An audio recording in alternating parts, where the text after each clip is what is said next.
Three teams remain for the crowning and final day of the Winter is Coming tournament. Good night, everyone, because it is a very brilliant. I just realized saying good night makes it seem like we're saying goodbye. But what's up? My name is Red Moore. I'm here with Naisu. It's Onyx, Versatile, and Evos remaining. You got to cast the action for the first two series of the day yesterday. Do you already have any expectations for the very final day of Winter is Coming?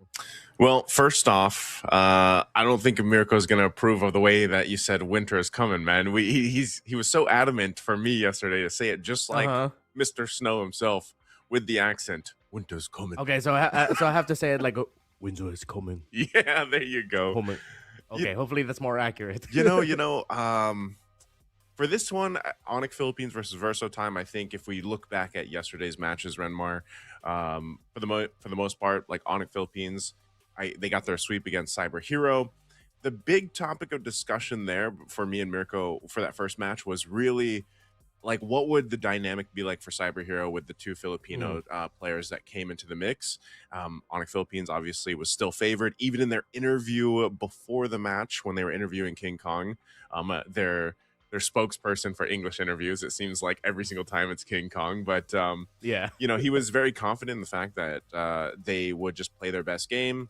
Of course, there's all the talk of Coach Why not there anymore. It's Coach Yeli Hayes that's with them, Coach Hayes, and I think their main point was they want to go ahead and approach every single matchup with respect to their opponents. Like that's what King Kong basically said. They just focus on one game at a time, one opponent at a time. I think they're going to do the same thing here with Verso Time, man, because Verso Time was rather impressive yesterday against the Evos ID team, who, a lot of people expected in that matchup to probably win. I mean, for a lot of the Southeast Asia viewers, they were probably, not so familiar with Verso Time and their players and the veterancy that is there. But when they got to see that best of three, if they tuned in, I think that was where it really showcased just how good Verso Time can be. So is that enough to take on the team like Onyx Philippines that we're going to be seeing introduced here through our roster and everything else that we're very familiar with? I think that's the big question now, as Evos was their big step up yesterday. Now can they do it here against Onyx Philippines? Oh yeah, they definitely have to step up even more. And I think Onyx really, as you mentioned, need to lean in even more so to the idea that they're just coming in here respecting all their opponents, not expecting anything too much, just playing their game and expect that each team is going to give them a challenge. Because Versatile Time, gotta admit, really impressed me with their victory against Evos yesterday. I didn't expect them to be able to dance toe-to-toe with Evos the way they did and even beat them in the series with a dominating game number 3. You see everyone's excited for Onyx. It's a full house all the way in St. Petersburg. And even after the event yesterday, if you follow Onyx Philippines and their social media accounts, they were signing autographs with the local crowd, and they were doing all of the meet and greet. And looks like it's right. We're still going to be seeing the entrance of Verso Time, but definitely it is King Kong who is the official English spokesperson for Onyx Philippines.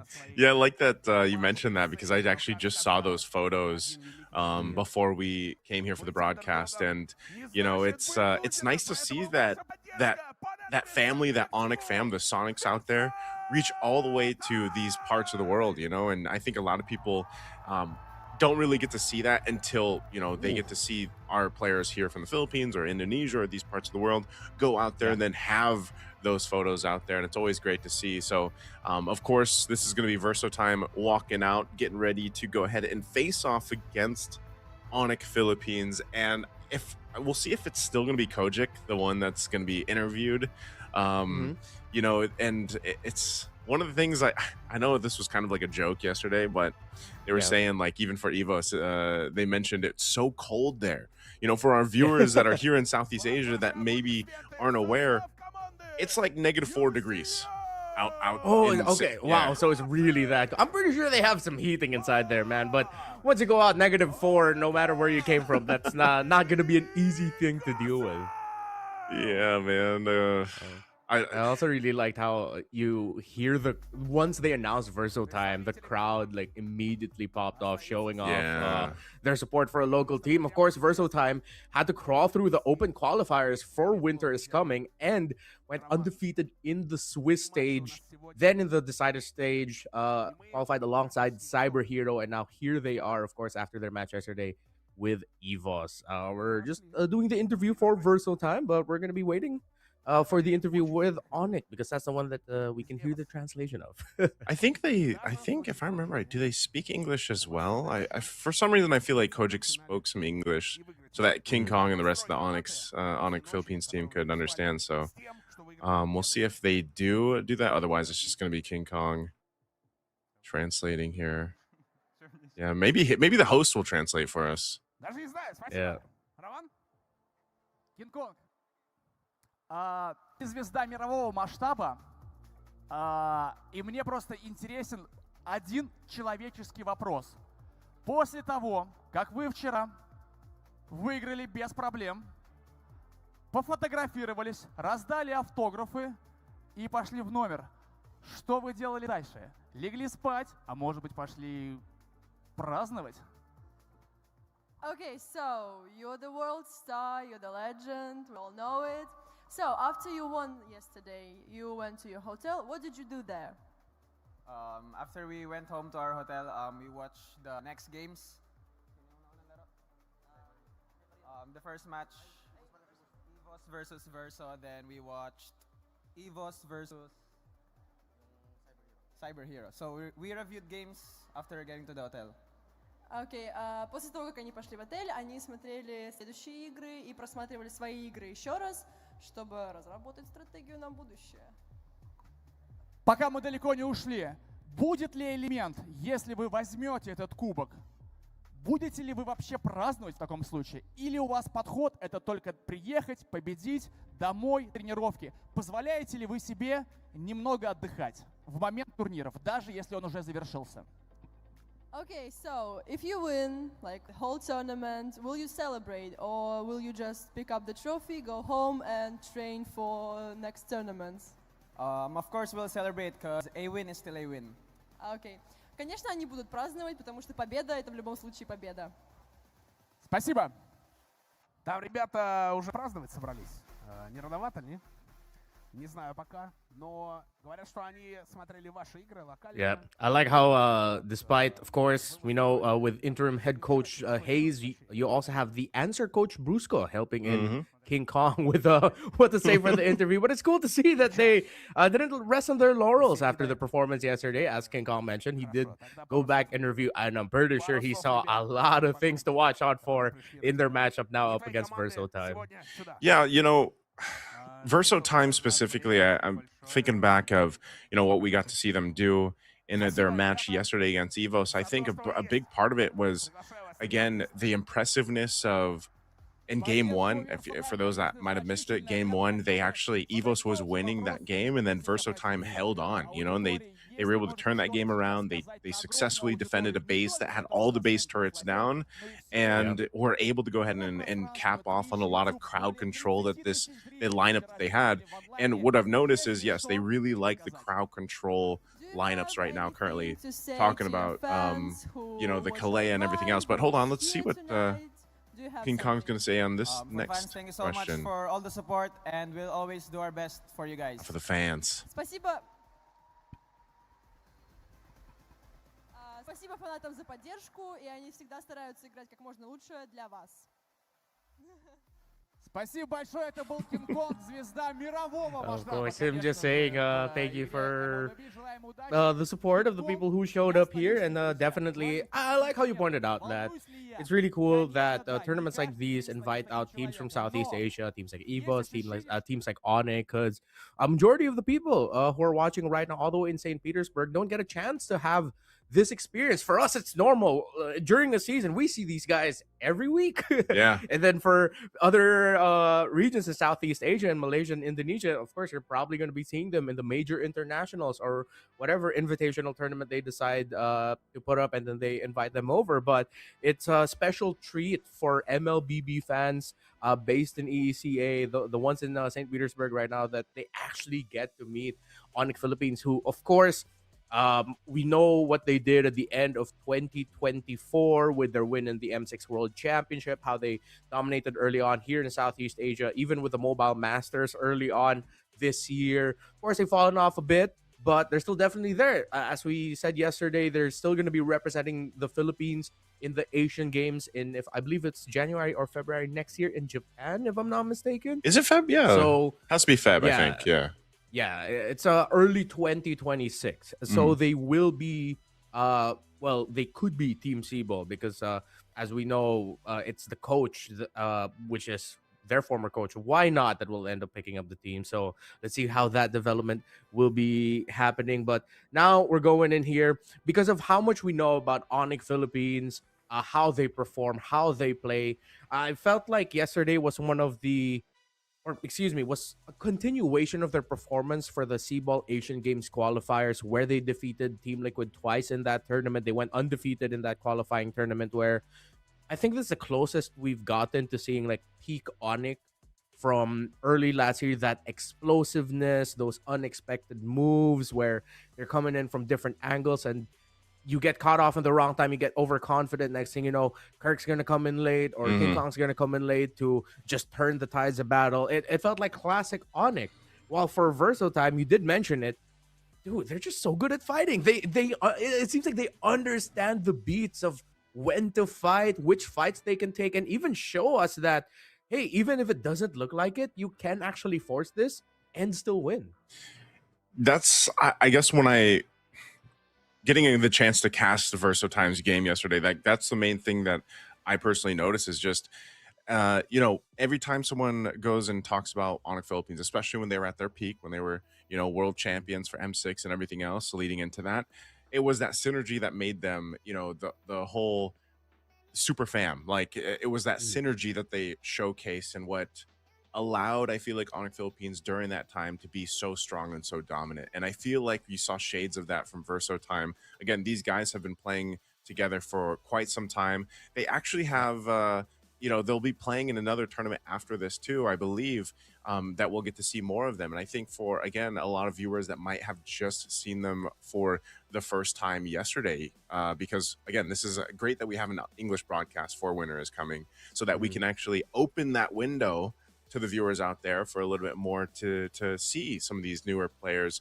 for maybe some of the viewers out there, and to see Verso time play, because that's what I was saying is, their ability to play even when they're down was rather impressive. And again, there's teams like they went 3 games with Evo's ID, who is a 3rd place finisher in MPL Indonesia, so it's like to be able to win a series against that does stand some weight behind that, and I mean, even to be able to defend into a longer game, like I think that game 1 was a 20-minute game, 20-plus minute game, and they like to play some of the standard compositions that we even see Onyx Philippines like to play. For example, I think up for grabs in the series once we jump to the draft is definitely the Kaleas, the Eves even.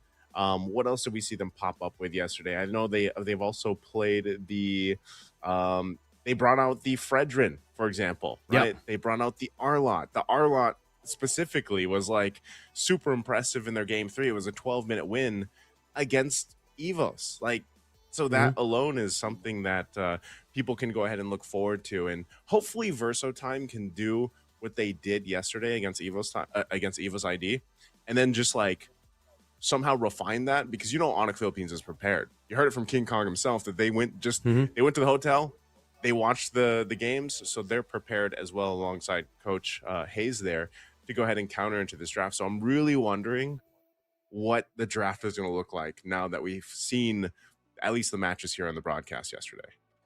Yeah, well, I'm glad that we can actually go back to the Evo series yesterday, and if there's people wondering, like, in terms of the hero pool, what's it going to be like? There was a great point brought up yesterday. A reminder that yes, in ECA, in the Continental Championship for Mobile Legends, where teams such as Team Spirit and Verso Time compete, they have the global picking system, global pick and bans, and that way, that forces players to really expand the hero pool. So hero pool is not going to be a question Rep. whatsoever for Verso Time. At the end of the day, it's if they could just get their sequencing right, if they could get the Yeah. bans at the right time, because that's something that we've learned a lot about teams as more regions adapt the global pick and ban I is okay, your hero pool is great, but yeah. how well can you actually sequence the draft to make the most out of that hero pool, that you don't just get lost in your own head of like, wait, this is gonna show up, this and Yeah. that. But yeah, we are not doing the global pick and ban for Ren. this tournament. I have to ask you because Mirko and I talked a bit about this yesterday. I Uh-huh. asked him as well. How do you feel about global ban? Oh, I mean, me and Mirko have been very public about this. That we're not the biggest fan of it right now. Down the line, I think, yeah, it could be inevitable that we're gonna be heading into the global pick and ban. Hmm. But we've always been on the same boat of like, yeah, we just want to see like the peak MLBB. If peak MLBB is the best of the best hero pool is, let's say, 30 heroes, then Hmm. we don't need the system to like to force in even more. Those 30 heroes, it's based on how well you can creatively try to make it work. That's why we get the patch updates, so that maybe we can inject a little bit more of the meta in there. People would say it's boring, which I would understand why, but at the end of the day, that's like the best things that you can do. That's how the metas work, and that's how metas have always worked for this genre of game. That's why. So, like for me, as we take a look at the playoff brackets, how this has gone through, I think, I pretty much said this a similar thing. I was like, eventually, I would like to see some form of like global ban or some form of that. Like, I know Hmm. other games have done like a fearless type thing. And, I would like to see eventually, like maybe in the future that we have that. But yeah, right now, we're not necessarily in the best environment for that to happen just yet. But I like that it's being kind of tested. Like different parts of the world are Mm. doing it. Obviously, even the MDLs, like the amateur leagues, they're doing it here and there. So there's like that data collection is happening, behind the scenes, at least for now, Yeah. or, in different kind of corners of MLBB esports. And then eventually maybe we get to it. Because I think, yeah, as we see the banners lined up here for the draft, as a viewer, though, as like from a viewer standpoint, I enjoy it, man. Like I Mhm. completely get it. I can empathize with the people out there, the viewers that are like, they like to see these different For sure. heroes utilized from game to game to game. And so hopefully one day we do get to go ahead and see the best case scenario for that. But let's go ahead and focus on this game one draft for this matchup. Yeah, we're gonna be seeing it just a bit. I feel like compared to the other drafts that we've seen all throughout winter is coming, this is one of the more slower paced drafts that we have. Remember yesterday, I think it was in the first series that they were just knocking out picks left and right, even in the banning phase. So with the Bosch getting taken out, I think when it comes to the region of ECA, we brought it up yesterday, me and HusKKiee, that they love picks such as the Hilda and the Grok.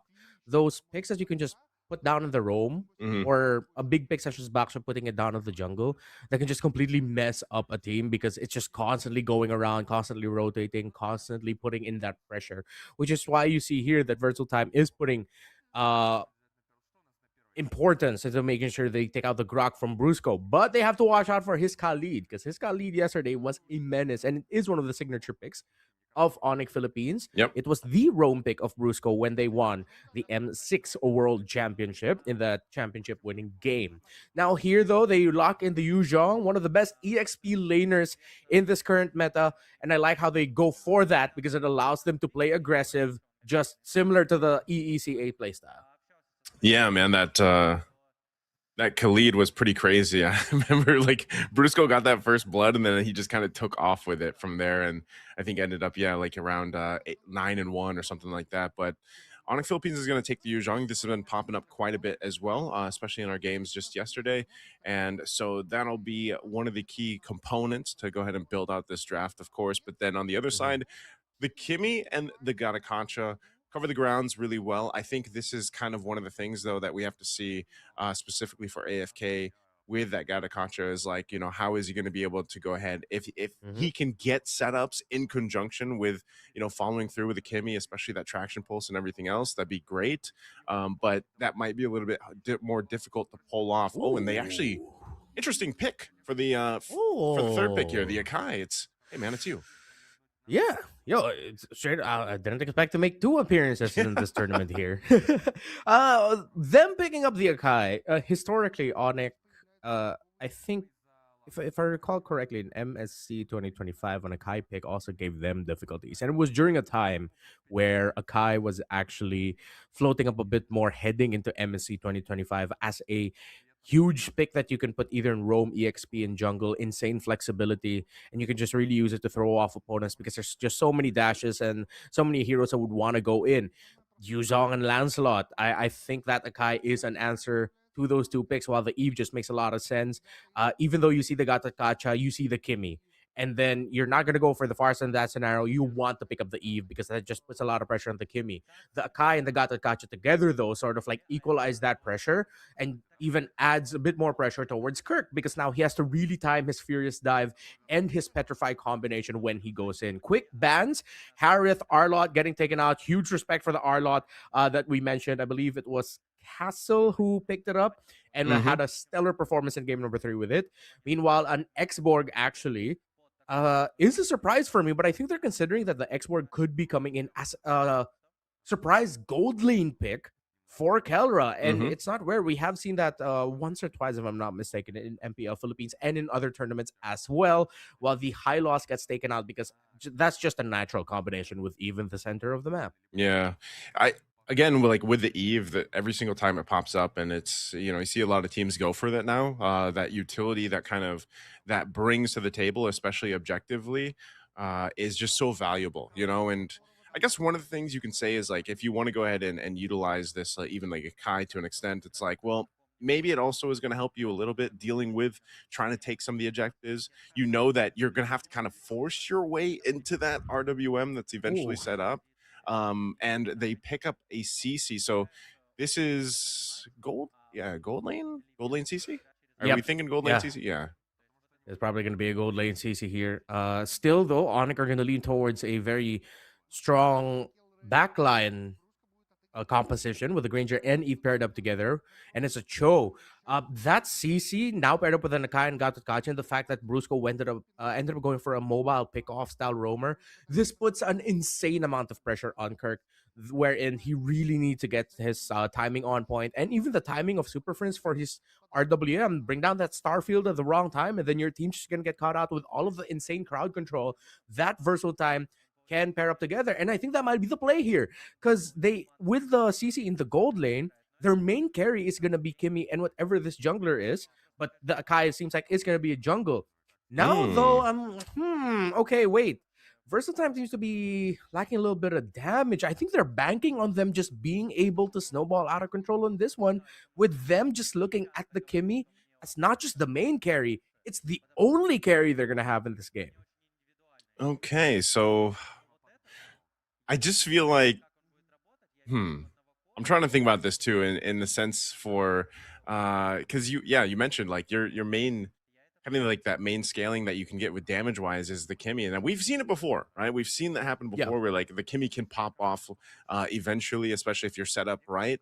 And so maybe the room here is for that for it to work for Kojic. I think it depends on how they face off against this objectively because even when we saw the Yuzhong yesterday in the hands of Kirk, it was quite devastating. You know, I mean, just Mhm. the petrify alone is scary Yep. enough to deal with here. So hopefully Verso Time doesn't get caught out, especially on their side of the jungle. I think that's one of the big things for them. All right, we're going to be heading into the game as we look at the comparison. The potential looks good here for Onyx Philippines, early to late. You have the damage, crowd control strong as well. Versatime's lineup, though it doesn't seem like a very strong, cohesive unit, considering that they ended up seeing, oh wow, it's a roam pick off Cho. That's actually going to work out for them because if they cannot get the CC down fast enough, especially if that CC goes for more of a hybrid build instead of packing in damage, then next thing you know, it's going to be very easy for Versatile Time to come in for that punish. But what I think Onyx PH can bank on is that Versal Time need to get their timing really right. Because again, they don't work cohesively together Mm. unless they have insane timings wherein, all right, you're gonna throw out your curtain call, CC, Lapu, save up your Earthshaker. All right, Akai, now you can heavy spin. See, just thinking about it, it's like, well, that's kind of complicated to try and pull off. Yeah, Well, it's for Onyx Philippines, it's bring down the Starfield of the Eve, and I yeah. think we should be good. Yeah, pretty much. It's one of the things is just like you can go ahead and set things up around the Eve and then just kind of play into that. But also, it doesn't have to just be the Eve, and that's why I mean that Yuzhong is such a strong pick right now in our Mm, current meta, and we're seeing it pop up more and more. Not only is the Black Dragon form great to go ahead and kind of be a distraction because it's literally like a massive dragon flying over everyone, but it's mhm. also that petrify. Like the petrify alone is devastating to set things up. All right, here we are. Game number one of this best of three series between Onyx Philippines and Verso Time. The winner goes straight into the grand finals, while the loser will have to face Evos, who is waiting in the lower bracket finals. Of course, as usual, we this is expected of a Gacha and Kimmy combination. Can be very strong and very difficult to deal with in the early portions of the game. Trying to clear that mid minion wave. Oh, Brusco's gonna Ooh. get caught out here. He really has to be careful. But he understands the limit of his hero and knows that he doesn't need to burn out his flicker. Still, though, I like how AFK and Kojic, they're keeping up the aggression, man. They're showing to Onyx Philippines that, yo, we're not scared. We're going to be able to dance toe-to-toe with you guys. Yeah, yeah. I was gonna say that they're very kind of able to match the pace early game. That's what they exactly need to do. You can see the damage too. Like even when in terms of the emblems, Onyx Philippines is Yeah. going for that damage across the board for the most part, trying to go ahead and get that a little bit of advantage when it comes to these early skirmishes. You saw it in the index too, right? The index shows that Mm, their early mid game is actually really good. Brusco, obviously going to be able to poke too on a Cho. He's one of the few players that still brings the Cho out, especially in the Rome right now. And is able to usually set things up well. So again, with yeah. Onyx Philippines, the strength here to this is they have multiple ways to set things up around the objective fights, or even if they just choose to go ahead and go for a pickoff, where again, Verso Time, they've really got to be right on the timing of those ultimates and the kits that this composition brings to the table for them. Yeah, in the early game, though, it should be easy for Versal Time. Pop up the heavy spin, and then King Kong's going to be thinking twice about wanting to go in and get the turtle because there's a high chance he's just going to get pinned down. There's one less wall to work with, but those are still two pretty big walls on the sides of the turtle. First turtle fight up. Who is going to get it? Crash Bolt's thrown out. Already the Braves fighter. Castle's going to flicker in, though. He's going for Kirk. It's a split-off fight. Brusco might get caught. He does have to burn the flicker, but finally he goes down as Castle picks up that kill. Kirk trying to be a distraction. RWM comes down. They're going to go for it. King Kong will secure the turtle. Now AFK in trouble. King Kong going to follow too. Oh! Two fall for Onyx Philippines. A great fight for Verso Time as they pick up 3 kills, trading it for the turtle. Yeah, it's not going to be worth it. As Onyx Philippines got the turtle, but they also lost King Kong, Kirk, and Brusco to boot. It looked good for Onyx in the beginning, but because of the power that a Lapu-Lapu NCC side lane can bring, when that river is up, Verso Mars can just join the fight, which he did. Credit to Kelra, instead of staying in the lane and farm, he actually joined the fight as well. So they understood that this is going to be a full 5v5. But in the end, because of the much tankier composition that Verso Time has, no surprise that they ended up taking the win there. So the next sequences for Onyx are going to have to be playing a lot of care. They're going to have to put a lot of respect towards the very tanky Lapu-Lapu, Gatakaja, and Akai, who, yes, still also deal an incredible amount of damage in the early portions of the game. And what I also like is that it seems like Verso Time understands also the tendencies of Onyx in terms of the rotation. There's one thing they did leading up to the first turtle. AFK left the mid lane, decided to help Justinian a bit as he's getting his Beetle, which means that Brusco and Kirk couldn't mess him up in his rotation as much as they wanted to.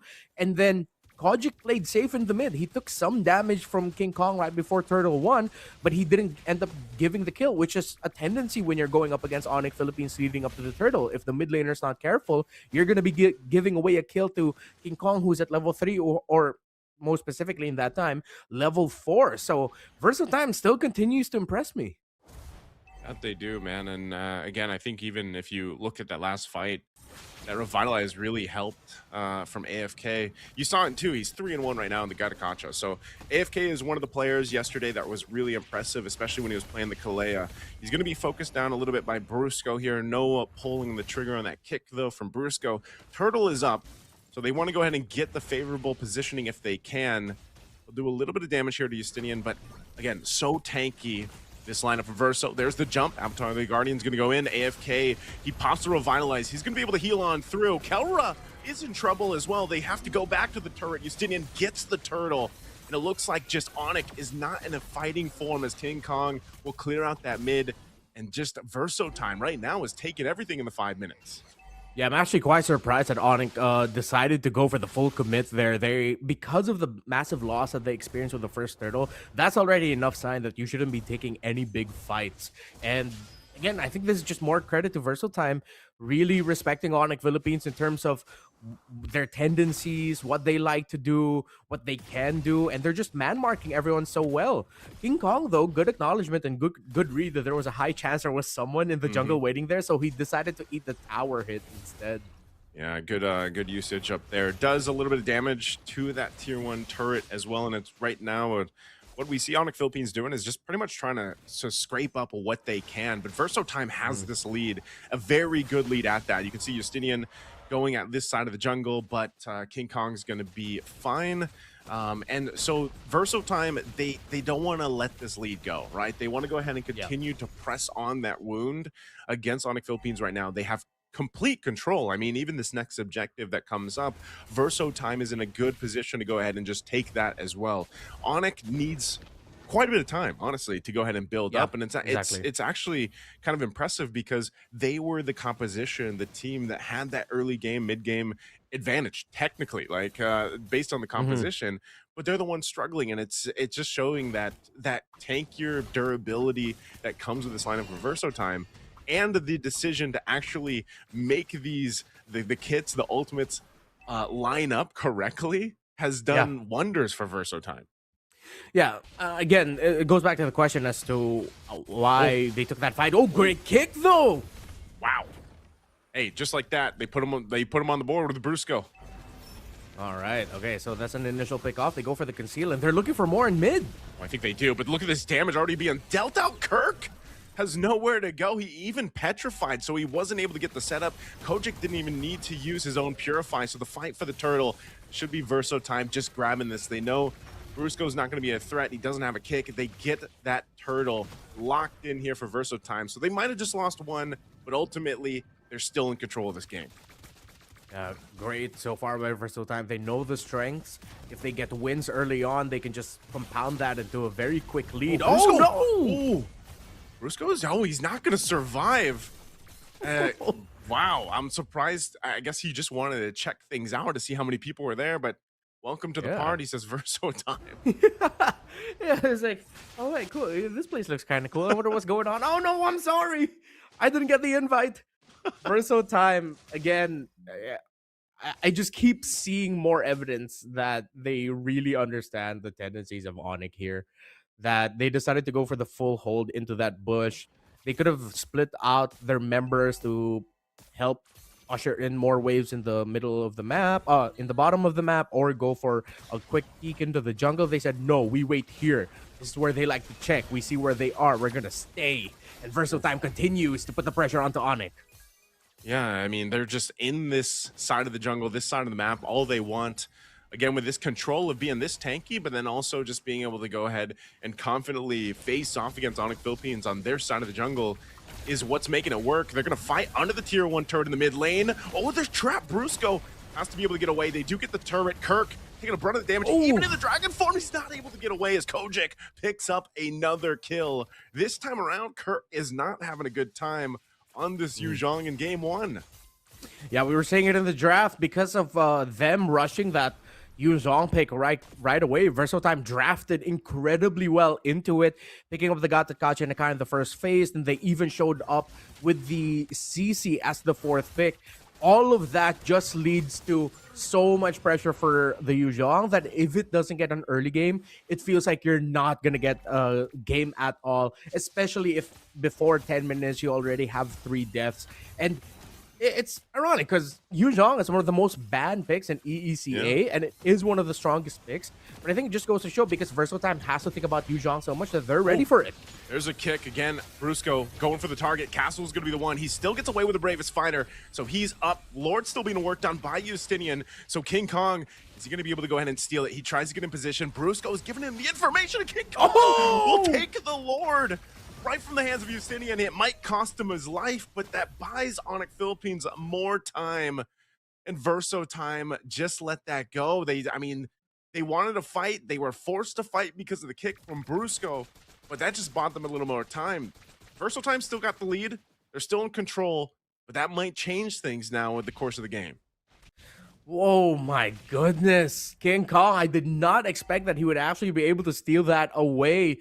And he almost got away without giving away a kill. But at this point, Onyx says that's hella worth it because Versatile Time, all of the efforts that they had in the first 9 minutes of the game just went out the window with King Kong stealing that Lord away. Another highlight for the Beast as Onyx PH can now find a bit more room to work with. Great itemization for Keller, by the way, who decided to rush the Malefic Roar, or if I'm not mistaken, maybe he was already able to build it as the 3rd item because he needs that with the tanky presence of Verso Time's frontliners. Yep. That is going to be the main item that he needs so that he can melt down, and suddenly tables have shifted, man. It has switched up. Onyx Philippines are much more comfortable. They understood their power spike. Yeah, part of that too is, again, it's not, when you look at this on a macro level for the map, that Lord is taken care of really quickly, but it's opened up down the mid lane. That bottom lane tier 1 is down too. So what essentially happened is Onyx Philippines gets a little more breathing room.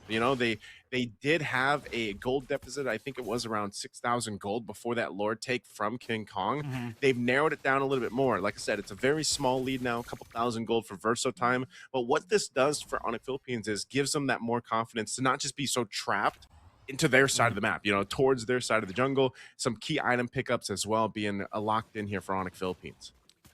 Sea Halberd for Kelra, Lantern for Super Friends, and now it's Verso Time.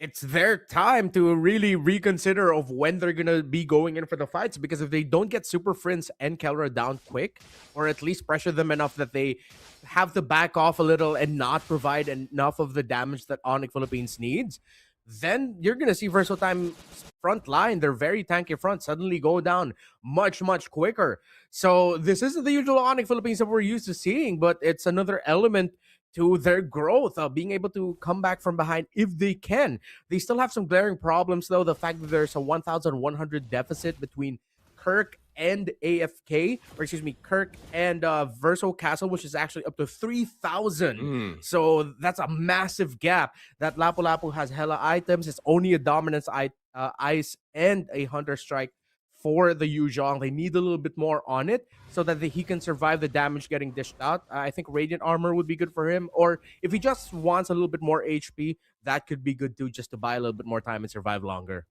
Yeah, it's kind of crazy how fast we see Kirk just kind of, deleted on the Yu Zhong. Avatar of the Guardian's going to be expended. They do get the battle spell, the flicker out from Super Friends. I'm not sure if this is actually going to break into a fight, so a little bit of poking happening here. Kelra, like you mentioned with those locked-in items, is actually a threat to some of these tankier members now of Verso Time, but still needs some of that time to go ahead and build up. So King Kong still on that side. Going against Castle here. Castle jumping on through, so no one's going to commit to this Lord just yet, while they just scrap for some more gold and XP across the map. A bit of a irresponsible rotation there actually by Verso Time. They allowed King Kong to just flow the minion wave so that the second tower up top gets taken down without any contention whatsoever, while Verso Time expended their ultimate to try and force a fight that it looked like not everyone was ready to commit into at the center of the map. And I think we saw just a little bit of a miscommunication there by Verso Time, but they are still holding the Lord here. Onyx PH can contest, and King Kong is going to be coming in from a weird angle that it seems like Verso Time might be ready for. They know they can set that up too. Kojic is locked in right now on this Kimmy. This is what we were saying about that damage profile from Versotime. Couple shots here from Kelra. Lord at a third of the health. Avatar the Guardian going to be jumped in. Super Prince will get caught. The Unbreakable is going to be able to taunt him. Super Prince is gone because he burned the flicker earlier. Kirk in the dragon form, he's taken so much damage as well. Kelra has to get away. Castle's able to lock him down, but he'll fall, taking Kirk down with him. And Castle's still up. He survives amidst it all. And now Versotime gets it back in their favor, and they'll be able to start up the Lord. First, I was wondering, it's like AFK, that seems a little bit off timing there, but then, yeah, Super Prince with his flicker gone, I think they were still keeping tabs on his flicker, and they knew that he still didn't have it, and Super Prince gets caught out, and just like that, Versotime takes control of the game yet again. They have a close to a 4,000 gold lead in terms of the gold. However, that means Onyx Philippines, because it's at this point of the game, that gold lead doesn't matter as much, except for maybe one or two players on their side, either Brusco or Kirk. Keller and Super Fist are pretty much good with the items, but Versotime, great understanding of the situation, and yet again, Verso Castle pulls off a play with a Lapu Lapu where you expect him to go down, and yet he survived. Yeah, that's, again, the fact that he survived that, man. Hats off to Castle. Again, one of the players that has so much experience through the competitive scene. You jump in once again, the Avatar of the Guardian from AFK, but this is just the force off on Philippines from that tier 2 mid lane. They still got to deal with this Lord coming up from that top side. We'll see if they're able to do anything more. Versotime might have to wait for those ultimates to be back up, especially for AFK and Kojic. So a charge in from the Lord. We'll see if they can do any more to this turret or if it's just going to sit at half health. So that might be all they get for now. And again, these ultimates that they need are just not up. Yeah, AFK still continuing his tremendous play yesterday from when he played the Kalea. He's deathless, no kills, but 11 assists. That is the most roamer stat line that you can have at this point. He has made use of the Revitalize incredibly well. Despite that one-off play in the center of the map where it seemed like his AOG was mistimed. Eventually, he came back later on with it, getting that pick off or helped setting up the pick off onto Super Friends. While Onyx Philippines, the pressure is still on. Seems like the question for Versotime, if they can make this lineup that has so many different pieces that don't work so well cohesively, unless your timing is perfect, they can make it work. Their timing is perfect. They're making the most out of all of the crowd control abilities they have. That curtain call, the threat of the land shaker together, and that's not even talking about yet the heavy spin and the Avatar of the Guardian. Versotime know exactly what they need to do with this composition, and it's a treat to see the fact that they are giving Onyx Philippines a lot of difficulty right now, and they're making Onyx work for it. Yeah, very different game than what Onyx Philippines went through yesterday with Cyberhero. Again, this is kind of just a showcase of what Versotime is capable of doing. Again, that first obstacle they had yesterday going against Evos, now they're able to go ahead and maintain this lead and give a hell of a game to Onyx Philippines at game one. Again, even if you look at the kill count, it's 12-1 for Versotime. Yes, Onyx Philippines has been able to scrap up some components on the map, some of the resources that they need to, objectives, but again, can Versotime keep this under control? We've seen it before where Onyx Philippines can go ahead and swing a game in their favor towards that late game. Well, hell, Versotime did it yesterday against Evo. So we'll see if they can continue to play with this lead. That Lord is up. How is Onyx Philippines going to play into this? This powered up, this evolved Lord now, the 18-minute mark. I'm not sure if they want to go ahead and even get in range of this. They might be better off defending into the base, but they're all set up around this for now. Yeah, at this point, them losing a big fight means Versotime just straight up wins this, but the Lord almost down. Oof. They're going to go for it. Jump. Avatar of the Guardian up in the backside. Kelra could be in trouble here. He's going to get caught in again. So now Kelra goes down, and this is a fight just going all for Versotime. They don't have to continue on. They'll secure the Lord. They took out Kelra, and now Versotime will get ready to march towards the base. All the crowd control, all the dive, and yet again, it's the curtain call. All the crowd control that Versotime has, just pressuring Kelra, even though he was staying safe in the back. The fact that they were able to close the gap that quickly, it's going to be so tough for Onyx Philippines to even defend. And usually, this lineup and even Granger together is great defenders, but look at Castle. Oof. Castle again. Bravest Fighter jumping on forward. They take down the mid turret. Lord still making its way up top. Onyx Philippines scrapping what they can, trying to maintain this bottom turret as they clear out the wave. Verso Time can play into this. This Lord will go ahead and charge in, and they can force a fight here if they want to. AFK has the Avatar of the Guardian. Kojic almost has that traction pulse. Justinian jumps in. There's the AOG up on the under the turret. They're still going to be fighting. AFK has the immortality. He's going to rely on Castle to get in. Calro will clean it up. They go for the Lord now. They have to clear this one out. With AFK gone, Onyx Philippines will defend against that Lord push. King Kong in the backside, trying to go for Kojic. Won't be able to land that Thorn Rose that he was looking for, but they ultimately stay in the game. Onyx Philippines, they're gonna have to do that a lot more, and that was just them making the most of. I wouldn't even call it an error from AFK. You expect him to enter there with the AOG, try to provide some zoning, maybe get a good crowd control in, because Verso Castle was coming in from the mid lane towards the side of Onyx Philippines. So I wouldn't call that an error by AFK, which is great capitalization on the fact that, hey, we have a target, we have a kick, we can take this one out. But then it hurt even more for their efforts heading into this next Lord that Kirk went down, who is still behind on items, still waiting for him to get a little bit more tankier here. While for Super Friends, he's finally able to get past the gap of being behind Brusco, actually, in terms of the gold. Already has the Divine Glaive. It's not a question anymore of will Onyx Philippines have the items for majority of their players other than Kirk. It's just a question of can they actually find the right timing and angle to win in a fight against Versatile, because Versatile is the one throughout this game finding the right timing and angle time and time again. And I think as this next Lord comes up here in a couple seconds, it's one of those things again, like Onyx Philippines' decisions are more so like, should we fight around this? Is there actually a favorable setup that we can get? And that's the hard part here for Brusco. He's got to kind of be that guy. And, you know, this is one of the weak points of HO. Eventually, you know, it gets to a point in the game where it's like you get the kickoff, but you're probably going to die in this. Castle's going to jump in. Castle. The Bravest Fighter gets a land shaker. Oh my AOG God. Super Prince is going to have to flicker back. Kirk flying in the Black Dragon 4, but there's enough damage coming out from Onyx now. AFK still up. Pop the Revitalize. Kirk gets zoned out from the team.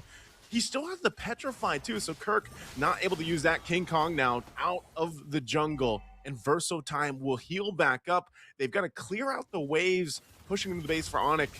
Now Verso Time clear sign to go ahead and take this Lord. Brusco, given the information here, Kelra and Super Prince are part of the fight, but they might have to let this one go. RWM drop down. Kelra trying to gain space once again. Castle is a maniac. He's going for it.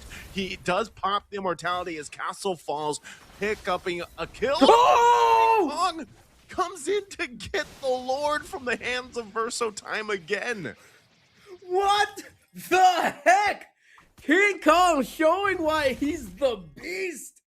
Just when you thought that there was no way, he made it in there just in time, and you see the frustration on Castle's face. It's like he's telling Verso Time, I've done everything for you guys to make sure they wouldn't get close. But Onyx still walk away with the Lord. What a steal.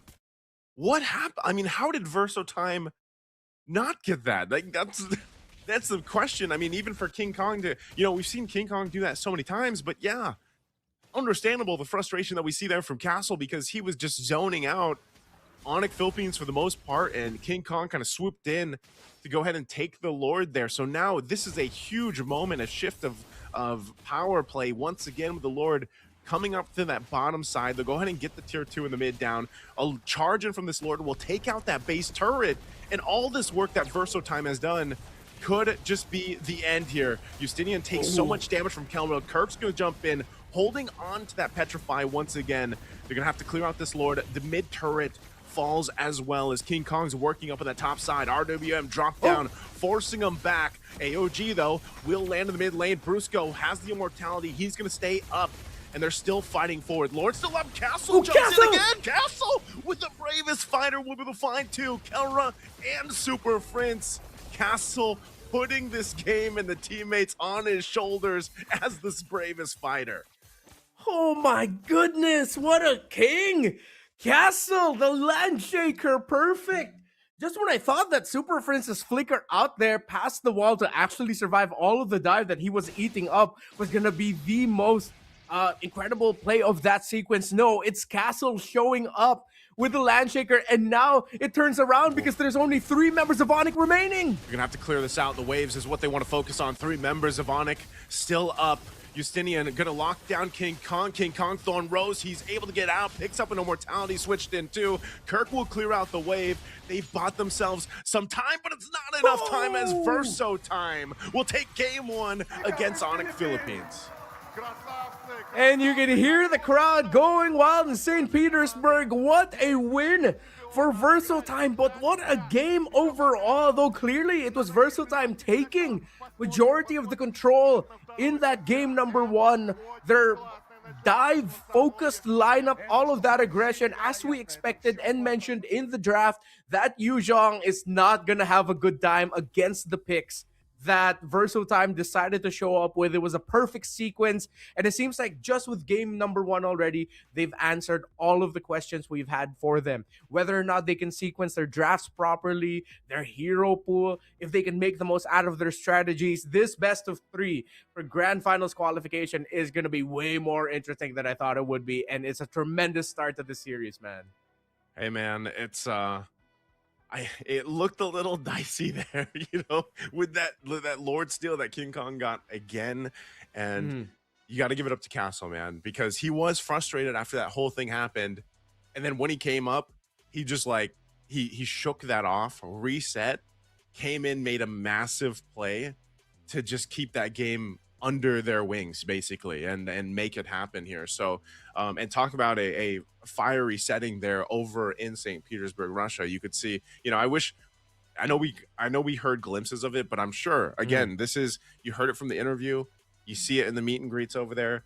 Onyx Philippines is highly respected over there. And for a team like Versatime on home ground turf to go ahead and take game 1 of this best of 3, again, it's the upper bracket semifinal. So it's like, you know, this is that slot for the grand finals, which is happening later as well today. And if Versatime is able to go ahead and make it happen, maybe they potentially get a sweep. I think the way that they played here, you can't count that out, you know, as much as we want to say, like, yeah, Onyx Philippines, you know, they can adjust here. This game was heavily controlled by Versatime throughout this game. Yeah, they might have made some mistakes here and there. I think that lineup that they had kind of contributed to that a little bit. You know, it's like, again, it's a whole timing thing that they really have to make work when it comes to the team fight. So, but just hats off to them, especially Castle there. I don't think we have been able to see, like, you know, MVP graphics from yesterday or anything like that, but I would have to give it to Castle, man. Like, I mean, they all had amazing games, but Castle did work on that Lapu Lapu. Yeah, it was next level. That Landshaker was perfect. And let's see if they can replicate that and force Onyx Philippines to go down. And then it's Versatime moving into the grand finals. Or will Onyx Philippines force game number 3 here at Winter is Coming? We'll see you after this short break.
Welcome back to Winter is Coming. And if you're just joining us, yes, it is actually Verso time in the lead against Onyx Philippines 1-0 in this best of three to qualify for the grand finals later tonight. Welcome back. My name is Renmar, still here with Naisu. And HusKKiee said something in our group chat. He officially dubbed Castle as Castle of St. Petersburg.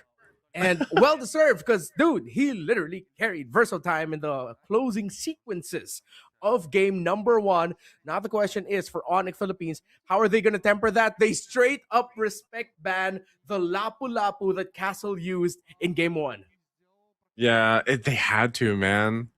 Castle was insane, right? Castle was insane with the Lapu Lapu. If you guys missed game one, you know, the man's basically was a castle himself, and they were able to go ahead and make it happen. So I wonder what the adjustment will be for Onyx Philippines here, because like I said, for Verso time, for the majority of it, they really were controlling that game, and it was under their control for the longest time. Yeah, there was a couple steals, from King Kong that really bought a little more hope into that game for Onyx Philippines, but ultimately you can't always rely on that to happen here. So they do pick up the Yuzhong still, first pick.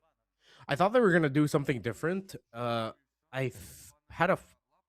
I was wondering if they would consider actually picking up the CC first because of how you can flex that, and then you'd see how versatile will react, and you can adjust it, put it potentially in the gold lane if you're not really feeling putting it in the EXP lane. But they're still looking at the Yuzhong and looking at the Lapu Lapu as the main problem, so they're just gonna run it back.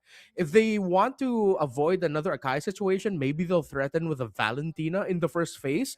But that is still gonna end up becoming a blind Valentina pick if they're gonna pick the Valentina for the sole purpose of taking away the potential of there being an Akai as the third pick again for Versatime here, I don't think that's gonna be that healthy for Onyx Philippines. Yeah, it's I mean, it's more or less like same strategy, at least for now to see what they go. Do you think they would go with the Akai again? Like, is that something that you think is going to work if they just replicate Oh, that at least for the first three picks? you know me, dude. Any time that you can pick an Akai, just go for it. But hell, That's a Verso time, bias. That's a yeah. bias answer. Yeah, that's the most biased analytical point that I will always repeat. Just always pick high. You can't go wrong with it, but you cannot go wrong with the option that Versatime decided to lean into, picking up the Arlot early on. We do know that besides the Lapu Lapu, the Arlot's also one of the best pick for Castle. So I think they're looking at Castle now as just like, dude, just go for your comfort. If it's not the Lapu, it's not. It's the Arlot. Let's just keep making sure that you end up with a good pick that you can use to actually surprise. The Akai still gets banned here by Onyx Philippines, while of course we see them pick up the YSS, and now they're low Yi, one of the signature picks for Super Friends. Then let's see if they can actually make the most out of the vision they have with their lineup and the map Mhm. control, because Versatime, it still seems like they're really leaning heavily into the invades, the fighting, and the total aggression that they showed from game one, which I like this approach by Onyx because, as we mentioned in game number one, there were some moments where we were wondering why Versatile wasn't taking care of their side lanes well enough. Yeah, and man, how many times do you see the Louis pop up? I guess that's one of the things is like you just don't see that too often anymore. But it's still in the hands of Super Friends. He's one of that Mm, few players that does do that, and you can bet you're still going to see a pretty good game with it, right? For the most part. But this is like an overload of crowd control city, dude. Like from yeah, from Verso time right now, like it's Verso time, it's crowd control time because the Ruby we saw in action yesterday, the Arlot as well, both really good performances. The of course the Kimmy. So like it's almost the same idea, Renmar. It's like, yo, let's just throw in all this crowd control. We have all these options that we want. So if we miss one of them, we still have another plan. Like we literally have like plan A to D so far, yeah. and that's something that can actually work out really well for them. And if they just rely on the fact that, all right, majority of our damage again is coming from the Kimmy eventually, that could work for them. So, and then there's the last two picks for Onyx Philippines. They go with the Kalea, a little more crowd control for themselves. Yeah. And then once again, Kelra is going to be on the Granger. And I think the healing this time around from the Surge of Life is gonna do much better for Onyx Philippines. The fact that they had a lot of spell vamp and the revitalize as well from the Gatot Kacha, and of course we know he gets life steal as well with this Yep. enhanced basic attack. It equalizes now all of the healing that Versatime has, that it might be a little bit better. But I feel like the Ruby and Arlot are still picks that can really mess up this Yuzhong once he goes in for the entry after he gets out of dragon form. And the Guinevere as well. You said it. Crowd control city seems to be the main idea for Versatime in this series. They pack it with another unique pick from EECA. Of course, we did see it from time to time, but we see it a little bit more in their region. This is going to be a Guinevere jungle. Hey man, I don't know. I guess you can't have too much crowd control. Like is that do you want crowd control? Yes, all Yes. of it. So I'm wondering what the index is going to say here too. Once if we get a glimpse at that, because yeah, you look at the lineup from Verso Time, it just even more so. So now you have all these options for crowd control. You do have that still same thing where you're pretty durable, like we saw in the action, especially with a revitalize, having that on AFK's Gatakacha. By the way, who is 4-1 with Gatakacha.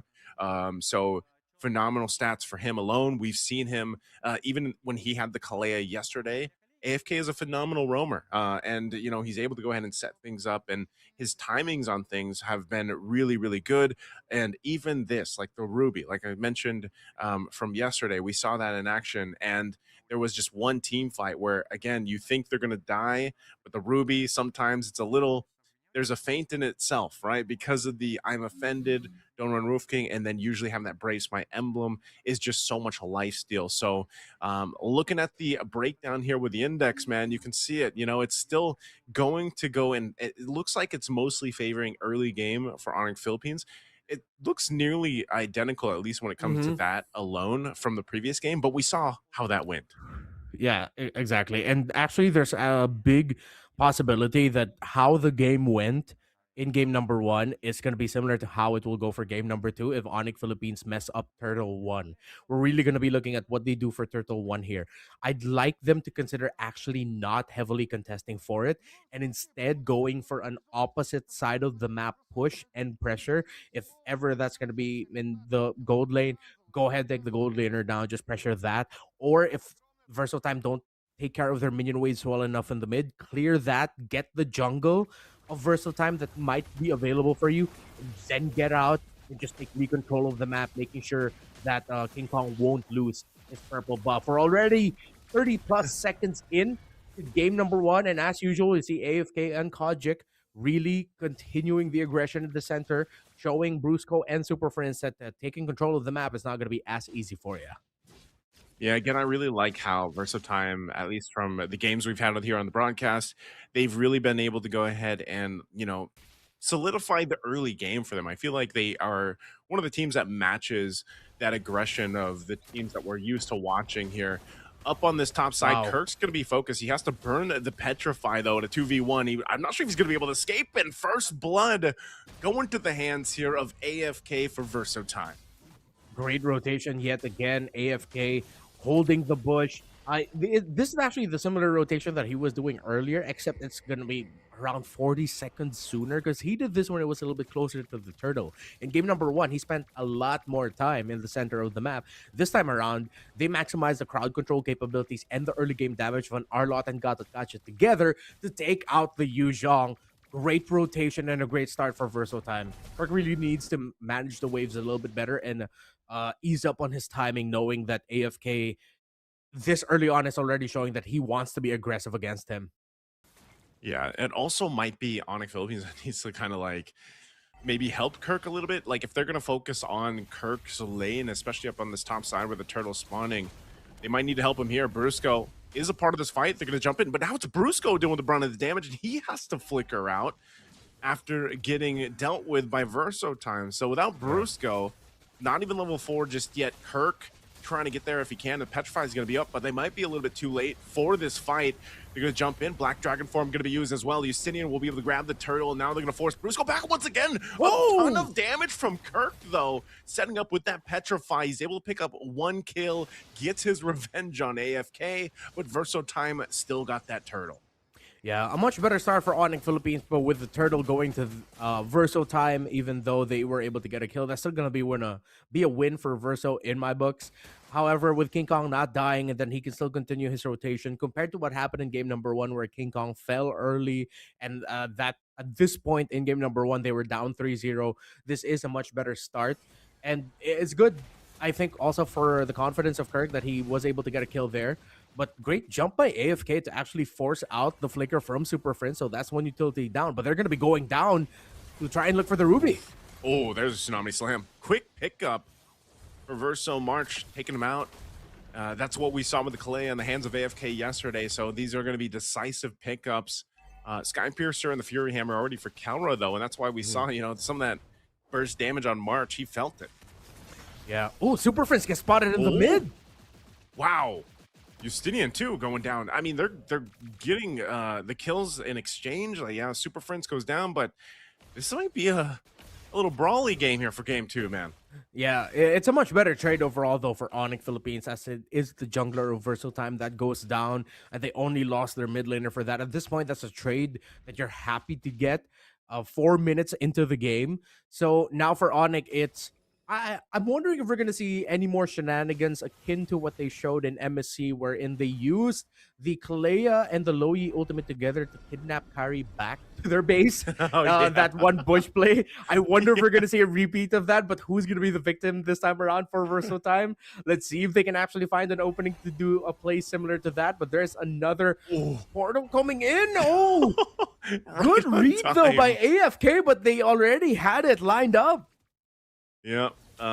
Imagine if he went through with them, right? There's a Tsunami Slam. Picking up Justinian, he's going to have to get back. Kirk's going to jump right to that back line, and now he's going to be the one to focus down as Kirk falls. Castle picks up a kill. Kelra taking some of the damage, but it will be King Kong that secures the turtle. Castle now reinitiating for Super Prince. Brusco's going to help cut them off. March is now part of the fight as well. Now Brusco on the run, doesn't have a flicker to burn, so AFK jumps in, but King Kong's around the corner. Now AFK won't be able to survive this one. Went a little bit too far into the jungle as he falls. So in exchange, once again, objectives for kills. Yeah, Onyx Philippines are countering the team fighting of Versus Time a little bit better here. Kirk fell down yet again, but that was a good sequence for him because he was able to force Justinian down so low that he couldn't even get closer to the turtle to try and contest it anymore. And that's Onyx Philippines getting turtle number 2. But we see here that every turtle fight, Verso Time doesn't leave their Ruby in the gold lane. They say, you know what, I don't need farm, dude. I am going to go to the center of the map. I am going to apply the pressure there. And that is actually slowing down Kelra's farm because now you have the gold laner of the opposing team rotating, which forces Kelra to rotate as well. Live in the game, though, Justinian yet again gets spotted out by Onyx Philippines. Yep, and Justinian and AFK going down here. So, you know, I don't know if they're just disconnected on what they want to do, but, you know, these are a couple kills that are just being brought out and basically given over here. Now there's the pull. I'm offended. They're gonna go for Brusco. Brusco 1 HP away. Kojic will pick up a kill himself. So a good take there, but again, now it looks to be the macro play what Onyx Philippines wants to do. While all this fighting is going on in the mid lane, they'll take that top tier 1 turret. Yeah, I think we're also really starting to see the value of the Kalei here with the Tsunami Slam, and most importantly, again, the Surge of Life, providing just a little bit more sustain so that they can extend team fights a little bit longer here, especially in this sequence. Yes, it was the Tsunami Slam that got it, but he was able to get one Surge of Life off that gave just a little bit more confidence for Onyx to say, hey, you know what? No matter who shows up, we can just continue to fight this. Now for Turtle 3, it could be anyone's game. Let's see who's going to be able to get a key crowd control in at the right time. That's what we're going to be looking at mainly. They got all the crowd control in the world for Verso Time, so yeah, pick one and use it, you know, make it happen. But this turtle, it's already going to be focused down under the half health by King Kong. He goes and secures the turtle. They're going to force the fight. Oh, Kirk will jump in, gets a huge petrify off with the dragon form. He's still going to be up for a little bit longer. AFK will jump on out with the Avatar of the Guardian, and now Kelra trying to pick up the kill. He has to defensively flicker, and a Tsunami Slam comes bringing down Castle. Castle has nowhere to go as he falls. Onyx Philippines, decisive fight for them. So it was Onyx Philippines who was able to get the key crowd control at the right time. Great zone yet again by Kirk with the Black Dragon form to mess up Justinian. He was able to try and retry. However, it was King Kong who still got away with it. Meanwhile, a Super Prince timing the duality proc alongside the Furious Dive and Petrify of Kirk meant that 3 members of Verso Time were just left, and Onyx Philippines had to capitalize, which they did. Looking at the items, comfortable lead right now for King Kong because of the 2 deaths Justinian has and the very aggressive nature of Verso Time's rotations. It has slowed down the farm of the Guinevere. However, Guinevere's not the main carry. We know that with this lineup, yet again, it is going to be Kimmy focused. But with Verso Time not getting the same type of game that they had in game number 1, we're seeing the what could have been of game 1 if Onyx didn't lose that first turtle in such a devastating way. Now we're seeing here in this game number 2 that it's actually not so easy to make this lineup work if you don't get the early game that you want. Yeah, it's the lineup that they have, you know, it is a lot of crowd control all in the world, but they just kind of lack some damage, you know, and that's one of the things that they kind of have to wait for to come online towards the later portion of the game. Now, if they get there and it doesn't go too out of control to the point where Onyx Philippines wins this in a quick manner, then that could be actually an advantage for Versotime later on. But they're definitely going to need quite a bit of time to build up to that. Best thing is Kojic hasn't died. He's been really good with the Purifies if he's needed to use it. But a lot of this is, again, it's got to be kind of fixed. Some of the mistakes that are coming out from AFK and Justinian in some of those early deaths that they had here. So they're going to go ahead and square up. A whole lot of dominance ice is being picked up on both sides of the board for the teams. But neither team wants to fully commit to this lore just yet, as they're going to need to get some information here. The orange buff is going to be worked on. Not sure if Justinian's actually going to go for it. Tsunami Slam's going to bring down AFK, and he is gone, even with the Revitalize. Now Super Friends has to flicker out Kirk on the back line. Once again, he's trying to set things up on Kojic, putting pressure on that back line. Had to use a Petrify too, so it's going to be Kirk traded out, and it's going to be the Lord going over to King Kong, and there's the setup from Justinian, but he just does not have enough damage. But it's Verso time, still going for Bruce Gold. He'll have to flicker out. Kelra's low as well. Castle on the hunt. He's trying to bob, he's trying to weave. He gets the stun, he gets Kelra. A big pickup for Castle and a big fight for Verso time, even if they lost the Lord. Castle yet again. That team fight went even way longer than it should have because it was his final slash that caught members of Onyx, forcing Onyx to fight longer than they wanted to after they already got the Lord. And of course, the chase down to try and take Kelra down, succeeding, knowing that he didn't have just enough stacks to make sure that Verso Castle would go down. Castle making the most out of the life gain that you get through Vengeance. However, Onyx Philippines will not be able to make the most of their Lord. They still got considerable progress onto the tower in the bottom lane because, as we saw leading up or around that Lord fight, there was a healthy minion wave pushing down bot. Again, for maybe some of the viewers out there that are seeing some of these guys for the first time, Castle has been playing MLBB for a long time. I think back in 2022, I know he was part of the MCC's Season 1, and we've seen him even in the M5, group stages back when he was playing for Umbrella Squad, if anyone remembers. So the experience here is definitely shown for Castle. They're going to go for it again, and as I say it, he'll take out King Kong. AFK jumped on forward with the Avatar of the Guardian, but Super Friends was able to get out with that diversion. So now Verso Time's at a good position, man. Yes, they don't have any tier 1 turrets down. They got to start knocking down some of these turrets to get space on the map, but they're willing to just go ahead and fight now against Onyx Philippines. Yeah, that was messy timing and positioning. The fact that King Kong got taken out there, but Tsunami Slam. Tsunami Slam, Revitalize, use Kirk. Dragon Form once again. He's going to try to set things up, holding on to that Petrify if he can find it. Goes in for that setup. Justinian going to be the one to get focused down. Castle, once again, joining the fight. He's able to go ahead. He does have a flicker. He's going to go for the stun. He'll take out Super Friends, and now holding for more. I don't think they want to risk it, though. Even with that flicker, they call it off. They're happy to get a kill, and they go reset. Well, this could really be anyone's game here. The positioning of Super Friends and King Kong getting spotted out, Kelra as well. However, it's less Onyx Philippines not really watching their positioning, other than, of course, what we just saw with the King Kong pick off in the orange buff.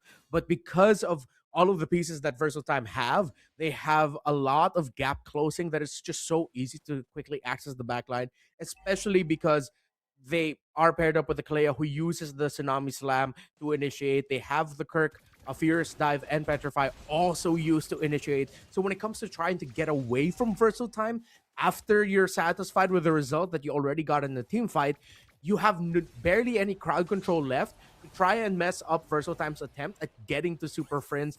He can try to make the most of the duality all he wants. Versatime will be able to close the gap. The question is, can Onyx PH actually take them down fast enough? Lord up now. This honestly looks good for Versatime to try and contest. They have good angles. Yeah, we got to keep an eye once again on Castle. They're going to take the Lord and let it reset. Onyx Philippines did start it up. Radiant Armor picked up here by Kirk. He's going to need that. Again, at this point in the game, this is what we were talking about just minutes ago, especially with Kojic. Kojic still sitting 4-0-3. He's able to pop up enough damage. AFK leading the charge. He's going to get Tsunami slammed. They're going to fight under this turret. AFK trying to jump out. He can't, as Kelro picks up a kill, and now Kirk on the hunt for Kojic. Kojic gets the distance, didn't have to use the Purify, but it's a trade though, the 1-for-1 so far. Neither team in the best position to start up the Lord unless King Kong decides to. Castle on the hunt. I'm not sure if he's actually going to commit to this on King Kong with that tier 1 turret still up. And this is why I was saying they need to get some of these turrets down so they have more opportunity to set things up. Oh, did I'm they not sure want if Kelra meant to.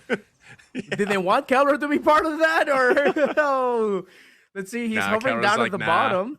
Yeah, he's like, I like "Eh, it you know here." what? Oh, yeah, all part of the plan. It's a little bit more cozier in the bottom portion of the map.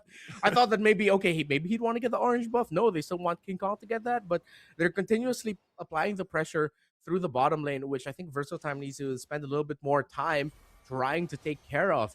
Now, though, I think they need to do their best and try finding that Kimmy. But the problem is, because it has a Purify, you cannot layer so easily with the presence of the Ruby, and the Don't Run Wolf King second skill can actually mess up your attempt of trying to force out the Purify from the Kimmy. Okay. Realm Shocker going to be used on Pure. Lord will go for a reset Good again. reset, The traction yeah. pulse was thrown out, but Super Prince did burn the flicker. So Castle's going to go have to deal with that wave down bot to clear things out. Yeah. We'll see if Onyx Philippines decides to go. I mean, they're doing a good job, though. Versatile is really just kind of keeping Onyx Philippines from starting things up, but the conceal is going to be used. They're going to go for Castle. Take out the man that's been the problem. Immortality is going to be popped here. Castle is gone, though. A decision from Wow. Onyx Philippines just pays off with a play that they made down on the bottom. Again, AFK jumping in, but Kojic gets picked off by Kelra. And so go for AFK now as well under the turret. A couple shots.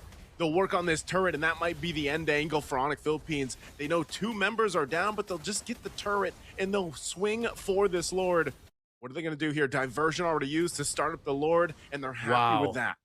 What the sequence by Onyx Philippines. They used the pressure that the minion waves were applying at the bottom of the map to force a member of Versatile to go back and clear it.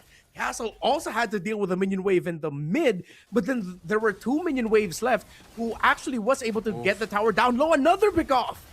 Another pick off Justinian. Is he going to be able to survive? He has the protection of this turret for now. Verso March goes in with the I'm Offended, takes Kelra, burns the flicker. They're still going to be in the game, but the Lord was secured by Onyx Philippines.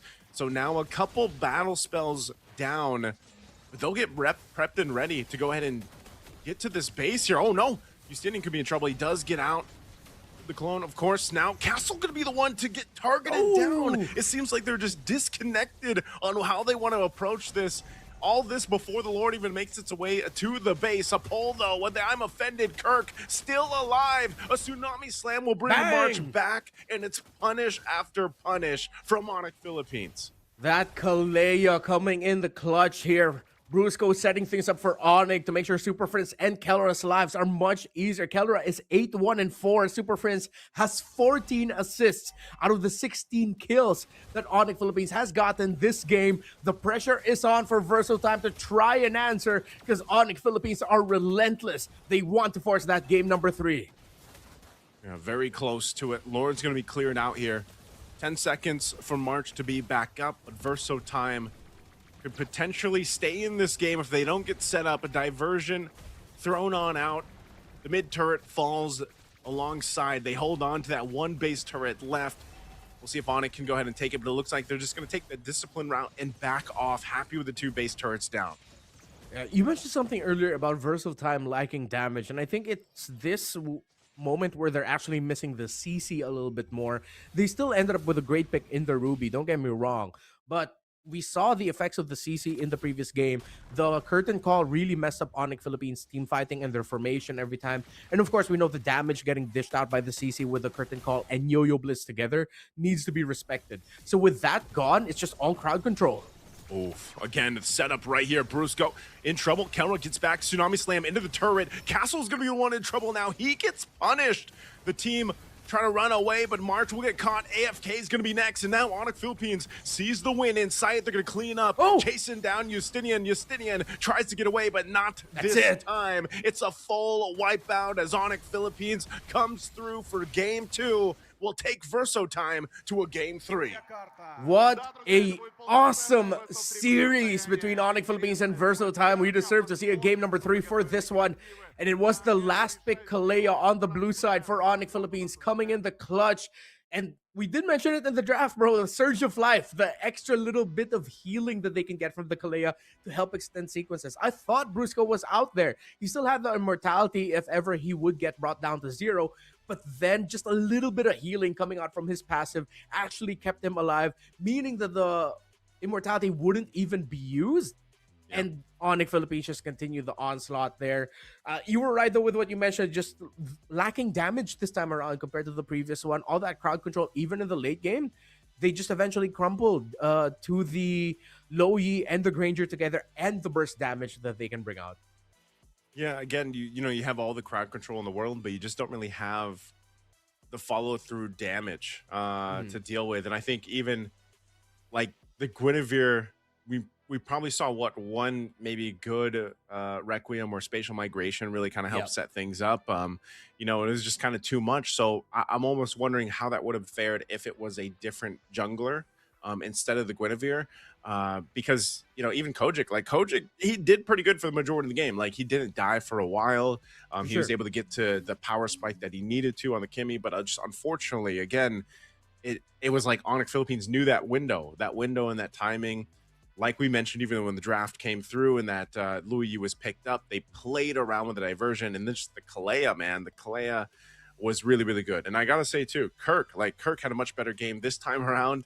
I feel like he was, I almost was wondering, like, darn, is he gonna get like a little bit tilted after the first blood that they just focused down on up in that top side turret early on? But it's like, Kirk shook it off, and then he really set things up on the Yuzhong, especially with the Petrify.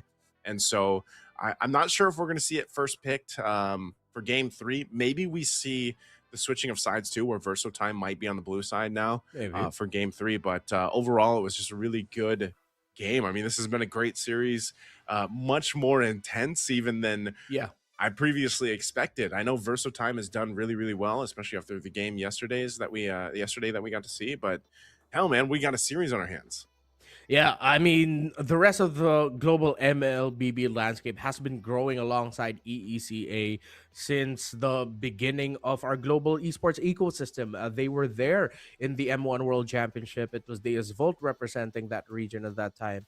And then when it came to M2, they were also there. M3, they would also be competing there. So really, for Verso Time to show that they can stand toe-to-toe with Onyx Philippines, it means a lot for the global ecosystem of esports for MLBB. We're going to be going to game number 3 when we get back after this short break here at Winter is Coming.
Welcome back to Winter is Coming. It's Yes, sir. game number 3 for Onyx and Versatime. And what you said about making sure I say winter is coming in the You got it. specific Jon Snow way, like really stuck with me. That's why I said it that way. Welcome back. I'm sure this is going to be a tremendous ending because it has been a really great series so far. Versatime has forced Onyx Philippines to really dig deep in their bag of tricks. They go blue. And now it's going to be Versatime on the blue side. And like that, we are in the draft right away instantly. Still seeing the Fanny and Hayabusa priority bans here for Versatime. However, this time with Onyx Philippines on the red side, they still continue to take out the box shell, but they also add the Yuzhong there. So I think now we're going to be looking at the linchpins of the draft being the EXP lane of what Kirk and Castle are going to end up with. But then near the end, we're going to be looking towards who could potentially be getting the Kalea. I think that's actually going to be the winning pick of this series here. Oh, you think the Kalea, huh? Yeah. Yeah, I just I honestly think it's going to be first picked if it goes through, and I think Verso will go ahead and lock that in for AFK because Yeah. it was too much trouble for them in the previous game in the hands of Brusco, and I think again, if you guys missed the performance of AFK's Kalea yesterday, which is banned Oh. out, so Onyx going to read that, which is good because it would definitely be picked up first pick here. So what are we thinking first pick with all these Uh, bans? I think juicing is gonna be a good go-to if they want to. If they're gonna lean towards surprising flexibility, CC might come in as a surprise. But considering in the ECA region, they do put a lot of importance into getting the juice in right away, and knowing that they're going up against a Super Friends type of mid laner. I think that would be a great first pick for excuse me, not Cyber Hero, but for Versal Time. I got confused. Cyber Hero was Yeah, like right there under their it's name. like right there. That happened to So me yeah. yesterday. Don't worry. So yeah, I'm backing on a juice in here, but there's a lot of potential first picks that they could go for. They could go for surprise Hilda. Actually, I think is actually a massive menace in the game. I wouldn't want them to consider something like Kimmy Rush. I think it's just Juicin or Hilda, unless there's another pick that I'm just blanking on right now. No, it's Juicin for sure. Yeah, I was gonna say it's a great pick on both sides.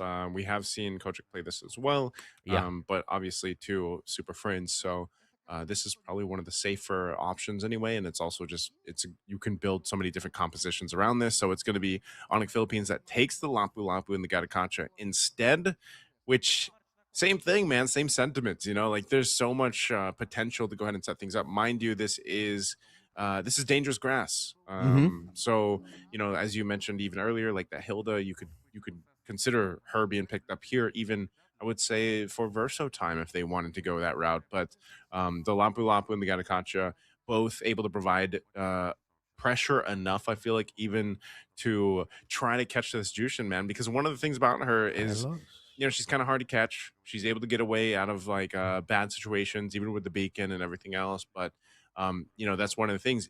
It kind of sucks to There you play go. the Katakacha against the Mm-hmm. Jushin though, because Yeah.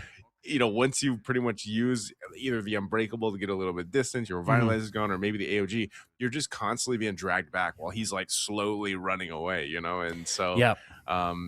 there's gonna have to be some a little bit of finesse there to use this. But then there's the Hylos and the Harith that come through Mm-hmm. for Verso time here. Yeah, the tough thing is Onyx PH forced to pick up their jungler now or forced to pick up the Granger now? Because you already see the Harith. I think there's a 100% chance the Cyberhero, or excuse me, it got me, Versal you, Time you is got it. going to You got take it. out the Granger if it's still not picked up here by Onyx Philippines, because that's like the best one that you could go for in terms of matching the damage. If it's not going to be the Granger, then Keller's going to be stuck with something along the lines of either a Bruno or a Claude as his gold laner pick. I muttered under my breath earlier high loss as well for Cyberhero. Versal time. Dude, you got. By the end of Keeps this getting me, draft, man. you got it. Yeah, I'll get it. Because they keep banning out the high loss for the first two games, and now more importantly, the high loss and the Juicin together are a great pairing up against a Gatskacha and Lapu Lapu. Of course, the slow being brought down by the Glorious Pathway, and most importantly, now that they all spread it up with the Harith, Harith already has great backup. In Mhm. terms of just dropping down the Zaman force and being able to fight comfortably while the opposing team is uncomfortable. So Onyx PH decide, you know what? If we're gonna lose the Granger, it's okay. We still have two, maybe even potentially three options if Onyx PH decide to go for something off kilter like a Beatrix as well, alongside the Claude and the Bruno options. So now they also pick up the Lancelot in the first phase, which I think is a little bit more safer. And I like how now this time around, Onyx Philippines is respecting Verso Time's capability of potentially picking up the Akai. I like how you slowly said that. Yeah, just to just had to just to make sure I get get it that locked right. in the memory there. But Yeah. yeah, that's pretty much what it is. There's the Fredrin band too. We saw the Fredrin pop up from Verso time yesterday as well. And so they're going to be forced. Oh, Wait, is it just a YSS that we're yeah. potentially just going to see, the YSS Lancelot matchup that we're used to seeing? And so on this swing, what do we see here picked up here for Onyx? Do they I go? I think a Farsa would be good, but I want to see them try Farsa. and surprise. Maybe even consider something like a Valir. I think would be really spicy considering that you're up against the Harith and the High Loss. However, if we're gonna look at tendencies, Farsa and Eve are the most possible picks here for Super Friends. But I think they're also thinking about wait, they banned out the Loyi instead. If it's Farsa or the Eve, that means Verso times prepared for that, or they're willing to just trade that out. I think there's still a potential of a Valentina to pop up somewhere, but I just Mm. can't visualize it. Oh wait, no. Um, there's already a juice in on the side of Verso time, so oh wait, oh yeah, Kimmy, okay. Yeah, Kimmy Ganakancha, crowd control, that's going to work out. Plus, you already have a good damage spread with the Lancelot being the jungler here for Onyx Philippines. And, if there is anything, too, you can take what happened in game one. And, King Kong's always got the potential to go ahead and steal the Mhm. objectives on that Lancelot. The Guinevere is going to come out again. So it's literally go again on Yeah. this one on the Guinevere, and then of course you've got Oh, Castle on the Arlot. But there's the Esmeralda. We've seen Kelra do this before. We see gold laners like to pick up this Esmeralda right now, yeah. and this is interesting because yeah, again, even the previous game, I just feel like that Guinevere wasn't able to really do too much. So maybe this is once again another shot at making it work out Yeah. here in this team composition. Yeah, it's a great composition by Versatime. Don't get me wrong, but I feel like the Esmeralda here it might have just won the draft for Onyx Philippines if Kelra and Onyx can play this right, because they need to find a balance of rotating, of making sure that Kelra is comfortably keeping the Harith at bay, or not or, but and at the same time, also making sure the Super Prince is comfortable at the center of the map, being able to get farm, considering that he's one of the main carries of the team. But if you look at it this way, there's actually four options for a carry here. You don't think of Esmeralda as a damage carry, you think of Hmm. her as just an unkillable presence that needs to be looked at by Versotime, which, if Keller has a great game here, it's gonna spell huge problems for Verso. I feel like Onyx just has a lot more options to go for in terms of, let's say King Kong doesn't have a good time, then you have the Kimmy and the Esmeralda to follow up, and vice versa. While for Verso time, it's clear as day they're looking at March to carry the game for them, and for maybe Castle to show up with some heroics. Yeah, I think it's got to be more than just Castle this time around, and like he was trying to do similar things in game two, and it was Mhm. unfortunate because he just wasn't able to, like, that team composition that was all mostly crowd control, like just wasn't able to go ahead and capitalize off of that. So but Castle, now that he has his Arlot once again, and then you throw in like a little bit more of that utility with the Jushin and even the Harith, like the Harith can scale up pretty good into this. But my biggest question mark is still with Justinian on this Guinevere, if he's able to go ahead and actually have a much better game and maybe even pathing that he can get the Guinevere going, or at least contest, because that's the other thing to take in consideration, is like I said, with the King Kong's Lancelot here, we've seen it so many times. King Kong doesn't have to be a part of those fights if he doesn't want to. So I think that's a big thing for Verso time here. We're seeing the pressure being applied just as always by Versatime in the center. A lot of control there, but King Kong shows up early in the center to help equalize in terms of the damage. I think he'll be able to get the Little Wander without a problem here, as Justinian is still in the Golem and he gets it very quickly. He'll also be able to get the EXP scroll. Yep, he was the one able to get it. So the rotation for Onyx, very precise. Just get King Kong to level 4 as quickly as possible. Mm-hmm. Yeah. And Guinevere, it's a little bit slower, obviously, compared to a Lancelot. But again, Mhm. your main part is you're trying to get those things set up around these objectives with the spatial migration, eventually the Requiem. Like their crowd control opportunity is pretty massive still.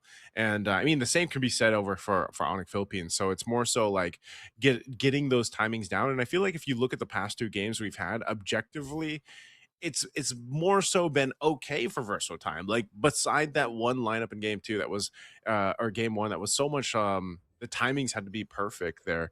Like they still fight around the chaos like pretty well. And maybe that's just a proof of what they've been to. Oh, Whoa, speaking of, Justinian will take out King Kong with the Guinevere there. It looks like he did. I know we missed it a little bit on the camera, but it looks like he got the Mhm. setup with the spatial migration. Yeah, they didn't even need the final slash from Castle there. I think that was just a straight up stun from him with a Dauntless Strike. And now Versatile will get this turtle without a problem. That's the start that they want to have and not the start that Onyx PH wants. However, we did say earlier, if King Kong falls off, he has two, maybe even three more options to lean towards to, because at this point, yes, even the Lapu Lapu is considered a carry for this lineup and the damage that it can dish out, especially paired up with an Esmeralda. But look at Castle. He is just so confident. Castle's just No doing way. work. He went 1v2 for the longest time until eventually AFK comes up. Castle, once again, just showing how good of a player and mechanics that he has on these heroes that he brings out. Even the Arlot, very comfortable on this hero, and he'll survive that. So still, that's time spent up in that lane for Monarch Philippines to try to make something happen, and it doesn't. So Versatile will hold on to a very small lead, but so far you can really see that they're just comfortable moving around the map. Justinian having a much better start previously, so I think that's going to be a big part to this game to kind of open up that opportunity for them, especially leading into the next objective when we get there. Yeah, them being able to really take down King Kong before that first turtle set the tempo in favor for them. But because of how much faster this Lancelot can clear the jungles compared to the Guinevere, it seems like doesn't feel like it really hurt King Kong individually, just hurt the team's effort as a whole. And now, Versatile still applying the pressure towards the jungle of King Kong, already forced to use the Retribution. They're not going to be going for the invade towards a purple buff. They think it's a little bit too risky. But yeah, it's a Versatile setting the tempo with them actually finding the more forward positions in terms of being able to get the vision in the opposing jungle. They are the ones controlling the river. And now you even see Justinian still hanging around to where King Kong is to really just track his movement. Seems like it's hard for King Kong to get around without Versatile knowing where exactly he is. Another 2v2 here in the EXP lane. Yeah, they're going to rotate up. Oh, Brusco. He'll be able to jump out, though. Avatar of the Guardian down, and good timing. Turtle is up. So that's actually a pretty big resource that's not a part of the opportunities to set things up for Onyx Philippines now. So they're going to have to rely on what they have. Kirk's going to go ahead and jump in, but now still around this turtle. Kelra, he dealt with that glorious pathway, still fighting for the turtle down. Less than half health for this one. AFK goes in. King Kong, though, will get the turtle. There's a final slash coming through from Castle. Kirk's going to be the one to fall. A Revitalize is going to be popped. They're going to chase down Kelra as Kelra gets taken out as well by Justinian and Brusco, just trying to get away. But it's Castle all over the place as Justinian will get the kill. Verso time comes out huge in that one.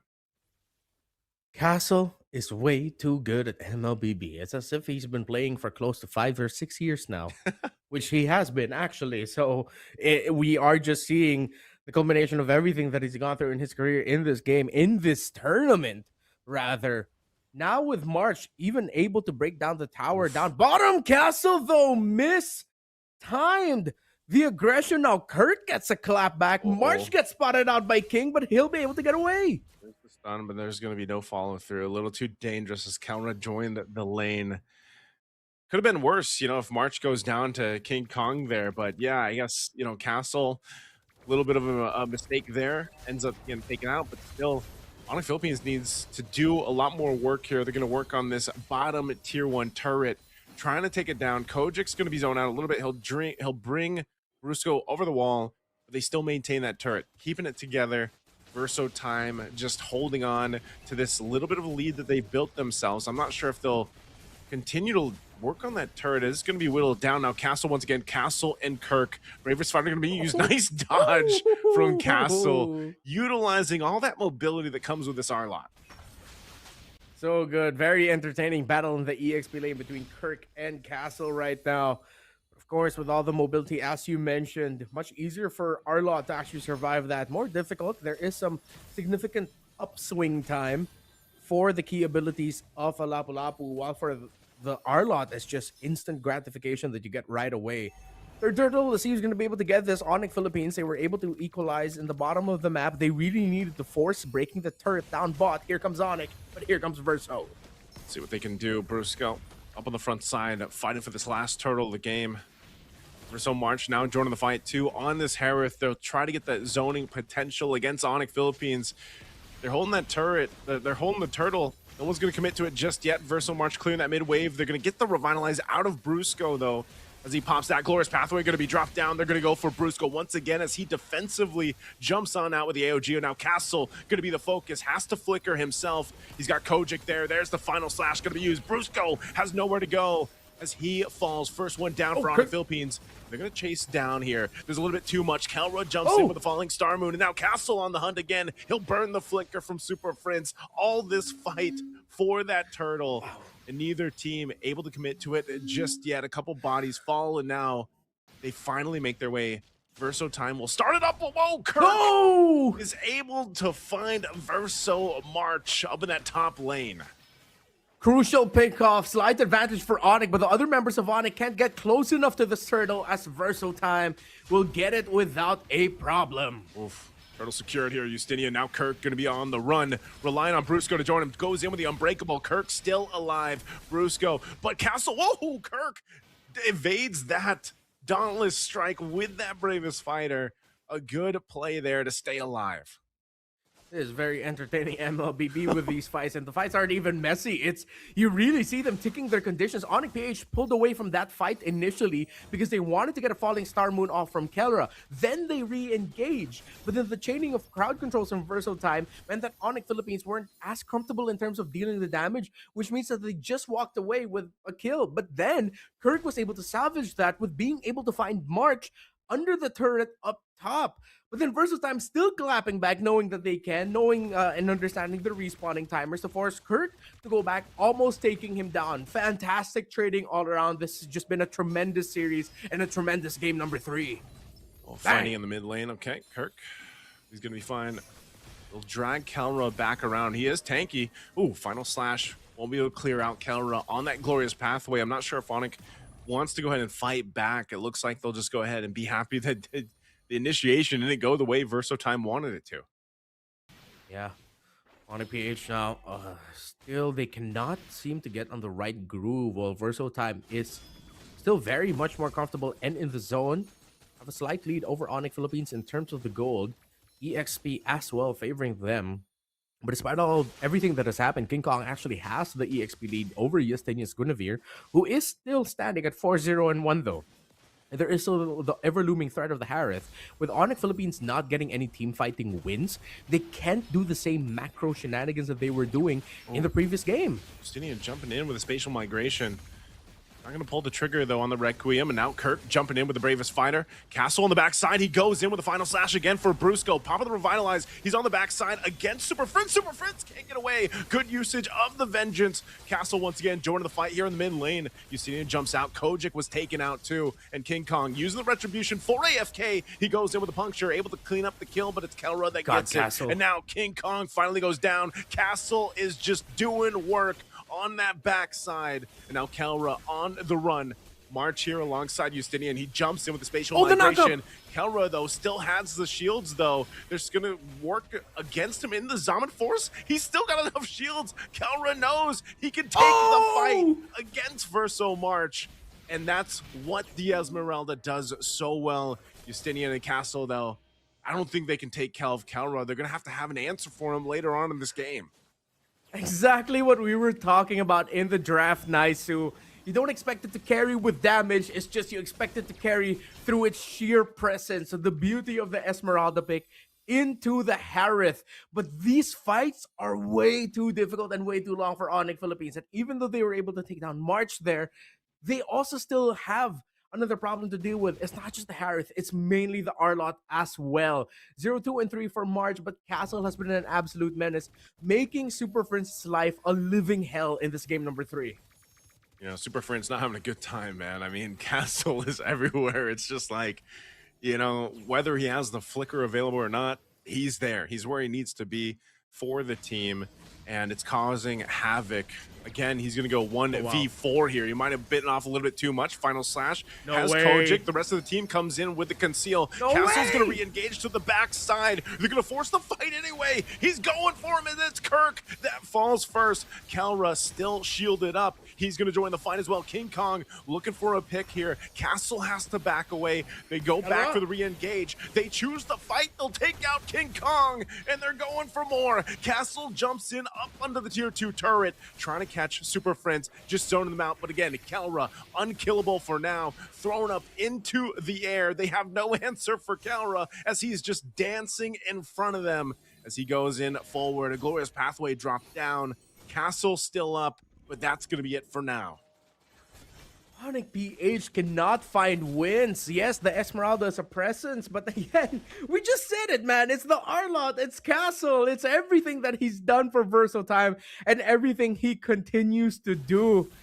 There's a reason why Castles, even after so many years, still stands strong, living up to the namesake, Lord being fought for. What's going to be fought for? Who's going to be able to grab it? Justinian will get the Lord after it all, but can they survive the fight? Justinian still on the run. Castle as well. They drop down the glorious pathway. A jump from Brusco with the AOG. He goes in. He's able to find March with the Unbreakable. Now Kojic has to get out with the beacon. I'm not sure if they're going to continue this on. Castle just holding him down. Kalra jumps in with the falling star moon. Under it all as King Kong joins as well. They drag him back. They knock him into the air with a spatial migration Requiem combo. Finally taking out Kalra. And Castle joins the fight again with the final slash. He's on the hunt for Super Prince, but he might have been a little bit too overextended as he's punished, and finally it goes down. But another re-engage. A glorious pathway drop down. Kirk has to get out, but King Kong comes through. Wow. He'll clean up a couple kills himself, and HusKKiee wins that fight. What a series, what a game, and what a fight. So many things were traded out there. The sheer presence, again, of the Esmeralda. Super Friends this time doing a little bit better job of staying alive here. Not so easy for Versatile to take down. But again, the problem is, yeah, they have so much sustainability, but HusKKiee doesn't have the raw damage output that Versatile has. And survivability alone that is being carried by this Arlot because of how powerful a skill Vengeance is, the second skill of that Arlot. He's able to go ahead and bait them for this fight. It's Justinian that goes down. Again, that's part of Kelra's job with this Esmeralda. Sometimes it's just be a distraction for Verso time to chase him down. Also, right now for Versatile, an unsung hero here 100% has to be the Juicin, and it has to be all of the crowd control being dished out by the mid laner of Versatile. It wrecks the tempo of HusKKiee and team fighting just enough. It buys him just a few seconds or so of breathing room to equalize in terms of the damage, bring Onyx down low, and then they can survive a little bit longer through it. But unless this Arlot goes down first, HusKKiee will have to work so hard for their team fights. They have a Sky Piercer on this Kimmy, but of course Super Friends cannot get kills. It's way too hard. But with the itemization of Kalra going from Radiant Armor to the Guardian Helmet, and now even the Chastise Pauldron, maybe this is just gonna help a little bit more. There's 2 Chastise Pauldrons already, even so, because Kirk built one as well for himself. Yeah, we'll see if it's enough. I feel like look how close it's been. Whoa. Going to catch out Kojic. Kojic popping the beacon. He does have the flicker now available. It wasn't earlier on, but that traction pulse able to help out. Lord's going to be up here shortly, and that's what I'm saying. Oh, again, it's that up. King Kong's the one to go down. Justinian able to find King Kong at the right moment, and Lord is up now. So without a jungler, HusKKiee is just going to have to delay this take if they decide to go for it. Yeah, they back off immediately. They know that there's no way that they can healthily contest this Lord. Brusco spots out AFK and March, but Versatile will take control of this, and I wouldn't be surprised if they get this Lord without a problem. Onyx will try and bait out something. Oh, again, forcing this fight. Kojic now could be in trouble. Kirk chasing him down, still with the Lord being worked on too. They're going to force the fight anyway. Zaman Force already dropped down. HusKKiee, they stopped them. They stalled them out from taking the Lord, but they're going to continue the fight as Brusco falls, trying to go ahead and keep them at bay. And now Lord is up. they bought enough time for King Kong to be up, and that's exactly what Onyx Philippines wanted to do to stop Verso Time from taking that Lord. Yeah, for Onyx Philippines, them building a little bit more chastise pauldrons, considering that these team fights are going way too long than they should be, it's the right item because of that redemption passive. When you go below 30%, you regain around 60% of your HP back over a period of time, and that's what they need. They need to be able to extend these fights and let Kelra do work. Kirk jumping in, bravest fighter. Bad I'm call. not sure. I'm not sure if they wanted to take that fight or not, but Kirk jumping on in after all that was expended, and now this is a free pass to just take the Lord after that. So Verso Time fought for this objective. They did the work, and hey, they got the Lord. Yeah, right before that really long sequence, we were just pointing out about how Juicen has been also an unsung hero in this game, and that definitely proved true in the previous engagement for that long take for the Lord. But now here comes Verso Time with a chance to end this in game number 3 and go to the grand finals before Onyx and before EVOS, the hometown heroes in St. Petersburg. Oh, right now, working up on this top turret just to clear out the waves. Lord's going to be making its way down the bot, so Verso Time will have a opportunity to go ahead and start knocking down some of these base turrets of Onyx Philippines. Taking a look at the items here, too. You know, it's been relatively an even game across the board here for the most part. A little more defensive items being picked up. A glorious pathway dropped down under the mid-base turret of Onyx Philippines as they clear out the wave. Still managing the waves really well here so far.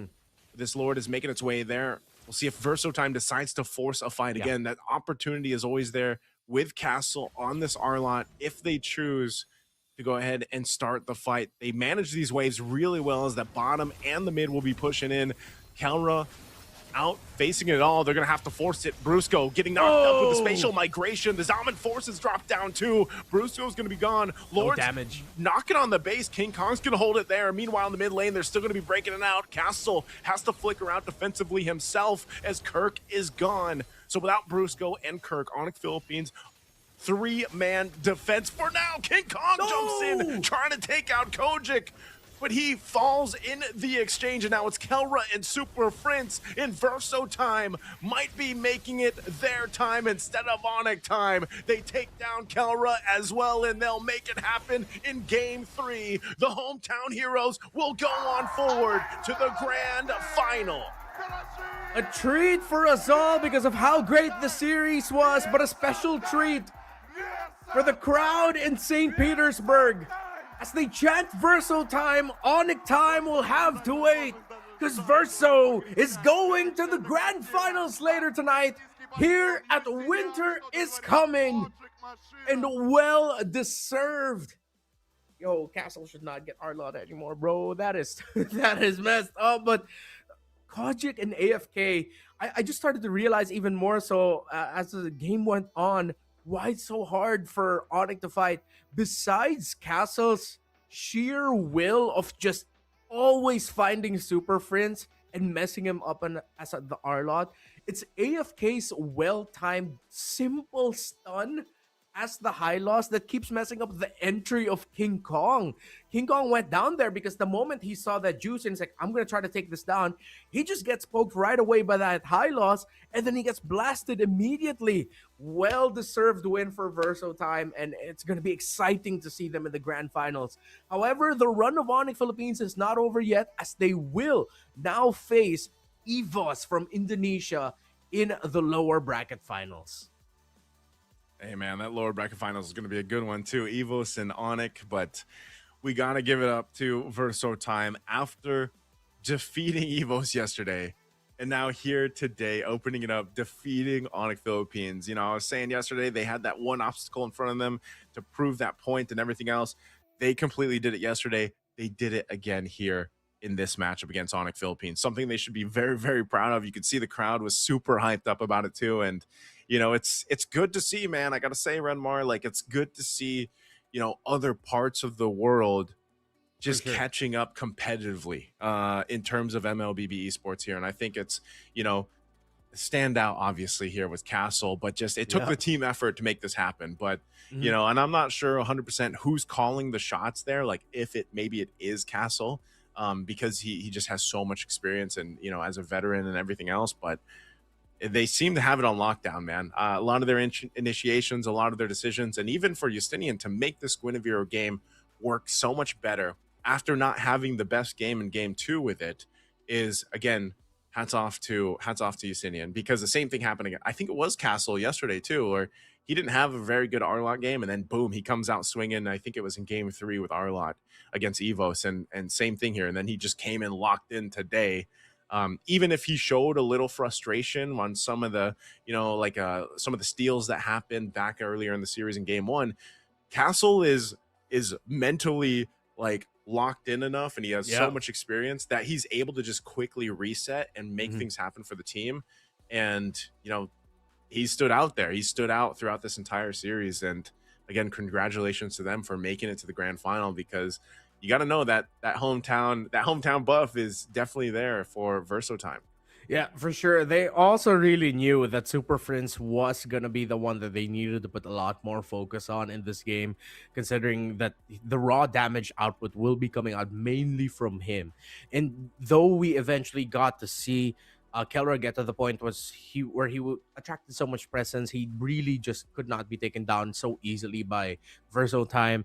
The problem was they could not get Super Prince in a comfortable spot to chain kills together, get Skypiercer stacks. The important thing about making KKiee your main carry in your lineup is that you get kills early and you get Skypiercer stacks. He did not get a kill. He did not get a single stack from that Skypiercer, and that will haunt Onyx Philippines. But they're going to have to recover, because EVOS is waiting hungrily in the lower bracket to try and get a chance to get some revenge onto Verso time in the grand finals. Again, we put a lot of focus into the performance of Castle, but as you mentioned, this was a total team effort here by Verso time. They've proved time and time again just how good they are with team fighting. Though there are moments where they fall down just a little bit in the macro, they ended up in a great scenario for them, because it's two lineups that really don't care about the map state and the minion wave state so much. They're just gonna play to see who walks away with a better team fight. And again, because since KKiee just couldn't get online, the better and easier team fight time and time again was for Verso time. Hey man, from Onyx time to Verso time, like they made it happen. They made it work.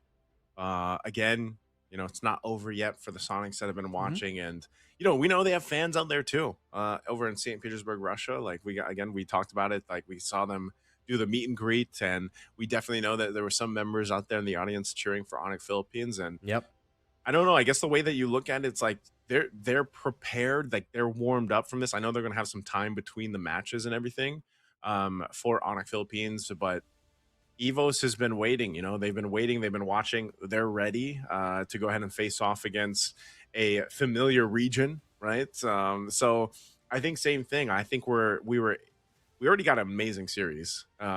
It was very action packed, and I think we're gonna have the same thing basically happening in the next one, which is going to be a best of 5, by the way. The lower bracket there between Evos and Onyx Philippines will be a best of 5. Yeah, that's it for me and Naisu. Naisu, it's been great to have you here at Winters. Coming up next is going to be myself and HusKKiee, and it'll be Mirko and HusKKiee to close out with the grand finals later tonight. We still have 2 series, a best of 5 and a best of 7. That's it for us for now. We'll see you for the second series.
We're about to witness a match that we didn't expect to see in this specific scenario. The lower bracket finals between two of the invited Southeast Asian teams here at Winter is Coming. It's EVOS versus Onyx, as Verso Time is the one waiting in the grand finals. Welcome back to Winter is Coming. My name is Renmar. Still here now with HusKKiee.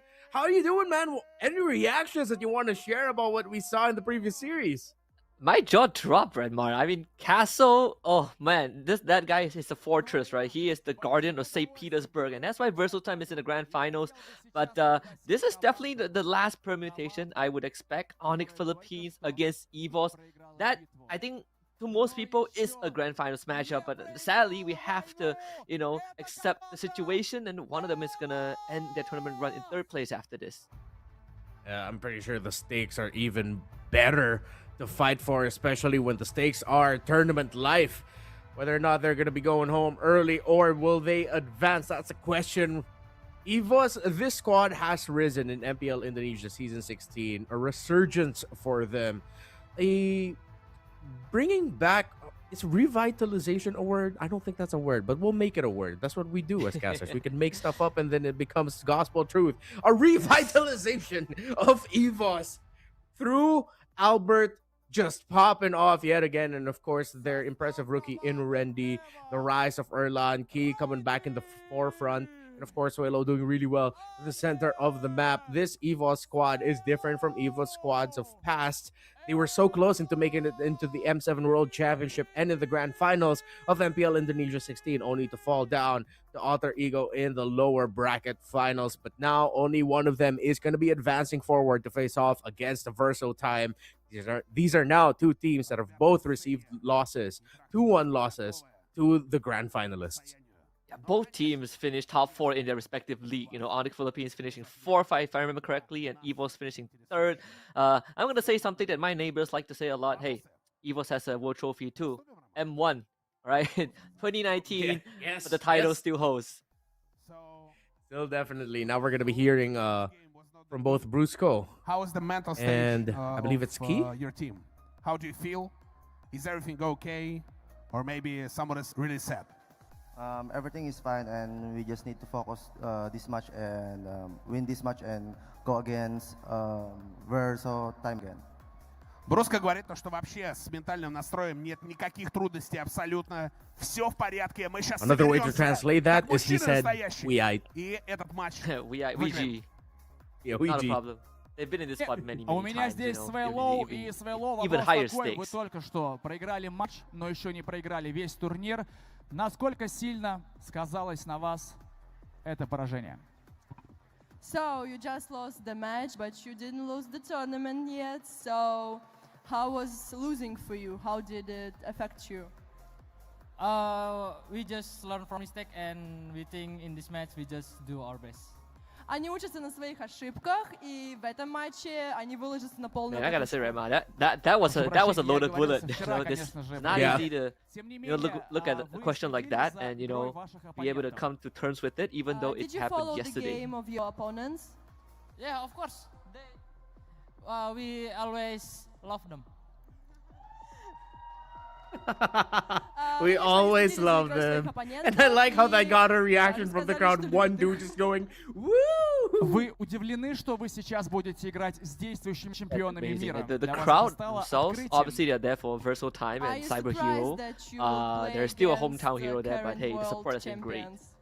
Yeah, we just expected, but we always Yeah. because we expect we will face them all. Yup. Они уверены, что они победят, ребят. That's one of my favorite interactions. Спасибо большое. Thank you very much. The entire Юрий. tournament.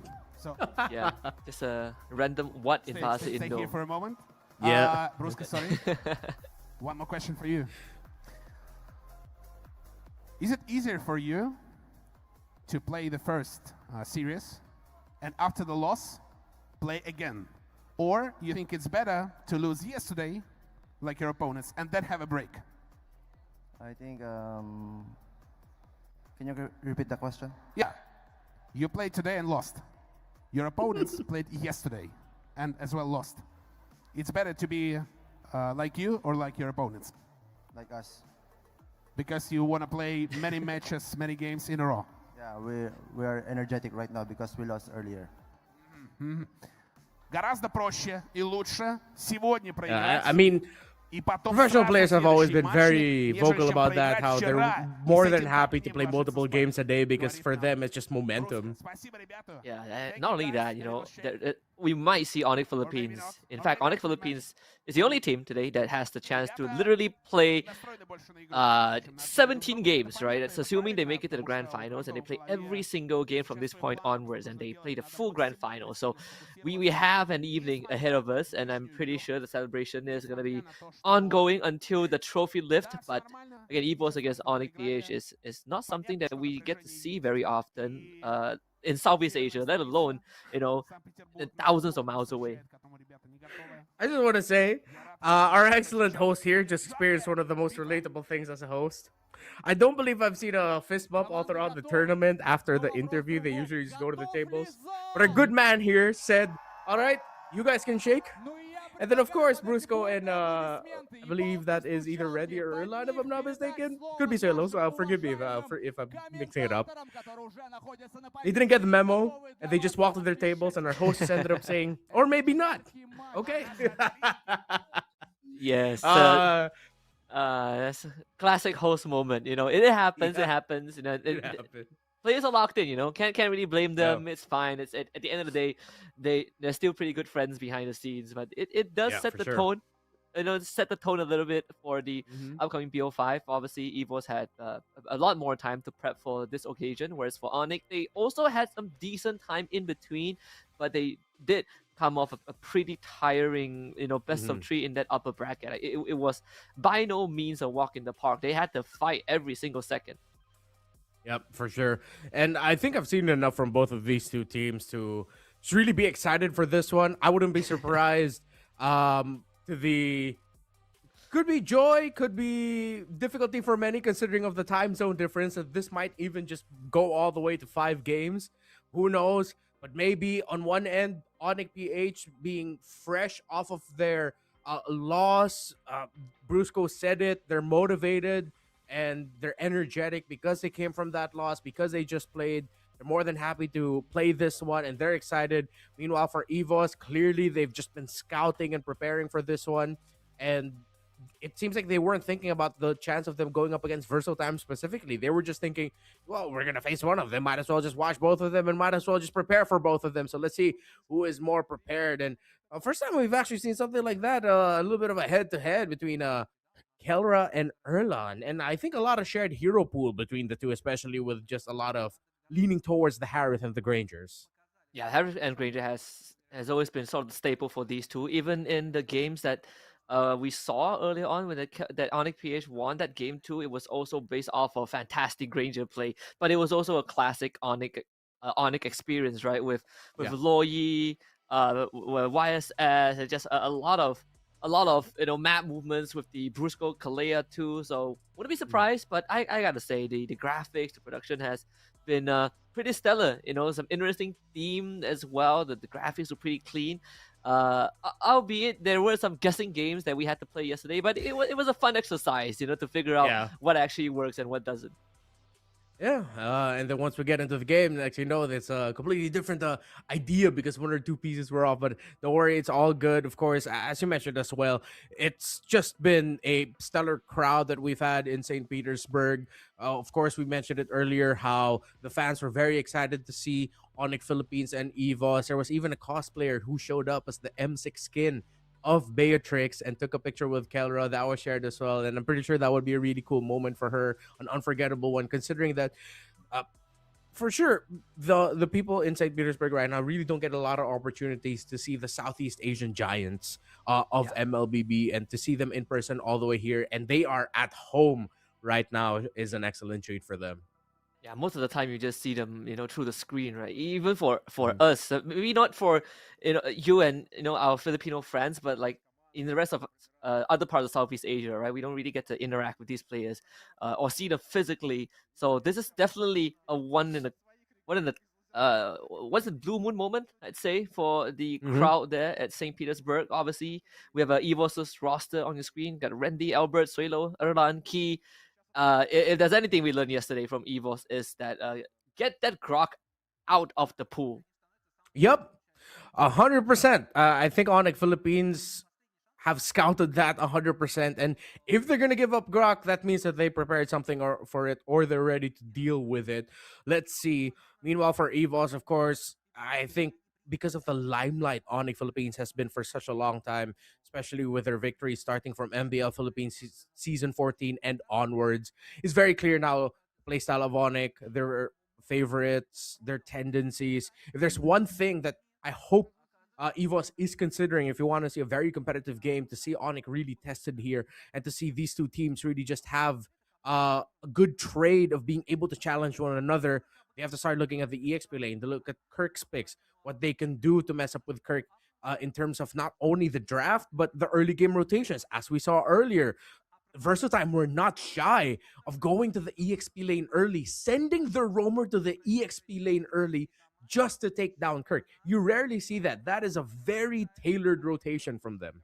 Yeah, and it also comes down to the heroes we've seen from Onyx PH, right? Like Kirk, every now and then it's gonna get his hands on the Yuzong, which demands a lot more of the attention from the enemy team, and these tailored moves to shut him down will prove to be a lot more beneficial if he is indeed running that Yuzong.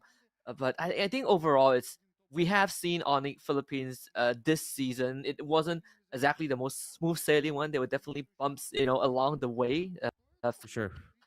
Uh, after offs, but throughout there were definitely tendencies exploited in the Logan. I think so. Time sort of shows again this series what these are. You sort of Onyx Philippines feel what they have to Yeah. do, and then Yeah.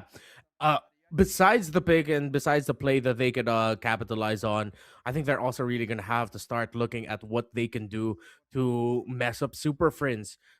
One thing that really started happening way more, especially after the victory of Onyx Philippines in SPS, and then eventually the win that they got in Mobile Masters, is that teams take a lot more care and importance towards making Super Friends struggle, whether it's in the draft or whether it's in the sheer lockdown of Super Friends when it comes to team fighting.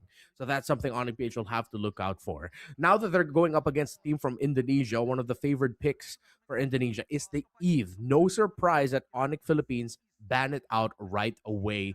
Along with the CC, of course, a pick that gave them difficulty in the previous series. and the Yuzong as well. A lot of respect being shown by Vin there. We've seen Kirk make a lot of magic in that XP lane and just being a total nuisance. Great at fighting around neutral objectives, great for sieging. The Hayabusa also taken out alongside the Kalea. Oh, this is potential Yi Sun Shin versus Lancelot matchup. The Grok is left open though, and obviously it will be picked up by Onyx. Good steal, good response right away by Onyx. Watching our scouting reports as well. Make sure that they don't get the Grog onto the hands of Key. Now for the next picks, let's see if we're going to see some steals here as the Lancelot is open. Hayabusa got taken away. So with a Hayabusa gone, it makes a lot of sense for Evos wanting to seal a Lancelot early, but they still have to worry about a decent Shin. So they decide, you know what, we can take the YSS. Seeing that there's a Grok on the other side, it might actually be difficult for a Lancelot to be used here by Evos.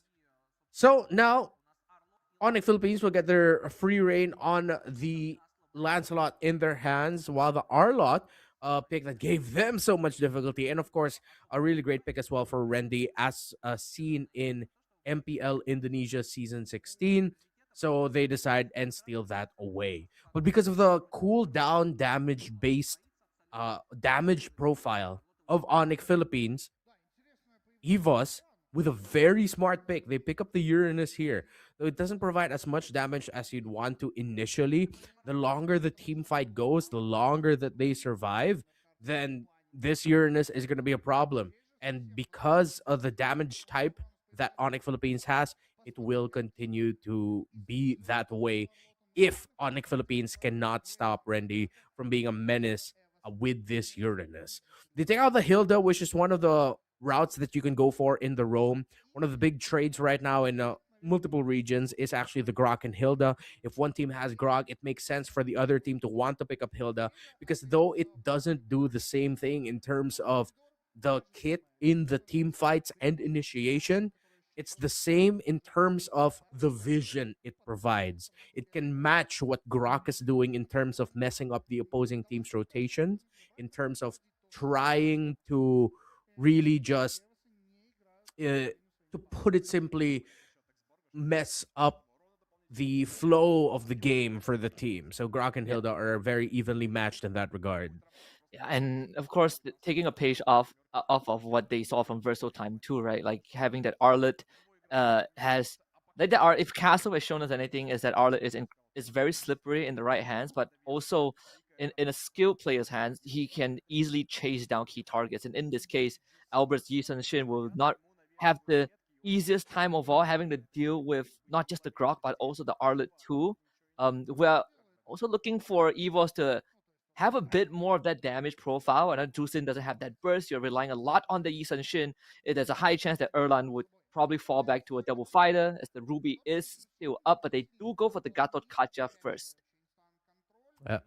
That makes Onyx Philippines want to think twice about picking up someone who is more of a static mid laner, something along the lines of a Farsa. Kimmy is still available for them, and I think with a Uranus there, that might make an excellent choice for Onyx Philippines. Another one, if they want to go for a sudden surprise, is two. You have the Lo Yi. The Selena might be tough considering with the presence of the Gatakacha and Uranus. But they're taking their time. They still go for the Farsa though, despite the presence of the Gatakacha and the Juicin. This might be another really difficult game for Super Friends unless they can win it out through sheer map control and presence in the center of the map. Yeah, the Phobius is going to be the last pick. So this, hold on a minute, is this another Uranus gold lane? We've seen it from Kabuki, from TLID right. before. I mean, TLID has been pretty. It is. Wait a minute. Yeah, it is, right? Uranus gold lane. So yeah, we've seen it from TLID, or more appropriate Team Indonesia when they played in the recent tournaments. So big stand back, hard to take down, but that means that full reliance is going to be on Albert with this Yi Sun Shin to really have that mid to late game impact. If he goes down, then majority of the damage is just gone. Yeah, even more so now, it puts extra pressure really onto Brusco, Super Friends, and Kirk. King Kong. They both start with a K. To really make sure that Albert doesn't have a good time farming if they could. Because double fighters really suits Yi Sun Shin so well, as we've seen all throughout the history of Yi Sun Shin being one of the go-to jungler picks. If you can put a jungler or a fighter in the gold lane with it, it's just perfect. And it might even get to the point where Onyx PH, if EVOS do some amazing river control and defense, there's no opening they're going to find to actually mess up Albert in the rotations, and they'll have to brute force it through sheer team fighting alone. Oh, yeah. And even when you look at the team comparison, obviously the late game potential does skew over to EVOS, and totally understandable. The Yi Sun Shin is there, but the survival potential is what's going to be a pretty quite kind of what solidifies EVOS' position in that late game if all goes well. But we know of Onyx for their aggression, that early to mid game rating 6.2 as opposed to 3.8. That's where Onyx is going to look to strike hard. Yep. And now here we are, game number 1 of this best of 5 series for the lower bracket finals here at Winter is Coming. Sound off on the comment section to everyone who's been watching us all throughout the leg of this tournament here in the English broadcast. If you still have friends or you know people who are still looking for the English broadcast, let them know it's going to be at Cyberhero_MLBB2. Looking at the emblems, no crazy swerves here in terms of the selections, although Suelo will go for Inspire instead of the usual Agility. So instead of going for the 2 feet, he gets a little bit more cooldown reduction for him. So continues to manipulate minion wave. Expected from Doc. I remember that I saw I think one of the recent matches in the SEA Games got as a response to the Grok. It didn't work out. I feel like there's a lot of league that you need to put into it to make that play out. Obviously, Phobius against Arlo will always be a classic matchup. We'll see if Phobius, Randy can take advantage of all the vengeance dashes. Yeah. Okay. Let's see. Onyx Philippines now still trying to do what they can to mess up the rotation, as we said, but Albert's not there. It's just gonna be Suelo and Key that they're gonna be running into. Busco and Super Friends alongside Key and Suelo already forcing out the Revitalize early in the skirmish. 17 seconds or so before the turtle spawns. Not going to be good news for Key and Evos. There's a chance that if they go full commit into this, that Gacha might be the one falling down. Let's see if the little bits of healing that he gets with the enhanced basic attack will be enough to actually keep him alive. King Kong shows up in the center. Gets a little bit of pokes on him. Onyx PH are going to be taking control of this turtle pit without a problem. Randy, though, close by. Albert in contention. Willing to fight this out. Looks good for both, but looks just a little bit better for Onyx Philippines with the trades that they're getting. Yep, and the flicker out from Randy. Had to really be careful. If gets swiped back or blocked by a rampart, that is a high chance that he ends up going down.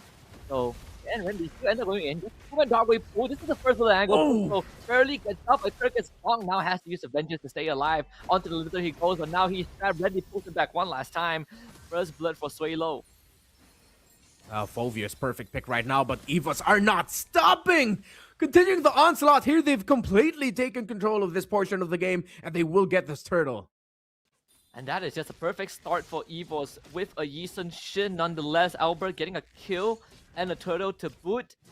And this Phobius, we did say it's the more dashes you have, the Phobius is gonna be pretty deadly. Even in that early game, Kirk did his absolute best, but every single time he attempts to escape, he just refreshes the Infernal Pursuit. For Randy, the commitment doesn't really account to much, so Suelo just had to flicker and Crimson Beacon out of the way. Something we failed to really put a lot of importance on is that Phobius last pick, even more so. Despite all the trades happening in the center of the map, the Phobius, once it comes into the team fights, has so many dashes to work with. Of course, naturally, Phobius, for the longest time, was known as to be the bane of existence for Arlot, when that was like one of the main matchup trades that you could be getting in the EXP lane, especially around MPL Philippines and Indonesia and Malaysia in Season 14.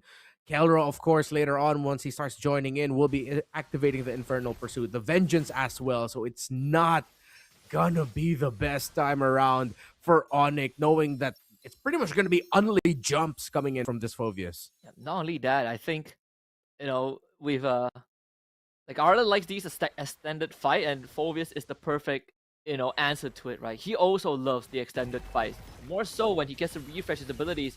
To get the pullback onto Brusco, the feather airstrike, not enough. But at least they get to trade Suelo back. The last salvo from Super Friends did come true. Had to use a tectonic charge, so worth it for Onyx. They trade Brusco for the Dusin.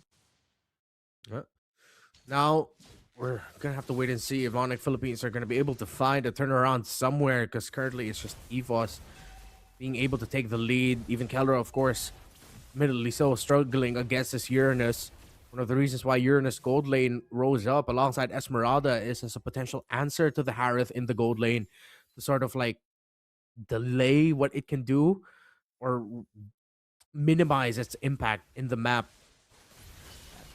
Oh. Even the feather airstrike again, this time Suelo dying the second time in quick succession. Just came back to the map in time for the turtle. Onyx Philippines now have priority. Another rampart. Albert has the traces away. Turns around with the turtle bow. Tries to take down Kirk, but Kirk vengeance! Oh, just plays hopscotch into the hands of Randy, who was waiting. King Kong does get the turtle, and now on full retreat. Key trying to catch up, but Randy actually missed the flicker. Try and catch up to King Kong. Another thorn roll. A dark way pullback. Randy is relentless. They're gonna try and stop in the rampart from Brusco, but Randy's slightly out of range. Doesn't matter though. Super Friends still blast him with the feather airstrike, and the Evils they fight back hard. Great understanding of the hero by Randy, knowing that if he flickers forward and goes for the trade, it's going to work out well for him because King Kong will want to commit dashes to try and get away.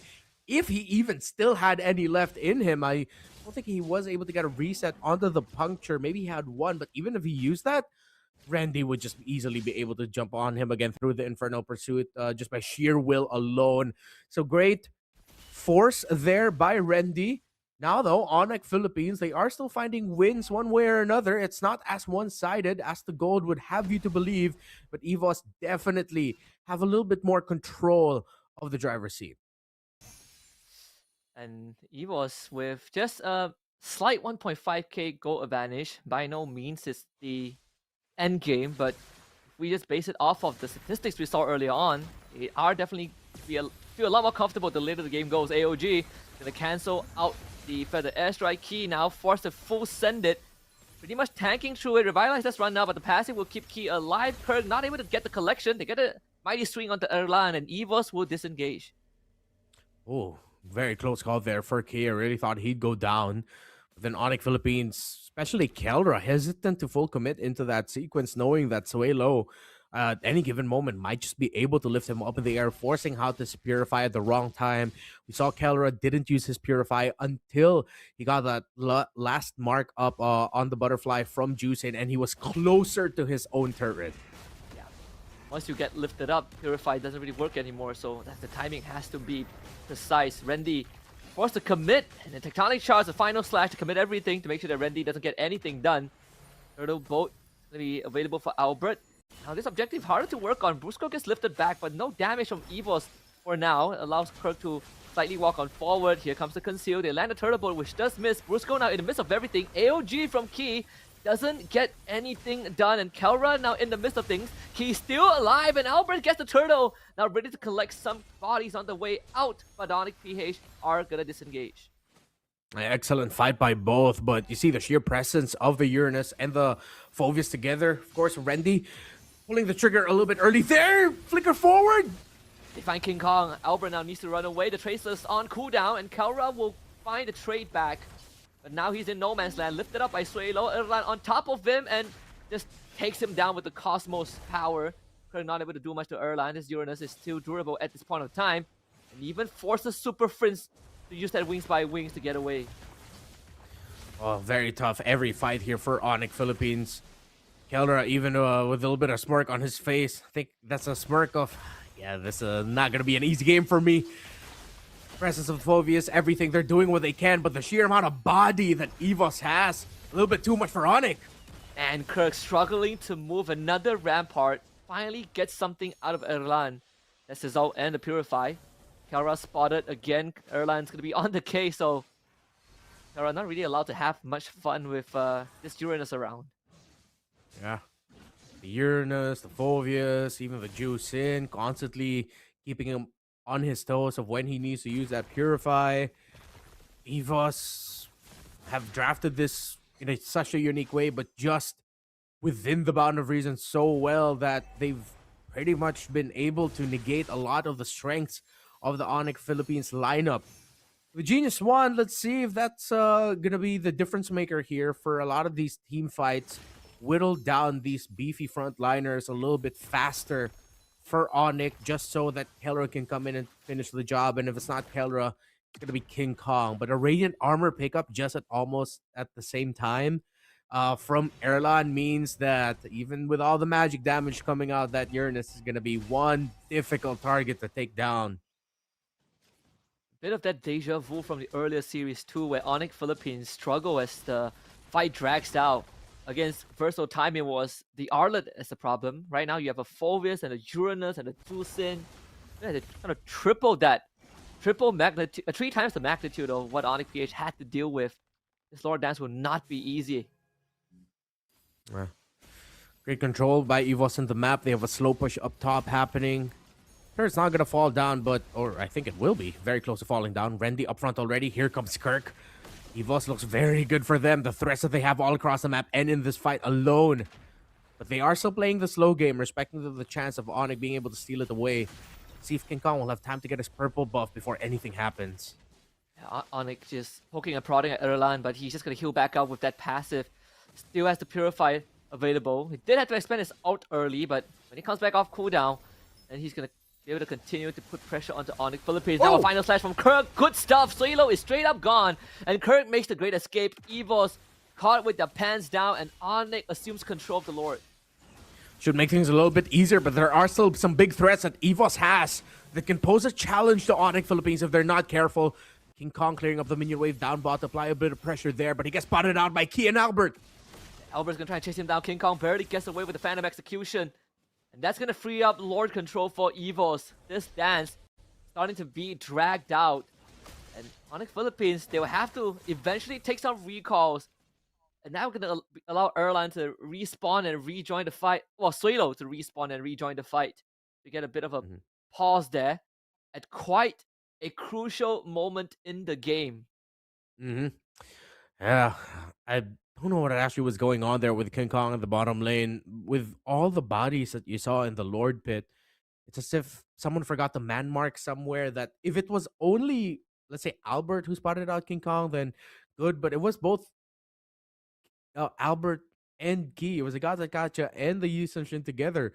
Would have been way too risky. If he went down there, then that's instantly just a full retreat for Onyx Philippines. The fact that King Kong can still go back, heal a bit, I don't think he's going to max the heal. There is maybe a very small off chance he could come in for the steal, but again, with so much zoning and so much frontline for EVOS, he might not even get closer to go for the retribution, that it might just end up becoming a risky situation here for Onyx in terms of whether or not they need to make the call of, hey, do we fight this, try to pressure, maybe get a punish? Maybe it's one of those scenarios where they get the Lord, but we get the kills and they can't make the most out of the Lord, or do we just back off straight up? I think for scenarios like that, and situations like that, they need to talk just a little bit better in terms of making sure that if King Kong or a member of Onyx is going to split off to handle the minion wave nearby, that they're going to be safe. I think the top wave is pushing towards EVOS' side in a favor of Onyx. I think they did eventually end up managing it. You see the thumbs up from Kelra, so this should be the goal sign pretty soon. Again, the night has just begun for Onyx, man. They have such a long journey ahead of them. Even if they win the series, there's still a lot more work to be done. So we have to respect the adaptation from them. Kelra almost trapped, and Randy does have to flicker to safety, but this is Lord Control surrender to EVOS. They will walk away with the objective. Kirk finds the final slash, but with Suelo around and alive, really nothing much that Onyx can do. Yeah, Crimson Beacon forced out just so Suelo wouldn't get damaged, but as expected, EVOS will be able to get the Lord without that much of a problem because of them spotting out King Kong at the bottom lane, trying to manage the minion waves there. So now Onyx Philippines will have to be playing from behind. We did mention earlier that this lineup of EVOS is going to be very focused on making sure Albert gets his farm, and he has gotten it without a problem. There's just so many bodies for you to work with that the rest of the map just feels so huge because of how much security that you're getting. And now EVOS can just keep this up. It's their ball to drop. Yep. And let's see how much power play they can make with this Lord. Albert's going to work on the top tier 2. Not a problem. And good dodge for Suelo. That Tectonic would have been an impactful one if it connected, but just pure sense there. The AOG was committed up top, and Kirk tried to beat a hero, but it's not his time just yet. He ends up going down, but he did ended up protecting that inhibitor. So all things considered, this Lord play from EVOS doesn't really constitute too much damage to the base, and Onyx should be able to hold on. Another Rampart put out. They get the lift back onto Bruce Go, pull him out, and commit in the mid lane inhibitor. Key ends up going down. EVOS wanted to force the structure, but cannot get it. Whoa, that could have gone so much better there for EVOS, but great counterplay there by Onyx. However, Kirk, initially, if I'm not mistaken, that was a 1v1 against Albert with Kirk just trying to defend, but again, with Albert being able to farm up without a problem, he is fully jacked in terms of items and EXP right now that even Kirk can't hold a candle to this Yi Sun-shin. While, of course, we saw that little highlight by Suelo, that clean flicker out, and it was pretty much a solo up until the entry of the AOG. But I think at that point, that was just a little bit more of a consolation for Key just to get an assist, because pretty much Albert won that. Yeah, I mean, AOG comes in from Key as he joins his team. King Kong now on the run. Randy does get isolated. Kirk ends up going down again. Now Randy's going to play Bounce House. The passive shield is up. Randy stalling for longer than he should have. They ended up losing Kelra in the process. So Randy doing his job mighty fine.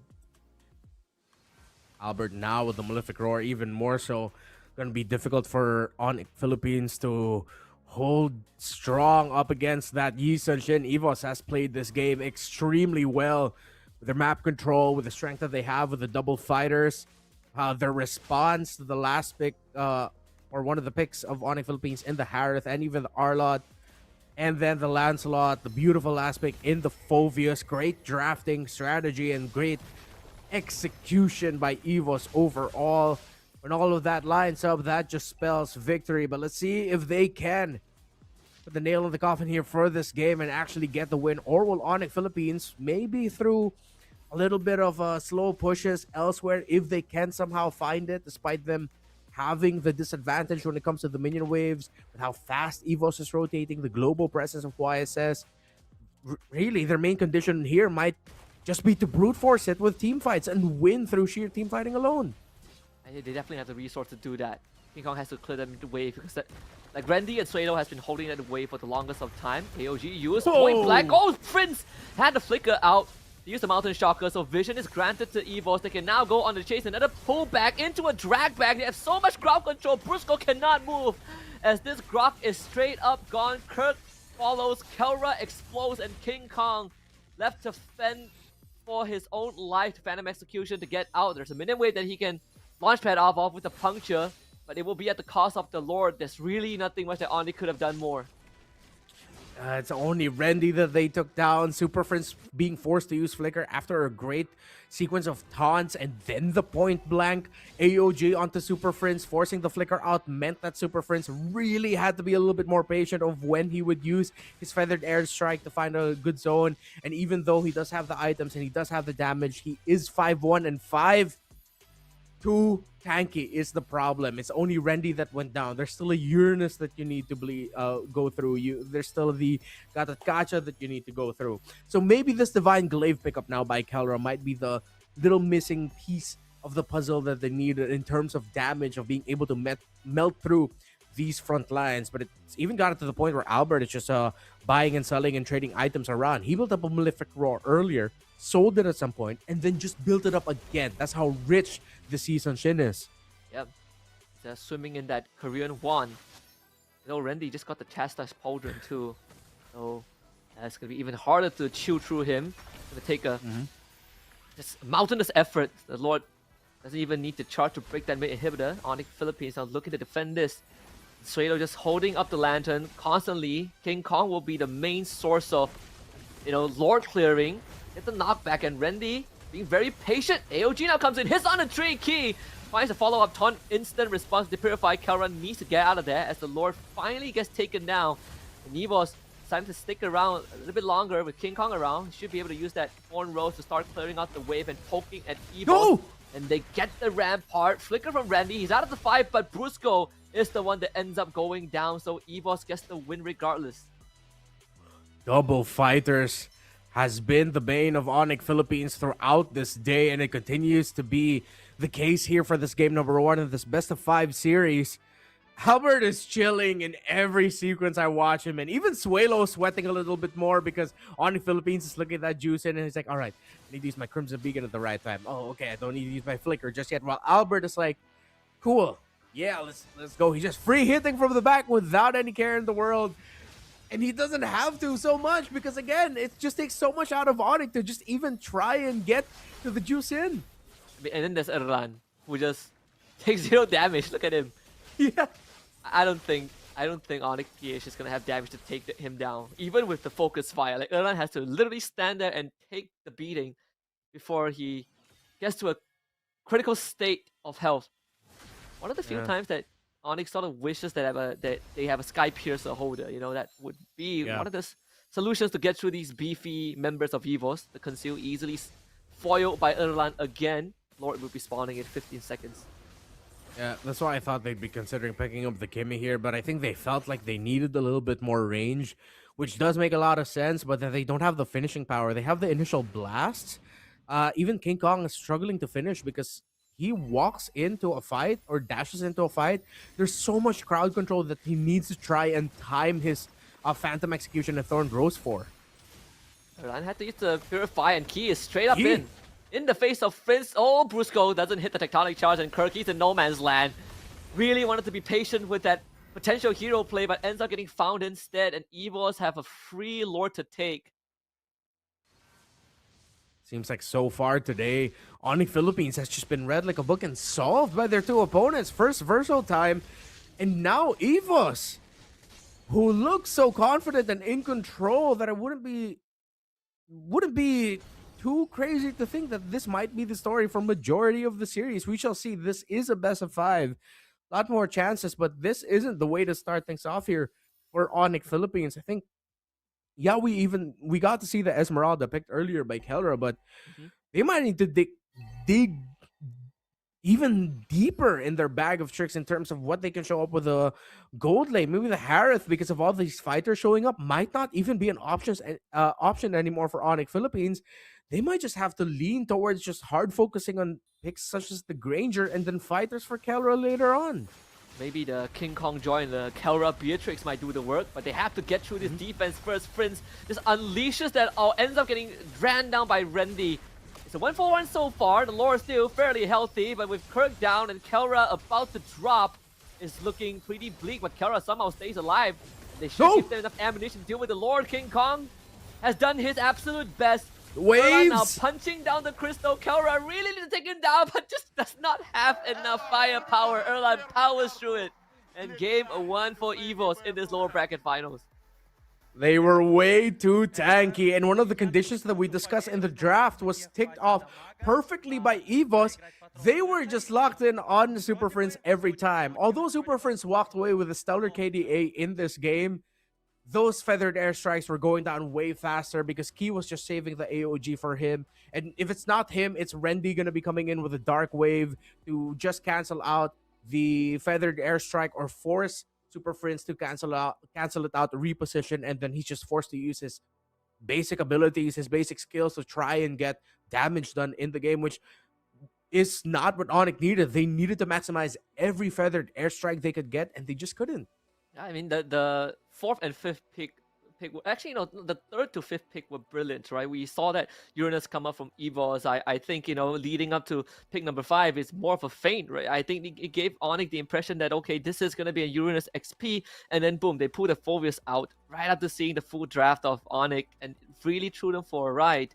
And that's the power of that red side. That last pick has so much influence, I think, in certain situations like this. And that Phobius was one of the best, I think, answers, to what Onyx has brought up.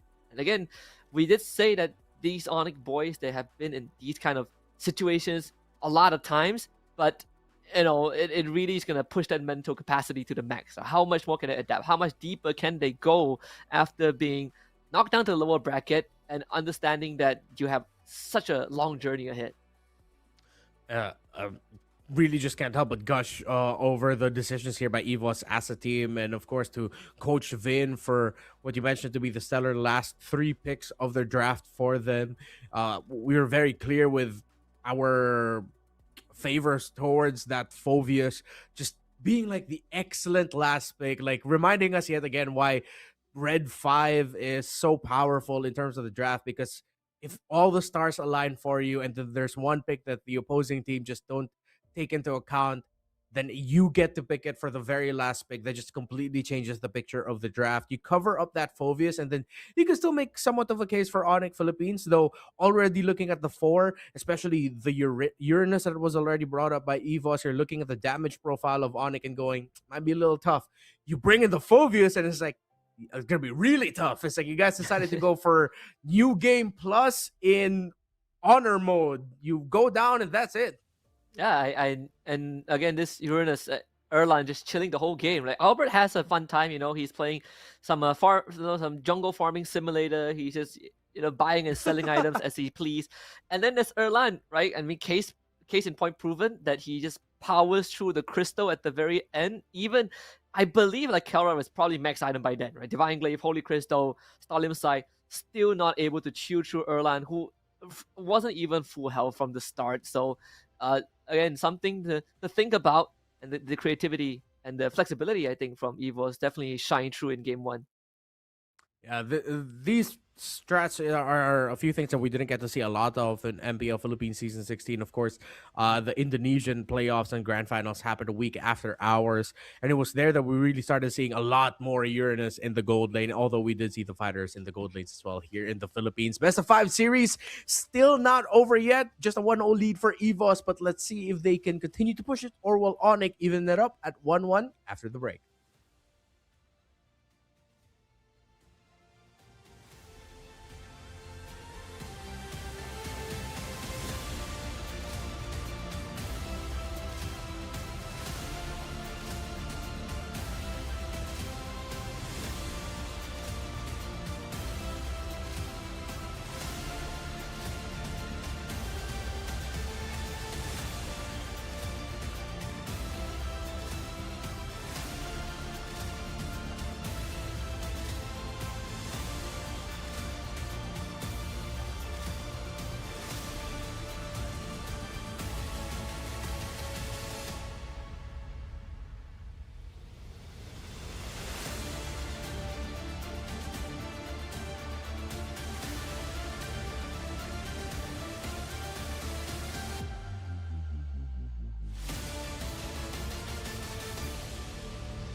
Winter is coming, and winter might be coming sooner for Onyx Philippines rather than later, as they are now down 1-0 in this best of five lower bracket finals against EVOS, who it seems like they really took their time to study Onyx Philippines and their drafts and just delivered a draft in game number one, which was excellent, from a Uranus to a Phobius, both in the side lanes, to really answer the dash focus lineup for Onyx Philippines. The question still remains for myself and HusKKiee: what else does Onyx have to do now? They've taken the conditions of taking away picks such as the Grok, but even with that gone, it seems like they just still would not relinquish control at any point in the game.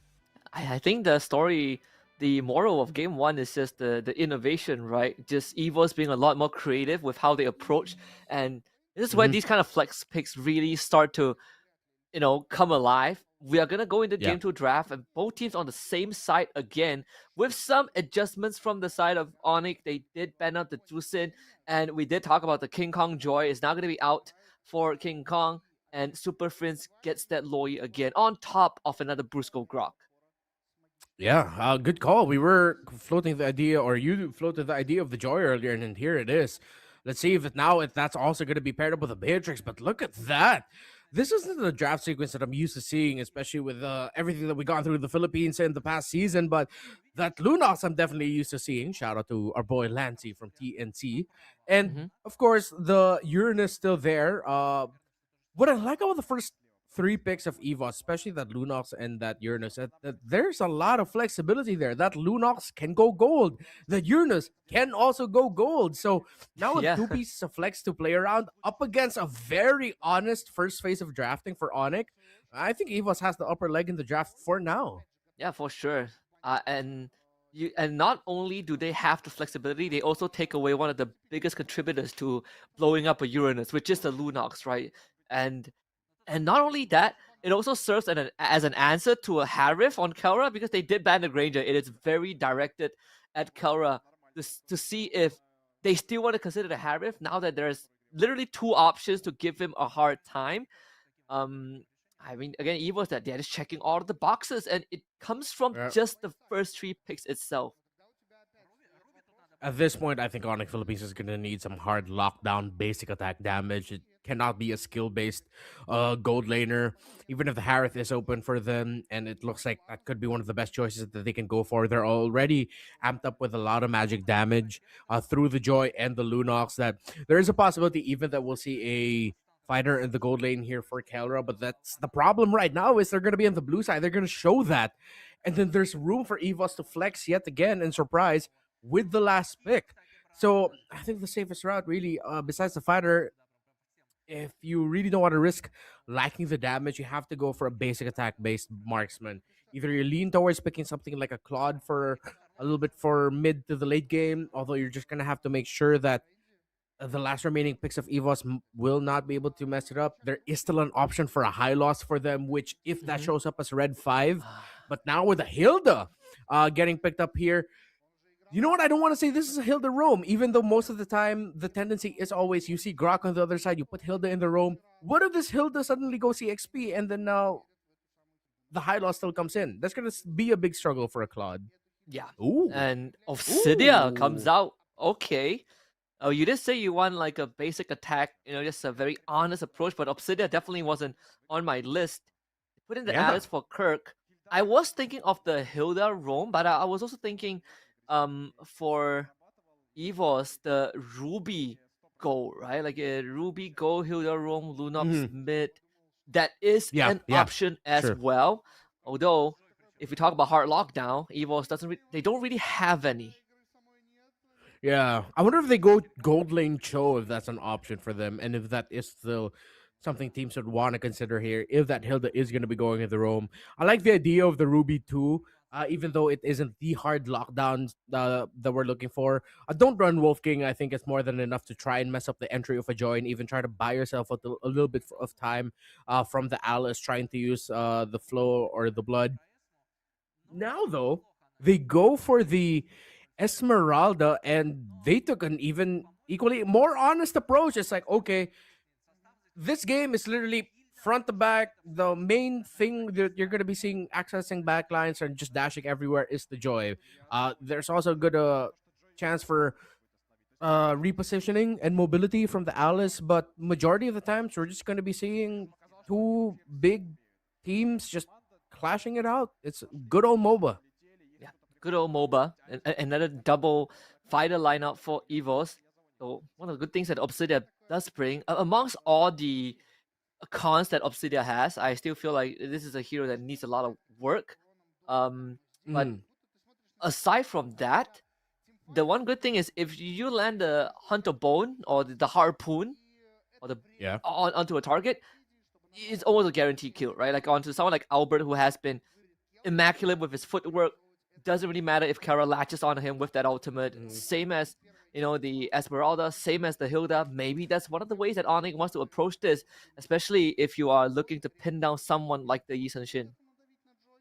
Yeah, to the people who were saying that after the patch it would be bye-bye YSS because they reduced that traceless CC immune time, no, not at all. It made the ceiling a little bit more difficult to reach for YSS, but definitely he is still a strong pick with how crazy his skill traceless is. One of the best mobilities, skills, and abilities in the game. The early to mid-game potential looks good for Onyx, but in the late game, definitely that is where EVOS will shine because even though Onyx, with their Obsidia, still going up against a pick such as the Uranus and now an Esmeralda as well. The question is, will they have enough damage? Same question as game number 1. Will it be the same result? Welcome to game number 2. All eyes now are going to be on Kelra, starting to rock the Fighter Emblem set because, of course, the change from the Spell Vamp to Hybrid Lifesteal for that emblem. Yeah, definitely will need it. Some extra survivability also in the overall grand scheme of things. Just take some time to stack up the bone shards. I think not only that, Obsidia just naturally has short range, right? Sort of like playing a carry. To deal damage, you are inevitably gonna put yourself in range of getting traded. And in this case, thankfully, it's a range into melee matchup. So Kara does get that part figured out. And obviously with Friends on this Lo Yi, you do come online at level 2. Just the ultimate is basically the icing on the cake, and Onyx Philippines are essentially saying that they are going to try and win through macro, if anything. Yeah, let's see if they'll be able to replicate the results earlier.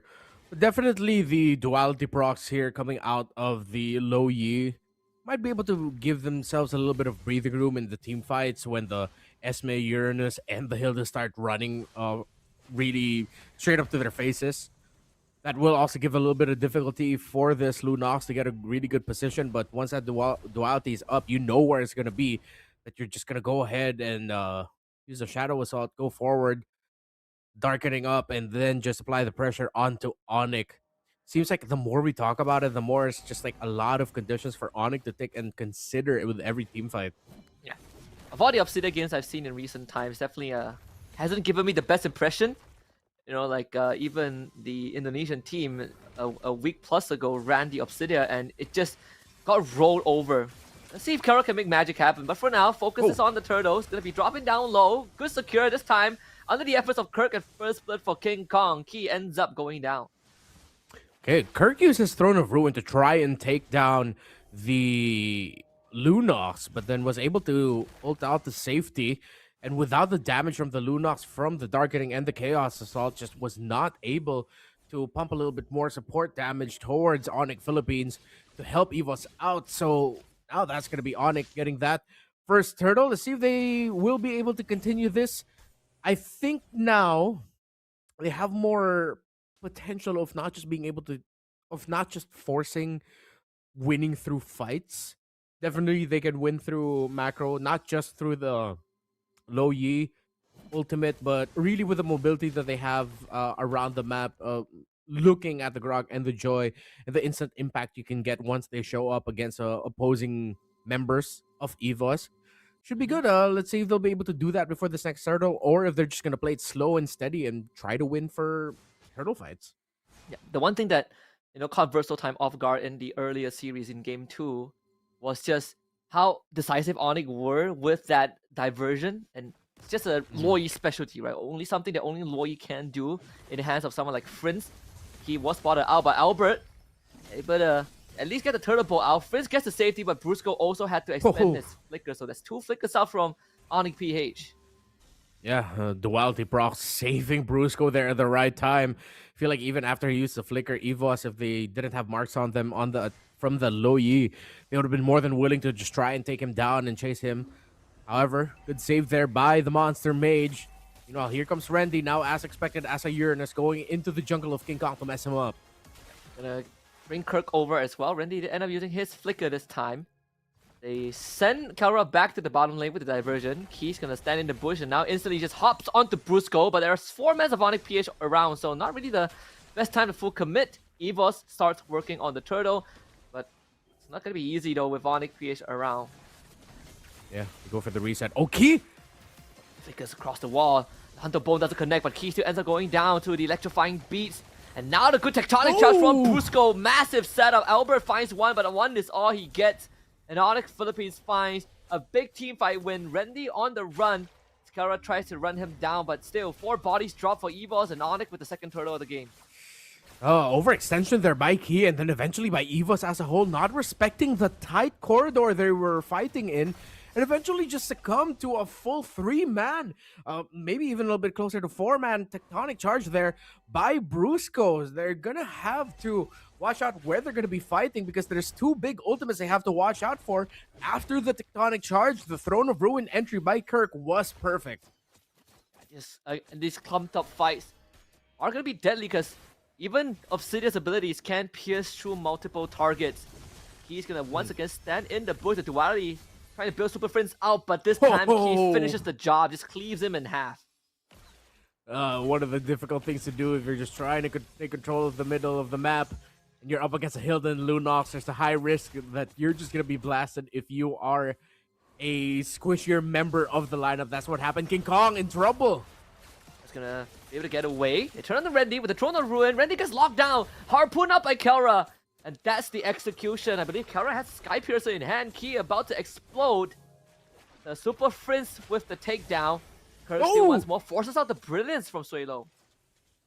Oh, excellent call there by Onyx. Good pressure and aggression by Evos, but an even better response and reaction by Onyx Philippines that now, let's see if they'll be able to take the third down in mid. And Suelo just cannot stand and hold a candle to Onyx Philippines. The range not really the longest as well. Even in terms of the goal discrepancy, it's indeed a Sky Piercer for Kelra. And that was the answer that we proposed in game 1 that we wish they had against such a tanky lineup. And Kelra with the perfect solution, a lockdown that prevents mobility and a guaranteed way to easily kill off tanky opponents when they reach a certain threshold. Yeah, you really just don't want to be focused on burst and skills if you're going up against like Uranus. You want that you want the continuous damage to pressure them, Kirk! It's pretty durable, so not really a big problem there. Kirk can do this all day. He's getting the Randy experience. It's on a different hero. Yeah. And I don't think Evos wants to contest this turtle this time. And even Kelra, double backing, was thinking of going to the top lane, but ends up deciding otherwise. We'll take the little first. On the Philippines takes up space, and this turtle 100% will go over to King Kong. Kirk right now really an absolute menace with this Alice. Once he gets his hands on the Chastise Pauldron and on the Redemption passive, it's gonna take so long for them to take it down. Similar to the Uranus, but the Alice even happier because the Alice can, well, suck up life. Uranus just has to make it on his own while the Alice is a straight up vampire. She is lore-wise a vampire, right? She's vampire, and the funny thing is, Alice takes health from targets around her. Uranus just wants you to hit him. He's a simple guy. The more you hit him, the more health he gets back, the happier he gets. So that's a relatable guy in my book. Onyx Philippines with the endless battle getting picked up by Albert should still be okay with the lead and control that they have. And now they will use that pressure. Good attempt at a little cut there by Brusco. Kirk there to back him up as well. But they're not going to be able to get progress done in the tower up top as Evos wants to fight. Erlang was trying to set up for a flank, but Onyx Philippines covering all of the angles very well. And Kelra is actually starting to hurt. Even Randy struggles to stand in front of him. Not with Super Friends around the corner. Another bulwark laid out. Brusco and Super Frizz, they get the duality stacks again. All while this is happening, both junglers are just trying to power farm their way to that critical mass, and King Kong having a fantastic game, 3-0 on the Joy. Showing off why this is the championship winning skin. Hopefully later we get a treat and we get to see the Beatrix as well, but Beatrix has gone out of favor a bit, although not in EECA, one of the picks that shows up a little bit more in the gold lane, but because they are operating under the global ban system. Onyx can just continue this now as the gap continues to grow. Another tectonic charge into duality. Those AoVs are just too much. That's 32 bodies drop for EVOS. King Kong once more. Suelo able to just hop away with the darkening. Sadly for EVOS, there really isn't much they can do in the situation. Kirk is just going to tank that aggro from the turret. They bring Kelra in. Suck Erlan back. Another bulwark. Knock back Erlan. Forced to use to purify Kelra. Doesn't get the finisher just yet. But those Sky Piercer stacks are starting to stack up. There's 20 stacks on Kelra, if I'm not mistaken. So the later this game goes, the more dangerous it is for the front lines of EVOS. Randy not really sure if you want to stay there. Kelra in threshold. And Randy barely gets out. The bulwark put up by Brusco. Suelo able to get away, but the diversion on top brings Kirk in. And King Kong behind the scenes slays the Lord. Yeah, it looked like EVOS were trying to bait Kelra into really wanted to go for that kill. Suelo was there, off to the side. You see Key looking like he was ready to like tag in for Randy. He's like, I got you, and then be able to blast Kelra down. But then Kelra staying patient and staying back. You even see the other members of Onyx. It was literally the Obsidia up front, and the other members of Onyx like, you sure you really want to do that, man? We're here to back you up, but this does not look good for you. But still, at the end, it's Onyx with the lead and Onyx with the win. Getting closer to a 10k gold lead. Let's see if it will be endable for them or if EVOS just has enough farm for Albert, who is only level 13 against the King Kong's 15. Suelo also was not able to get that good of a game. So all odds in favor of Onyx to win it with this or maybe the next one. I think your question has been answered. Albert got solo killed. There, another tectonic charge. Erlan cannot stand much. That's the 30th Sky Piercer stack. Make it 40 for Kelra. The biggest goalie we have seen today for a single team. Key is going to get erased instantly as King Kong hops into the fountain and escapes him. And it's just 4 maniac for Kelra. Onyx Philippines equalizes this lower bracket finals. It's 1-1. Oh, they needed a decisive win such as that and a dominating win to boot.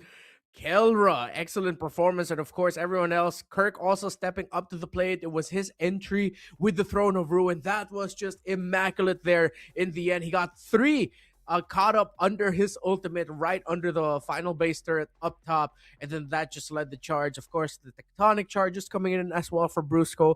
I think this time around we just saw, because they were able to take some different conditions, they were more basic attack based in the gold lane, good spread of the damage profile, some clutch saves, honestly, by Super Friends to help Brusco to get out of hairy situations. And overall, everyone just performing much better compared to game number 1 and much better compared to the last game up against Verso Time. Onyx Philippines stepped up, and that was a good win. It's now 1-1 in this best of 5. They definitely solved a lot of the struggles that they were facing, right? They had the control, they had the AoE. We did talk about the lack of crowd control from the side of EVOS, and not only that, fighting into duality and the Grok is it's asking for too much. And when you have Sky Piercer holder on Onyx side, suddenly these tanky members become less of a problem, right? They're no longer an unsolvable problem. They just need Kelra just needs some time to get to those key items. I mean, it's a physical. He has a built-in physical damage dealing Wishing Lantern. If you think about that, how the bone shards work. So, I had a great game for Onyx and the most dominant one we've seen today. Yeah, I really like that. Now, just for the 2 games alone, we already got to see what felt like a little chess match in terms of the drafting. It's like Coach Vin drafted this way, out-drafted Onyx, and then now Onyx drafted this way, and then much better with their picks overall. I really appreciate even more so now as the game is done and we've seen all of the effects that the low Yi really wasn't brought up for the map presence. It was really brought up because of that duality provided a lot more of what they were lacking in the game number 1 and a little bit more consistently, because of course with Farsa the stun only activates like if you have Very with the mark, you get her passive off. Here it's yeah, there's multiple marks that you need to apply as the low yi, but you can do it multiple times in a fight. Even more so than the Farsa can get the crowd control off. So that was a great adjustment by Onyx in terms of their mid lane pickup. And now it's Evos' turn to pick sides, right? Because Onyx, they were willing to stay on first pick in game 2 despite losing out game 1. And now I want to see what Evos' response is going to be, because they have been sticking to the same picks, same bans 2 games in a row in the first phase. I'm expecting adjustments. Yeah, let's see how these two teams will adjust for game number 3 as it is even 1-1 between Onyx Philippines and Evos. We'll be right back.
We are dead even now in this best of 5 series between Onyx Philippines and EVOS, where so far they've just been trading blowout wins after blowout wins. But I think even more interesting is actually the little chess match going on in the drafting between Coach Vin and Coach Hayes, where they've been trading some very excellent key pieces. Game number 1, as we really gushed on about, it was the Uranus and the Phoveus.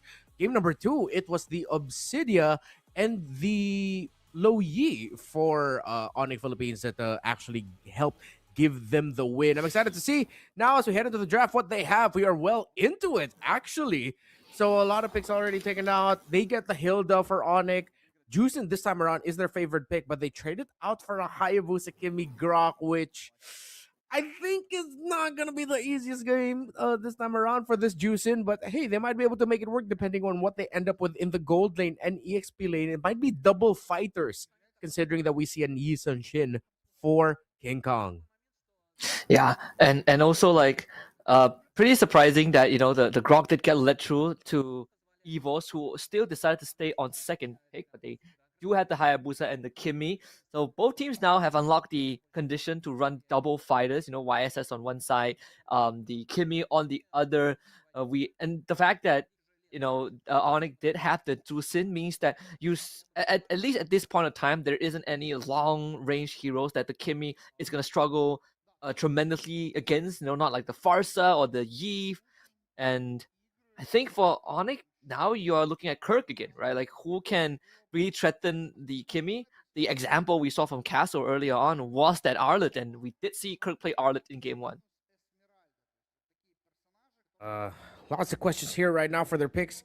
EXP lane seems to be one of the main focuses here, even the gold. So not a lot of room for flexibility anymore. I don't think there's possibility we'll see this Hilda flexed.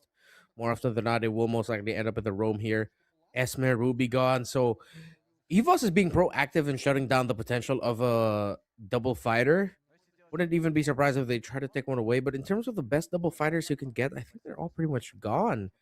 Other than, the Uranus also gone. Lapu gone. They just took out picks from one another. It's going to be a trade for, you mentioned the Arlot, Phoveus might be the ones that they're going to go into, unless we're going to go into the more unique territory here of seeing something along the lines of a Cho Gold. Oh, there's one. The glue, that's the glue. Yep, that's one. Yeah. And also sort of like locks the Phoveus out unless you want to like suffer in the lane, which I do like, right? When you go down the pool of the XP, which we don't see often. This is where the glue gets picked up. We see Phoveus now and then. The Arlet is still there for Onyx if they do want to go down that route. If not, I don't know, like the X-Borg. But man, X-Borg XP it's quite old news, right? It's been so long since X-Borg was put in the XP lane. Yeah, some unique options in the EXP could be a Cho or a Terizla. The Cho just clears lane, rotates, but then you're going to have two not really known as frontline holds, but hey, there is the Cho. So they are actually going to go for the Cho EXP lane, but very risky in this scenario. They don't really have a hard front line. They have two main frontliners who are just looking to annoy the formation of EVOS, while EVOS can play a tight box around their Kimi. Of course, fueled by the glue and the Grok. How do you feel about this Harith pick, though? I'm kind of 50-50 on it. Yeah, I'm also a bit 50-50 on it. We get the Harith Granger matchup, so the classic one. This should be a Purify for Erlan. In fact, they have to deal with both Juicin and Cho. But, knowing Kelra, this is just him being confident, right? It's going to be mechanically intensive for Kelra to really navigate around what EVOS has brought to the table.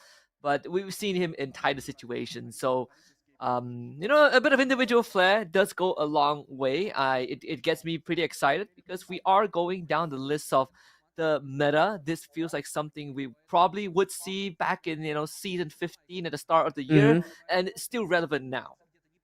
Yeah, it's not going to be an EXP Cho. It's actually going to be an EXP Hilda. Brusco ends up picking up the Cho for the roam. And mechanically intensive for Keller, I feel like is as great as it is, it's even more of an understatement. I think majority of the time that we see Harrods going up against a glue, they struggle because of what glue can bring down to the floor of every team fight, even though that's just like one little glue thing that you gotta avoid. It's still something that you really don't want to step into, and it just adds a little bit more layers of complexity for an already complex to use gold laner. So you say mechanically intensive. I say Keller needs to be godlike with his performance on this Hearth, considering there's not a lot of protection for him. And maybe that's why they lean on the idea of having a gold laner that is a little bit someone independent, because once you have the Zaman Force, that is your best friend. Well, if they ended up going for the Granger in this Granger Harith trade, Granger's gonna be sad. Like, where's all my help? I only have a Juice in here who's already struggling. Where's my Hilda? Where's my Cho? Oh wait, they can't help me as much as I'd want them to help me, which is why the lineup right now looks like it's favoring EVOS as we enter game number 3. If you're looking at Onyx right now, what could be their main win condition to maybe run away from this early or run away with it early on? I think whenever you have a YSS, I feel like the YSS is going to be always like the focal point, right? The further he gets ahead, the better it is. Oh, first one already! Brusco and Kirk with the invade. Albert ends up going down. He did secure his purple buff, so at least still hit that level 2.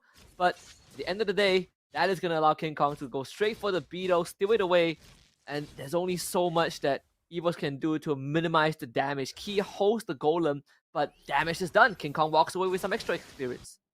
Yeah, that's one way to start this off and make sure this Cho and Hilda will work together. Kurt cut behind the first turret.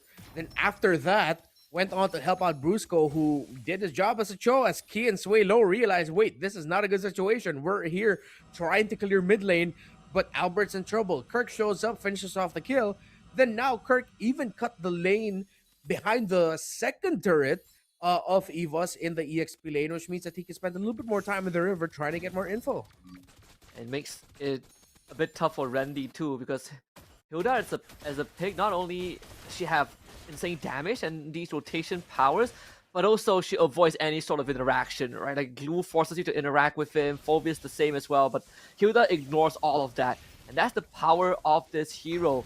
Albert not level 4, so no Shadow Q. I think I think King Kong stole that camp away, so Albert still is not going to have his ultimate.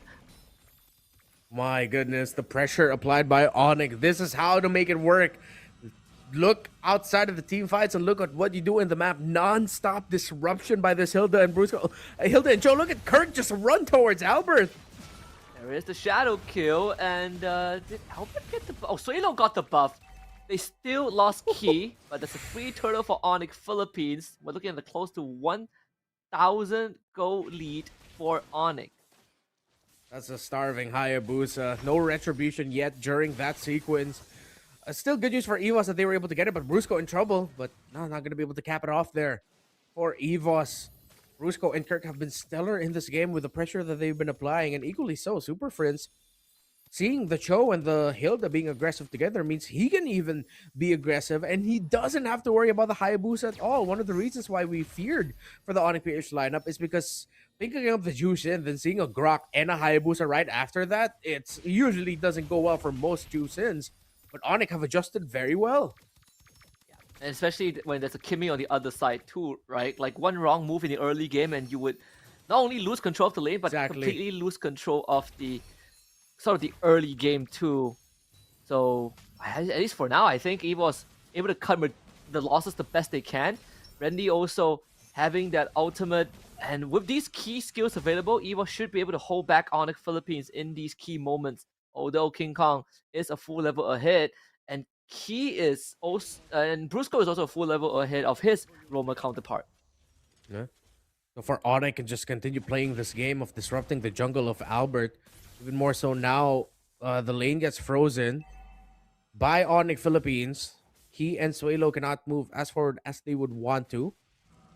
Although the Onyx Philippines wave will be crashing in, and you see the instant adjustment by Key and Suelo. They are playing well behind their version or their side of the river just to make sure that Albert's going to be safe. He knows where Brusco is, but instead of taking control, it's EVOS trying to play on the defense. Good for Onyx. Yeah, and this is Flying Clouds too, so you can get back into lane faster. They commit a lot on Super Friends, so Crimson Beacon gets forced out. But he still does have the flicker. Monster Mage can still have ways to keep himself safe. EVOS will be the ones to work on the turtle first, as Randy tries to hold back Kirk, but he's already past the front lines, and now Brusco finds the kick. Albert needs to pick a lane, does get the turtle and get out. King Kong zoned away by Key as Brusco gets lashed on by Randy. He's gonna just Jit Kundo his way to safety. Get a two-man bubble from Suelo. Good disengage from EVOS. Kelra joins the fight. Albert in danger. The execution comes true from Erlan, and it will be a 1-for-1 trade. Okay, great answer there by Evos. Actually, beautiful kick by Brusco to start things off to make sure that Albert forces out the shadow already. But Key playing his role perfectly, able to use his tectonic charge to buy time for Albert to escape safely. Eventually, before we see him, did get taken down there near the end of the fight. Erlan takes a lot there from Kelra, forced to go back. And Onyx Philippines, though still in control, Evos, well, they are biting back and they're showing that they can still fight this through despite the very difficult early game that Albert had. Kelra! And Kelra, this is going to be dangerous. Erlan so close to Sky Piercer. The Beetle blocks the final shot. Kelra actually gets out because of that. He might have to pay the price. Rusco with the kick and Super Frizz with the lantern does the job. And such an unfortunate circumstances there for Evos. Beetle MVP, or the Crab MVP. I never would have expected that. But saved by the Gold Crab is Kelra. Really, really close there for Erlan to commit the kill there. And Kelra caught overextending a little bit. I'm not sure if he expected Key to still be there or he knew. He just decided to really play into it. Knew that there was a chance that he could really get away. And I think he was thinking about that Crab. It's like, okay, this is going to be my main defense tool. And whether or not that was premeditated, like I'm guessing he probably told Super Prince and Brusco beforehand, hey, look at me. Once you guys are done there, join me here. But if not, that's an excellent reaction by Super Prince and Brusco. Yeah, and that was the first item, Sky Piercer for Erlan. He went Fury Hammer, Sky Piercer, and he did have 10 stacks already from the early turtle fight. So if Kelra went down, that would have been a 20th stack, and that would accelerate Erlan's power spike. Not the case, thankfully. So Onyx are looking at almost a 2.3k gold lead. They do spot out Kirk, rooting down with the bubble. The YSS will unleash the Mountain Shocker. They get a quick glimpse of where Albert is at. His purple buff up in 10, but now he has to make a decision because Kirk is putting pressure onto Albert. They full send it. Here comes the Tectonic Charge, point blank on the King Kong, but Kelra still gets the turtle. King Kong gets lashed on by Randy as Super Prince keeps holding Evos back. Randy in no man's land. And King Kong should be fine. Brings him underneath the tier 1 turret. And Randy is straight up in the wrong side of the globe. Oh, but he gets to flicker out and he'll be able to get away without a problem. Although it did get quite hairy there. You see the commitments of the Zaman Force and the Crimson Beacon coming in from Kelra and Super Prince respectively. Now Evos though still showing that despite the slowly growing lead, look at the damage from this Hilda. Kirk just... The axe made of titanium just cuts right through the grog. Even gets Erlan's flicker out. Shadow kill also used by Albert as they use the Mountain Shocker again. King Kong would take the litho. If not, they can go into the jungle if they want to. Brusco once more deep inside Evos' territory. Yep. Still applying the pressure, this Hayabusa. Although he has had some highlights already here. It's been a very difficult game for Albert. Onyx knew that they needed to do this. They needed to be aggressive and find control before it could even get, even. And they have not let go since. Little by little, though, you're seeing Evos finding cracks in the armor of Onyx Philippines. Question is, will it get to the point where they can actually completely turn the game around? Or will Onyx just be able to find another win to extend the lead potentially to 6,000, putting them comfortably in total control territory? It's in the hands of Erlan for sure. Albert with the War Axe done. I mean, Randy has been getting some pretty good ults as well. He's slashing onto the important targets, but Evos just couldn't really follow up because of the peel that Onyx has. With Kirk, Brusco, and even Prince just holding the Lantern Flare over their heads. That would be a constant problem that Evos have to tussle with as Lord now spawns on the top quadrant. Sad sword build up there by King Kong. It's gonna be an insane damage spike that Evos is gonna feel, and little by little, I'm starting to feel a little bit more towards Onyx Philippines really just taking control of this. Kirk still man marking Albert all throughout the map. Now, unless Evos can get an initial pick off, well, they might find it. They get Kirk's flicker out. That's step number 1. At least he can't just threaten the back line. But a flicker kick onto Randy. Good response from Key. And that's King Kong dead. Albert with the shadow kill finds himself Brusco. Kara now have to play to the max, but Suelo survives. And that's the opening that Evos have been looking for. Massive miscalculation, though the kick was beautiful. The follow-up was even more so. Erlan gets the last hit on the Lord, and just like that, Evos in control. And Grok, time and time again, has proven to be an absolute impact hero. And Key plus Suelo tectonic charged into a fraction post. It really wasn't any way out. King Kong just got erased from that fight. Considering the lead that Onyx had prior to losing that fight, King Kong, he had a clean slate, right? No kills, no deaths. Kirk didn't have his flicker because he used it, so he eats everything from Evos, and that's a guaranteed kill. Erlan cashing in on his second Skypiercer stack. Brusco and King Kong finds Albert, but Erlan is here. They root up his target, and Erlan is just firing away. Brusco on the run, forced to use to conceal, and he gets out, but Evos, they're starting to really step on the gas. Things have gone from good to absolutely terrible for Onyx Philippines as another counter from Evos spots out 3 members, takes them down, and with the Lord marching in, this is going to be a devastating push for the White Tigers. The Porcupines now trying to find a turnaround, but they are now feeling the reason as to why they needed to take control of it right away. Brusco giving away a kill. He just wanted to get vision, and he gets punished for it. And this is horrible news. The Titanic charge hits on the edge. Kaura barely gets out. Had to use the Purify and the Zaman Force too. And Erlan just picked up a Sea Halberd. He is halfway through his Skypiercer stack. So that is already the critical point. That is where these executions are going to come through very easily, especially against squishier targets like King Kong, Kaura. Even Brusco gets deleted in these fights. I mean, remember, look at how fast this game turned around. It's just one bad fight, and it felt like everything that Onyx did till this point stopped mattering. Yeah, it feels like as if Onyx didn't even have the lead for a good amount of this game because of all the towers that have been taken down by Evos after the 2 big wins that they found, and they might find another one here. He was going to play very patiently, even though Key has all the tools he needs to force something. But no minion wave means that you want to take that risk. They've seen what it can lead to. Onyx PH, how are they going to make a comeback? Because, again, this is the exact reason why Onyx played the way they did to start things off, to try and slow down Albert, to really take control of majority of the game. Because when things are even, it's not good for Onyx Philippines. We talked about the Evos lineup, what they can do, the stats, the lineup ratings favored them. This is the exact scenario that Onyx didn't want to end up in, but now here they are. How do they make a comeback? Maybe through sheer will of Kirk and Brusco trying to find the right kick onto main target Erlan, who does not have a Purify with him.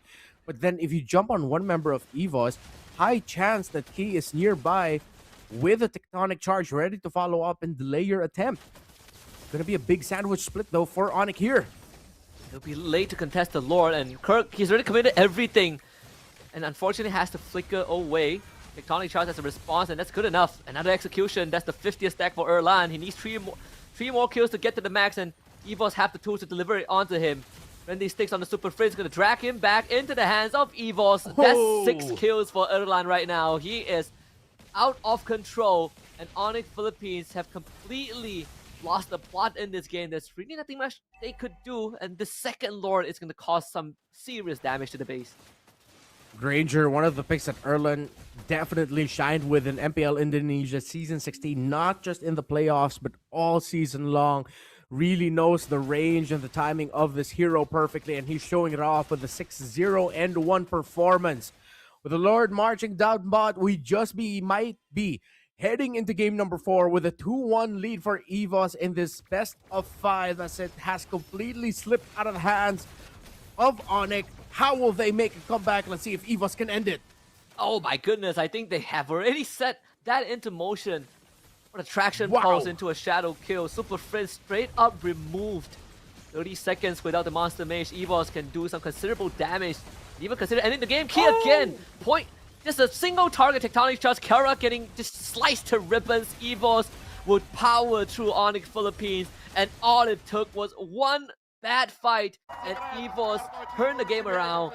It's 2-1 in the lower bracket finals for the White Tigers. MVP. The Grok yet again. We saw it. It was that one big tectonic charge right after the kick of Brusco onto Rendy, followed up by the Grok of Key to ensure that they would be able to walk out of it with a big win for them. What a win for the White Tigers. They had to work for that. They had to be patient, and they found their opening. They found the turnaround. And right before that happened, I was saying they needed to find a pick-off somewhere. That's how they make a comeback out of this, because with how Onyx are controlling all of the sequences leading up to the fights, it's one pick-off that will allow you to get an advantage. You're not going to get it through a slow front to back. Ironically enough, it was actually Brusco with the initial pick-off that just got punished by the eventual entry of Key to make sure that they can get that win. What a win for EVOS. Yeah, and that is a big morale booster too, considering how a lot of things went wrong for them. The Albert didn't even hit level 4 because he couldn't get his camps. Key was also like a full level behind Brusco. They were having their jungle invaded, and it was the initiative by Onyx Philippines that ended up becoming the undoing. I think that attempted pick off on the Rendy alone was sort of a rude awakening for Onyx, that to burst a target, you rely on YSS and the Harif, because your mage is a Drew Sin, right? It's not a typical Farsa, so that burst comes from very close range, and Key made sure that they will not dare to attempt that ever again. Yeah, it wasn't even just a wild tectonic charge. It was a tech charge with a flicker to boot, like really maximizing the animation there just to make sure it lands on the wall. Unfortunate for King Kong, as you mentioned, he needed to be the main burst guy. He was just caught in there. He just wanted to do his job, man. He really just needed to help follow up after that kick, but just could not get it. Unfortunate timing for Onyx, but perfect timing for EVOS, who are now at match point, 1 win away from advancing into the grand finals for a rematch against Verso Time. Let's see if they'll get that after this break.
Verso time is waiting in the grand finals of Winter is Coming, and EVOS from Indonesia already has one foot in the door.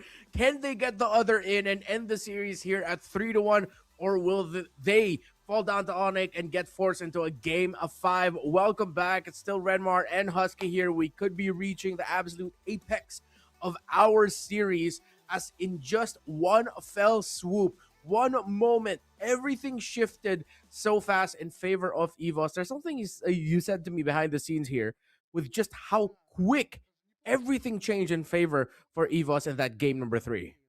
Yeah, like you can see the exact moment that EVOS took back control, and at the same time how lost Onyx felt, right? It felt like they were driving down the freeway, the steering wheel came off, and that was it. They have no control of the vehicle, and it's just crash and burn from that point onwards. Game 4 draft, still on the same side for both teams, Onyx on blue and EVOS on red. Still the Jusin opener for Onyx, but the big difference is that Grok is finally gone, so we get some variety. The Yves is also open up. Yves Kalea for EVOS, Jusin Gatot, and YSS for Onyx.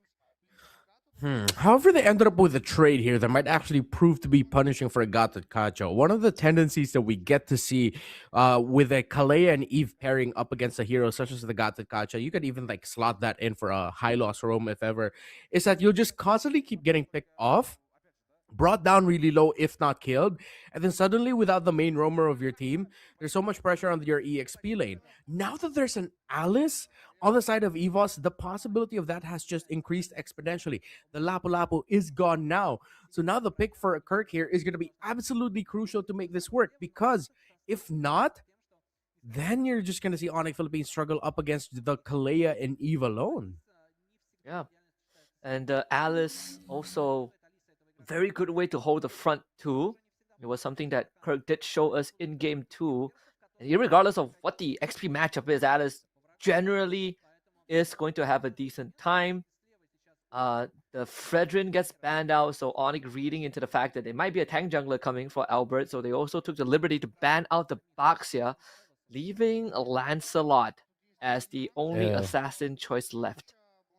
If they're gonna go for tanky jungler, they can run it back with the Akai. Like I was very honest about in the previous series, very biased towards that one specific hero. If they go Akai here, it's gonna be a very good pick. Although it might just actually be the Lancelot. Yeah, I think knowing Albert, probably they'll go for Lancelot. I wouldn't mind the Akai, but then you better give Erland that Granger again. You do need some serious damage for sure. Now that you have the Kalea on your end. Beatrix is also a classic. You can always go back to that if all else fails, but why change when it has worked previously? So Erland gets Granger again. They're gonna need the constant damage presence. I'll just keep showing up. Forgive me for a moment. I thought that was Magnus Carlsen, but my eyes are just playing tricks on me. It is 1:42 in the morning in the Philippines. They do get the basic attack damage, and this time it's going to be through a Claude, something that could break the formation. It's an Arlot and a Claude to help answer for the Eve. I like the last 2 picks if you're looking at the Eve alone. It's a Suyo. Because there's not a lot of magic damage on the side of Onyx PH besides the Juice and HusKKiee, the Suyo actually slots in perfectly here for EVOS. That is genius. And Suyo also got recent buff to his cooldowns. Mm-hmm. And some players definitely have started experimenting with Suyo again. It was one of the worst picks to go up against in a retro battle, and just even in an assassin matchup, because the only hero that can activate at level 3 was the Julian, and Suyo completely overtook that once he got released. But I can see where this is going. It's hard to pin him down. He's very mobile, great at retribution and securing objective, and even just cuts through low health enemies to set up for Erland. Yeah, besides the cooldown reduction, of course, for Suyo, they pumped up the damage a little bit of his Blade Surge skill 1 tap. Not the hold version, so the tap version of it. But it's the slash that comes out. So he tosses out the dagger, and then the slash that comes out afterwards, that's the one that actually got the increased damage boost. So great drafting by EVOS, and honestly, Onyx Philippines have their work cut out for them. Although I'm still going to lean a little bit more towards the Arlot and Claude are really great picks here to help answer the Eve. Can you even get to the point that we're going to be able to see them in full effect? Again, the overall threat of the Kalea and the Eve together just messing up the got the gotcha mainly of Brusco, definitely there. But then you add the Alice into the mix, and we might see if it's not going to be a good early game for EVOS, it's Onyx Philippines, slow, steady, maybe 2K to 3K gold lead. And then you're just going to hit the point suddenly where you're taking too long to take down that Alice, taking too long to take down the other members of EVOS as well, because the healing coming out for the Blade Surge is not Blade Surge, but the Surge of Life for the Kalea is going to be coming in the clutch. As you see here in the stats, it reflects that as well. Early to mid game looks good for Onyx, but the late game really is where it shines a little bit more towards EVOS. And this is I think the first time in this series that Onyx Philippines has a lot more like positive numbers on the team comparison stats. Although these numbers aren't concrete, aren't set in stone. It's just a rough index, rough estimation of what the heroes bring to the table for the team. So, ladies and gentlemen, here we are in game number 4 of this best of 5. Again, it's the lower bracket final. So if EVOS wins this game 4, Onyx Philippines will have to settle for a 3rd place finish. Fighter emblem again for Keller, and actually going for Spell Vamp with the Festival of Blood this time around. Really want to maximize what he can get through his skills. Let's see if that'll work out well for him. Pretty sure the itemization is still going to be the same with the basic attack focus. Yeah. I mean, for Claude, there's always that late game insurance, which is good. But again, with the economy of the gold lane, getting cut down by quite a lot, it definitely isn't easy, right, to farm out as a late game marksman, which is why it takes a lot longer for heroes like Claude and Carry and Moskov to come online. And by the time that happens, or it's already too late, and it's worse if you get snowballed on. Yeah. Not a debut pick here for Randy on this Alice, although he does have one recorded loss with it. Onyx PH. Yes, struggling. Again, a lot of that burden will be on King Kong. Although Kirk will be able to also contribute to that once he gets that final slash online. Comes down to how Key is going to work to stop. You have a couple of targets you're looking for, Brusco, Kirk. Ideally, if you can catch Super Friends without the Purify, that would be great too. But this lineup that EVOS has also is tailored to a very specific task that they are very good at, which is jumping King Kong and taking him out of the fight.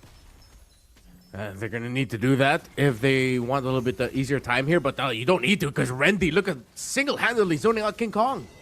He's going to get that damage reduction from the Throne of Ruin. King Kong even had the Tracers back just in case. Albert, though, not having the exact same experience. Kirk jumps him, and that will be Super Friends getting that first blood. They do trade Brusco in return, and Sohilo gets a double kill. Double lift back from Super Friends. Key is going to jump onto him. Randy able to get away. Kelra now joins with the blazing duet. Sway low, out of position, no flicker. Kelra will collect the kill, and Erlan now looks for a trade. Key able to solo King Kong, and Erlan gun style both Prince and Kelra. EVOS essentially gets a delayed team wipe.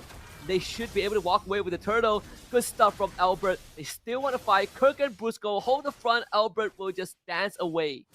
What a scramble for the very first turtle of the game, meaning that EVOS will walk away with a 5-2 kill lead.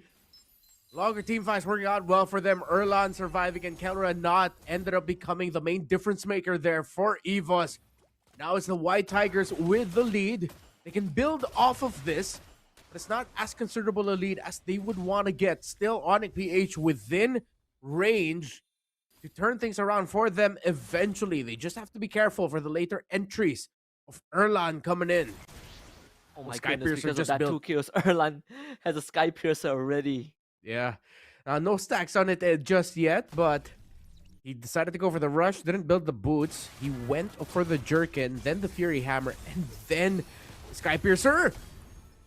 So, is he caught with his pants down right there? Good collection for King Kong. Really needed some injection of gold, and the rest of US wasn't really in position. I think he was trying to guard the jungle for Albert, so bit of a loss. But still, the 2 main cores of EVOS, they were the ones that got the early kills. Key not in range for the Tsunami Slam. Good crowd control chain by Brusco and Super Friends, and Key will not commit, but Albert is around. Let's purify out for Super Friends. Albert, not enough damage to get the kill yet. Yeah, the little pick off in the mid lane messed up the rotation of EVOS a little bit. forgoing any control and security in their side lanes, allowing King Kong and Kirk to make work on the tower up top, get a bit of gold from the shield, while Kelra also got some gold through the shielding in the bottom lane as Erlan went to the mid lane to get a little bit more damage pumped out of them. Suelo, though, now able to build up the glowing wand. First item locked in. See what he's going to be going for his full build boots. There is a rare tendency, though, for some mid laners to just forgo full building the boots and then rushing into the second item right away for an immediate spike. But let's see if that'll be the option for Suelo. Brusco is already so low, and the glowing wand makes it even harder for him to kind of find his way in. Bendy can just stand there. Throne of Rune gets used because King Kong walks away with the free turtle because Albert wasn't there. They will have to sacrifice Brusco, and that's the first Sky Piercer stack for Erlan. Vance just doing the expected responsibility of a roamer there. Win for Onyx PH, but had to do so through a trade. And if they're not careful, that one stack is immediately going to go up the 20s into the 30s, something they don't want to allow, and chain together the lineup of EVOS. Again, with a Suyo in the jungle, actually accents or accessorizes very well with the power spike that you can get through a Granger, getting a lot of stacks. AOG in for Brusco. Should be able to walk away this time. Gets caught by the RWM, but no follow-up from EVOS. And I mean, quite a response, right? EVOS, they get the flicker out from Suelo. I honestly thought that Key would commit a tsunami slam, but he still is holding on to that. Yeah, Erlan now essentially double laning, spending a lot of time going to the mid, getting resources there. Maybe if they could get a team fight win. Kelra using that time to push to the tower in the bottom lane and get farm on his own there. Although Erlan will have the slight EXP lead because of the turtle advantages that EVOS have been getting. Third in the bottom is going to go down, and Onyx is just going to trade for it with their own push up top. Third turtle spawning in the top side of the map again. So taking down the top tier one definitely does benefit Onyx more than it does EVOS, at least at this point of time. But if anything, EVOS has been also managing the side lanes quite well. I think it doesn't really threaten Onyx PH too much yet. And Tikuras now out for Brusco, so that should help him deal with Erlan a bit better. Key gets the info that the members of Onyx PH are closer to their own orange buff. Rendy already holding the left mid bush. And with the orange buff now getting taken by King Kong, we're going to be seeing a full 5v5. We'll be able to get there very quickly. It is Expanding River, so let's see who'll get this one. Rendy gets brought back into a taunt. Does use the Throne of Ruin. The damage reduction enough. He flickers to get a 3-man control.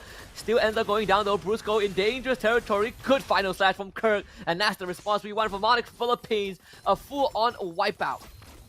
Just like that. Shades of what happened in the previous series. This time around, it's in the previous game. This time it's Onyx Philippines finding a sudden swing through a wipeout, and you're really seeing here the value of the Arlot and Claude together up against a lineup playing around an Eve to start things off. Rendy, excellent use of the flicker though, to still be able to get that control. But at that point, they were just a little bit too spread out to really make the most out of it. And Suelo putting his real-world manipulation down in a spot that I'm not the biggest fan of there. Could have been a little bit better, maybe a little bit closer towards the back, towards that golem. Still would have been able to get some few hits in, and at the same time, supplement and escape. The fact that he put there himself so close to the other members of Onyx meant that it was way too easy for Kelra to just BMI in and Blazing Duet down on the Eve. There's really no way out for EVOS too. They came in with the idea that they want to jump Onyx from that mid bush, but then they don't really have a way out. This lineup not the best at disengaging once you sort of full commit. And even for Albert too, I thought he would have been able to do a bit more damage to help out Erlan.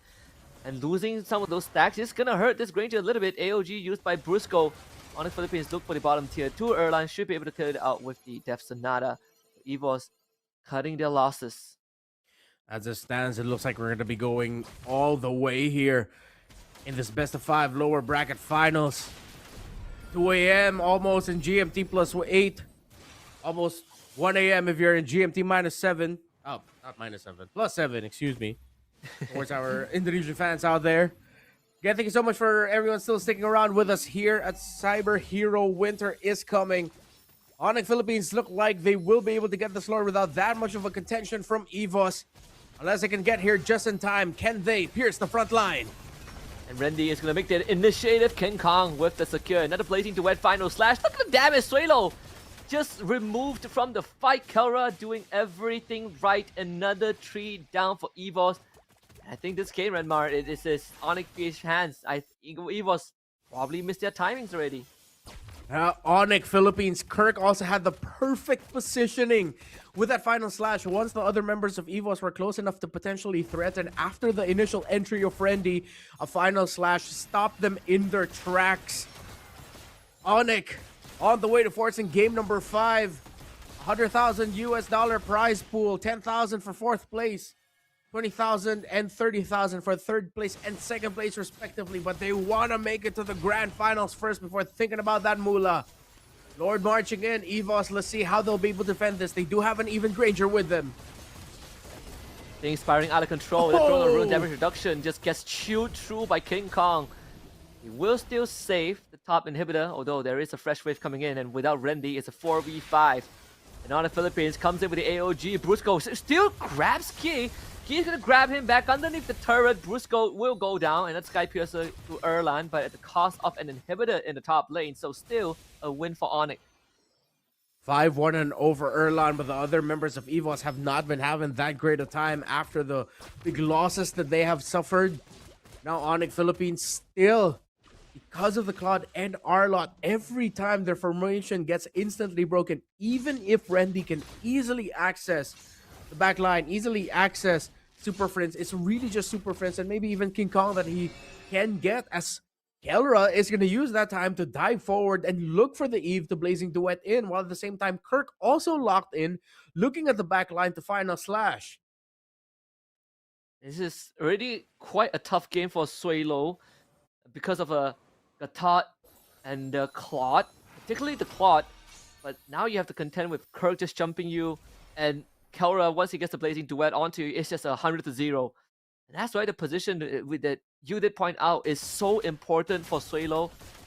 And the fight that led to that initial wipeout was just Suelo caught in a bad spot, but he hasn't been able to find a comfortable position to plant himself for a full RWM. And I think that is going to keep haunting him because of how far Onyx PH are ahead. AOG comes in, Randy gets caught, and he's gone. That is it. Unless a miracle comes in for EVOS, and Onyx PH are going to be all the way to forcing game 5. Here's the conceal. And they are just 4-minute final slash. Kirk, the architect, sets it up for Onyx Philippines. And you're damn right, Renmar. I think a game 5 is in order.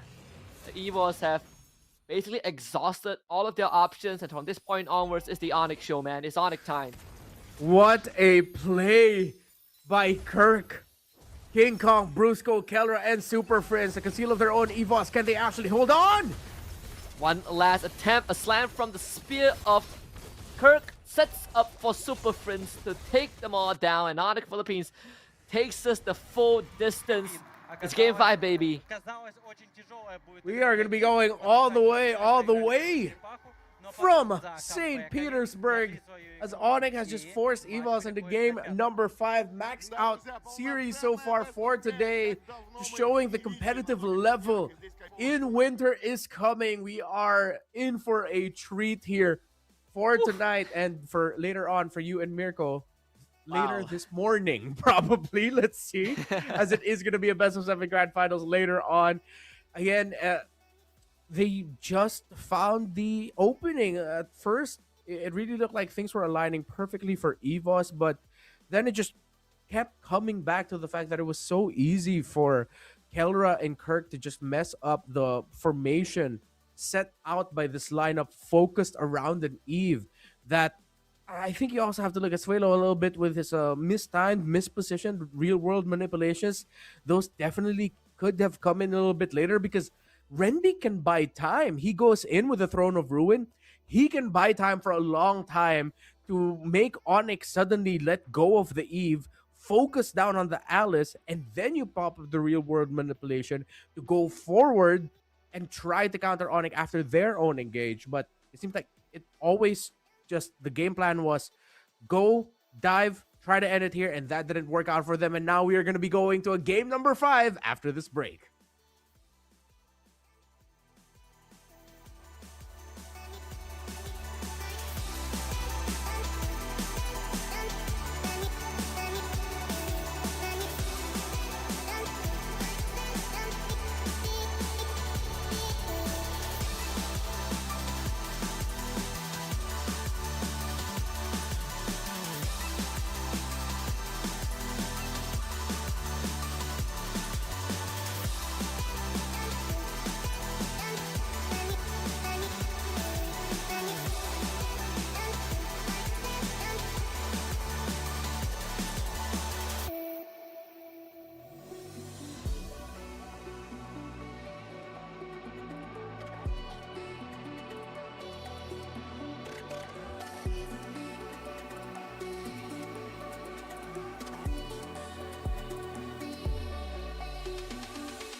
And we are at the final lap for the second series of the day. It went all the way to 5 games. Onyx Philippines versus EVOS.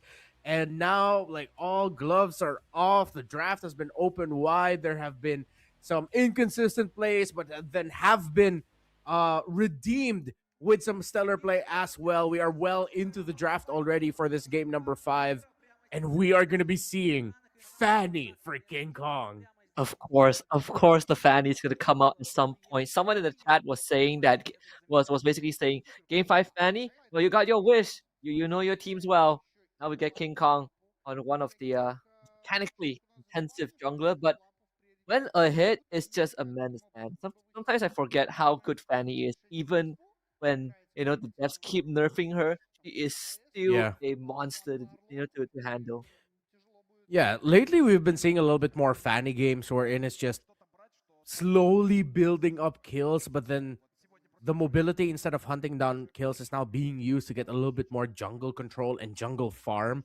That even a 1 kill Fanny, maybe like 8-9 minutes of the game, already has a substantial amount of golden items. That next thing you know, that Fanny has just gotten a triple kill and then completely turns the tides for the team. And of course, you get some really strong map control with it as well, considering there is a Fanny on the other side and they needed a little bit more mobile survivability based mid laner. They go for the Valentina. I feel like a somewhat okay alternative would have been a Kagura, because now the struggle with this Valentina is the only ultimate that you're looking at really is maybe a kit from the Lapu Lapu. You still don't see enough picks from Onyx PH unless you're gonna be using the Crimson Beacon of the Jushin as your main means of actually getting a little bit more mobility and survivability against the eventual entry of the Lapu and Fanny.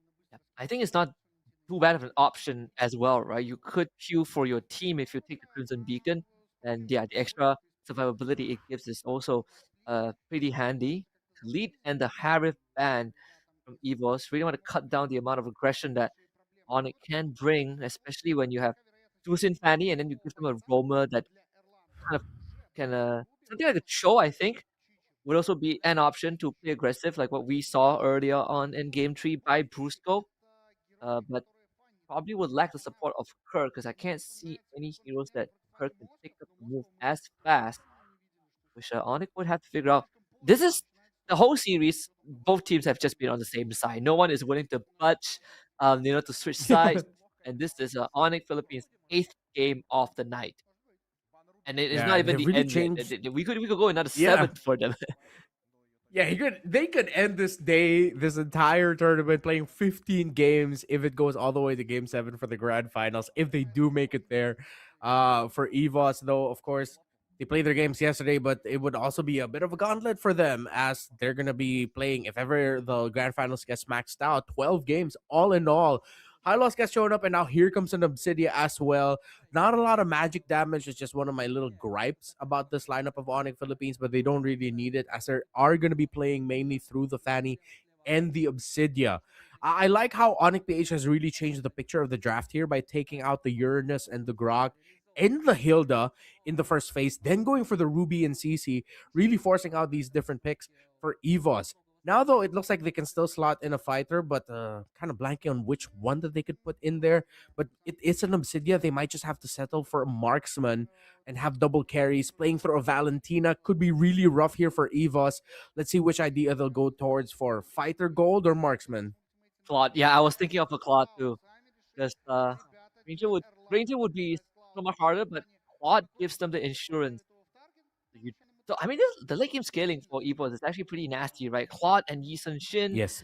but it's about getting to that point. We already saw how Kelra was able to scale as the Claude, but that also was based off of certain crucial mistakes by EVOS in game 4. In this game, I think that the theory is still the same. If the Obsidian lands a harpoon on you, even as a Claude, you just have to you will be forced to stand there and man fight Kelra. So EVOS still has to sort of survive the early to mid game first before they can even consider Yeah. outscaling on it. Yeah, it seems like that's really what we're going to be looking at. The first 8 minutes going to be very important. Actually, to reduce it down even more, I think the first 4 to 5 minutes are going to be crucial here for EVOS and their eventual success in the latter portions of the game. And the stats show it: early to mid game potential in favor for Onyx, late game potential in favor of EVOS. And because of that higher late game potential, the damage, survivability, crowd control leaning towards them. It's clear here for Onyx. You're looking at a game where you take control very quickly. You play through that Fanny. You want to chain kills for King Kong. If not the kills, he's getting farm without that much of a problem. If King Kong falls down twice early in the game, that spells doom for Onyx. Welcome to game number 5, the final one of the series before we head into the best of 7 grand finals later on. Played out for Verso Time and the eventual winner of this series. EVOS trading crucial resources just to make sure they don't lose control of the lane. So that's revitalized out from Key already. Did help Suelo secure the wave, and he does have the Brace Knight. This rotation to push over to the bottom by the XP lane to help her get the XP trap too. I think Randy's gonna have a very important job in this game, not just tracking the video, but more importantly, tracking King Kong down, which would be a very hard task considering that Fanny is super mobile. But that's how it is. I mean, this Phobius is going to be the make or break for EVOS. Still a slow start here. A lot of aggression in the mid, as expected. Oh, Super Friends so low. The lift out key should go down. The passive keeps him alive just for a bit longer, but doesn't really matter. Super Friends with the first blood. Revitalize coming in the clutch there for Super Friends. Since he already used his Revitalize early on, didn't have it in the crucial moment of that big exchange in the center. Mirko and Randy, slow and steady as well. Really just going to be waiting for the first turtle to see who's going to take the first lead of this game. EVOS, I wonder if they're going to be willing to go for the full commit or a deeper commit into trying to take down this turtle for themselves. It's a good start, though, trying to find some early pokes onto Brusco to bring him down low. Doesn't have his Revitalize, so he might end up becoming the trade here for Onyx. Onyx right on the scene. XP lane is at level 4. Super Friends Crimson Beacon is available. I don't think EVOS is going to even have a chance to get this turtle, but let's see if they can at least get a kill on the Kirk. Not a problem there. Randy secures it, but King Kong will get the turtle. Suelo steals the Glorious Pathway. They go in. The two-man pull again. Randy flickers forward, gets the commitment, but Brusco is going to go down. Albert with the secure. Super Friends comes in with the Crimson Beacon. Only gets a lift up on the one, but doesn't have the damage supplement. So King Kong will be called in. A good taunt. Key with the lockdown. And Kirk to chase Albert with the Bravest Spider. Flickers back over the wall on the keys. Suelo will escape and has no mana to work with. And Randy should eventually go down. This is Flying Cloud. So Onyx PH back in the fight with a snap of a finger. Absolutely clutch taunt there by Key. I was wondering why it seems like King Kong isn't using the cables as much. He was taunted and locked down by EVOS immediately. So King Kong has to temper his entries just a little bit because he cannot get caught out like that. Though the scenario cannot blame him. Looked perfect for him. EVOS were all in such a tight corridor that he could just maximize what he could get through the cables. But EVOS were just able to get it. Key saving that for the White Tigers. And not only that, of course, they were able to time things perfectly right after Onyx wanted to get out. They used the Glorious Pathway of the High Loss stolen away by Suelo to go for the chase. Friends gonna try and run away with the Flicker Crimson Beacon. AOG even committed and Super Friends escaped. Can't say the same for Brusco though. Albert cuts him in half. That free kill given over to EVOS.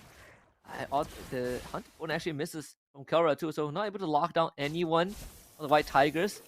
And all things considered, I think, for EVOS, things are not doing too bad, right? I mean, with this draft, if you go even against Onyx, that's good enough. Yeah. Again, it slows down what the Fanny can eventually do, but here comes King Kong looking for Key. Yeah, no way to kill Key. The passive and the Revitalize more than enough. And honestly, Onyx PH, they won the fight in the jungle solely because it's Flying Cloud, right? If it's not Flying Cloud, I think EVOS would have walked away like the clear winner.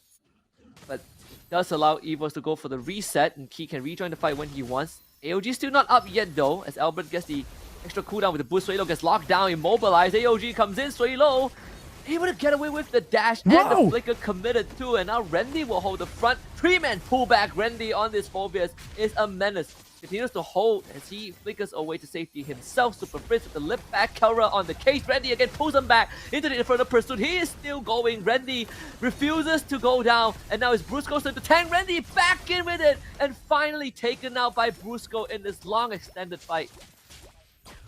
Swaylo getting away from that, initially becoming an Obsidia cosplay, utilizing the dash was a dash of brilliance from him, but Onyx Philippines showing that they want to make it to the grand finals. Much tighter team fighting formation and much better control of the team fighting. A little bit of scrambly for EVOS, but now this time they actually are still in contention for this turtle. Heavy fight. Randy back in it. Nine Clouds is available, and Key does have the AOG. They will abandon the turtle, give it over to EVOS as Kelra cashes in on the free wave up top. Might even have a chance to take the turret if not for Randy showing up at the 11th hour. Again, the AOG was used by Key. Not really sure what the intention was. King Kong in the orange buff, and now Albert has to answer that. This could be an assassination angle. Here comes King Kong. Full commits on the Albert, and Albert survives.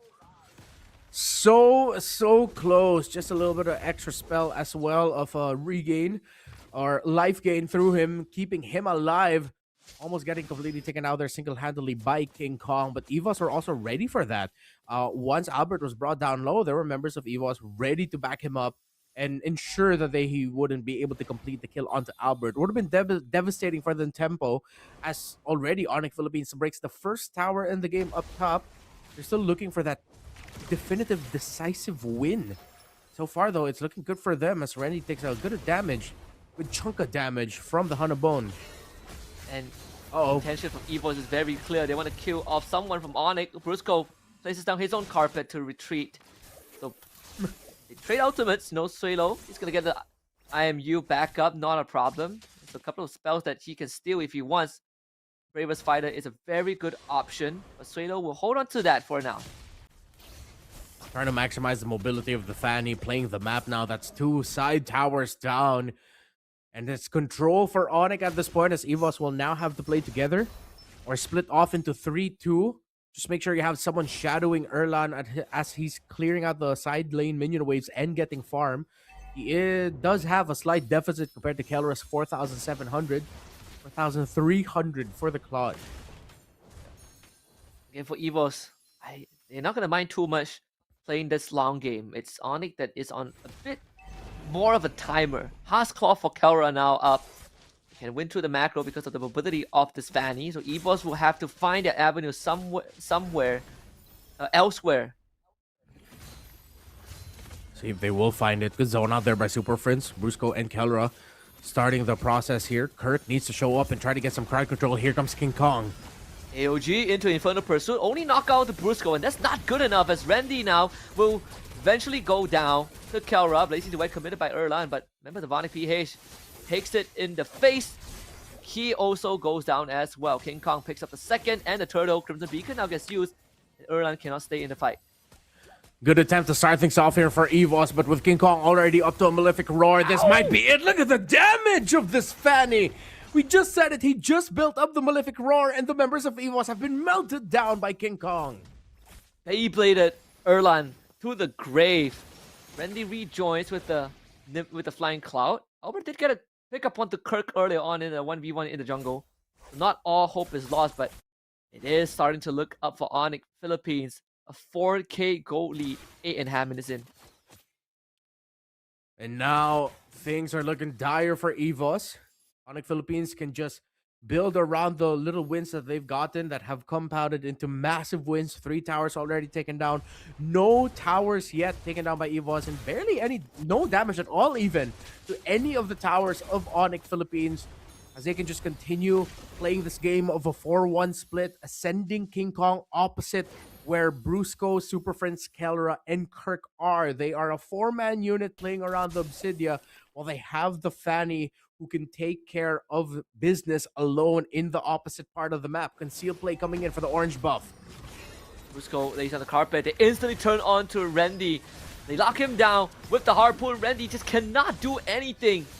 With Randy out of the picture, Onyx Philippines will strike even harder. They find a second one, the ball on the floor! stun! Oh, Albert! His best effort is not enough though. Assassinated in the very end by King Kong. And Erlan, he's all alone. Super Prince, they just lock him out from the base. King Kong, here he comes, and Bruce will help him out. Super Prince with the cleanup, and that's a team wipe. That is it. With this massive lead, with the sheer amount of damage coming out of King Kong, the fact that the frontliners, once they get locked in by the Hunabone, that harpoon coming out from the Obsidian, there is no way out. It's almost always a sure kill.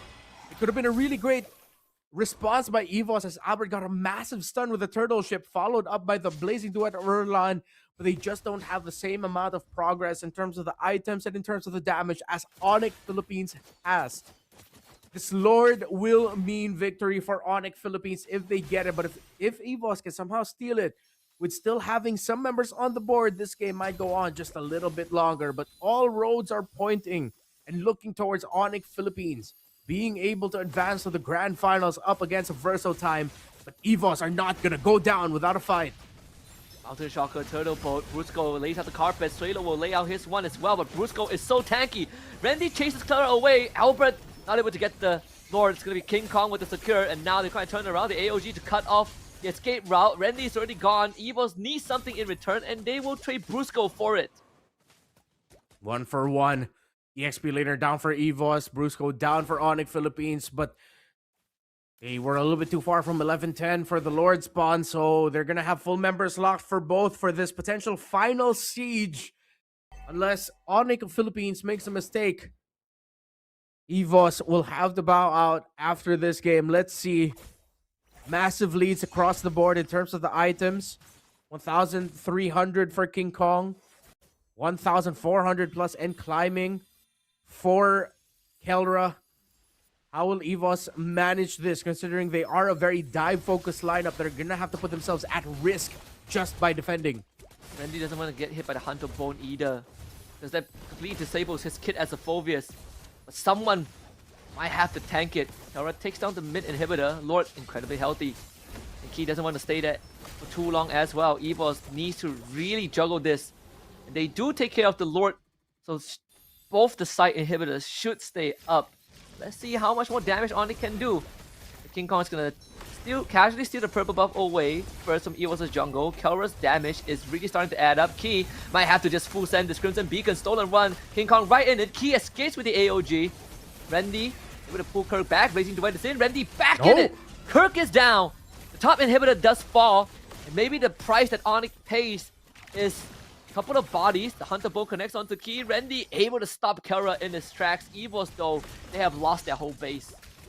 Randy is doing so much in this sequences. Oh, Kelra gonna get spotted out by Suelo, but Suelo's not gonna go for the overcommit. It's not over yet. EVOS is still fighting.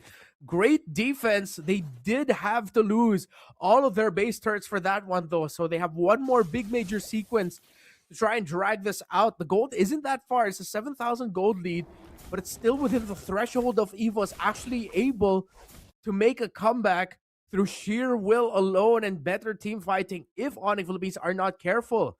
The presence of the Phobius delaying the entry of the Obsidia and even messing up Super Friends, forcing reactions out of Brusco and Kirk, or Brusco and King Kong, is actually stopping the other members of Onyx from being able to answer what is the entry of King Kong or the entry of Kirk towards the backline of EVOS, which that already looked really good.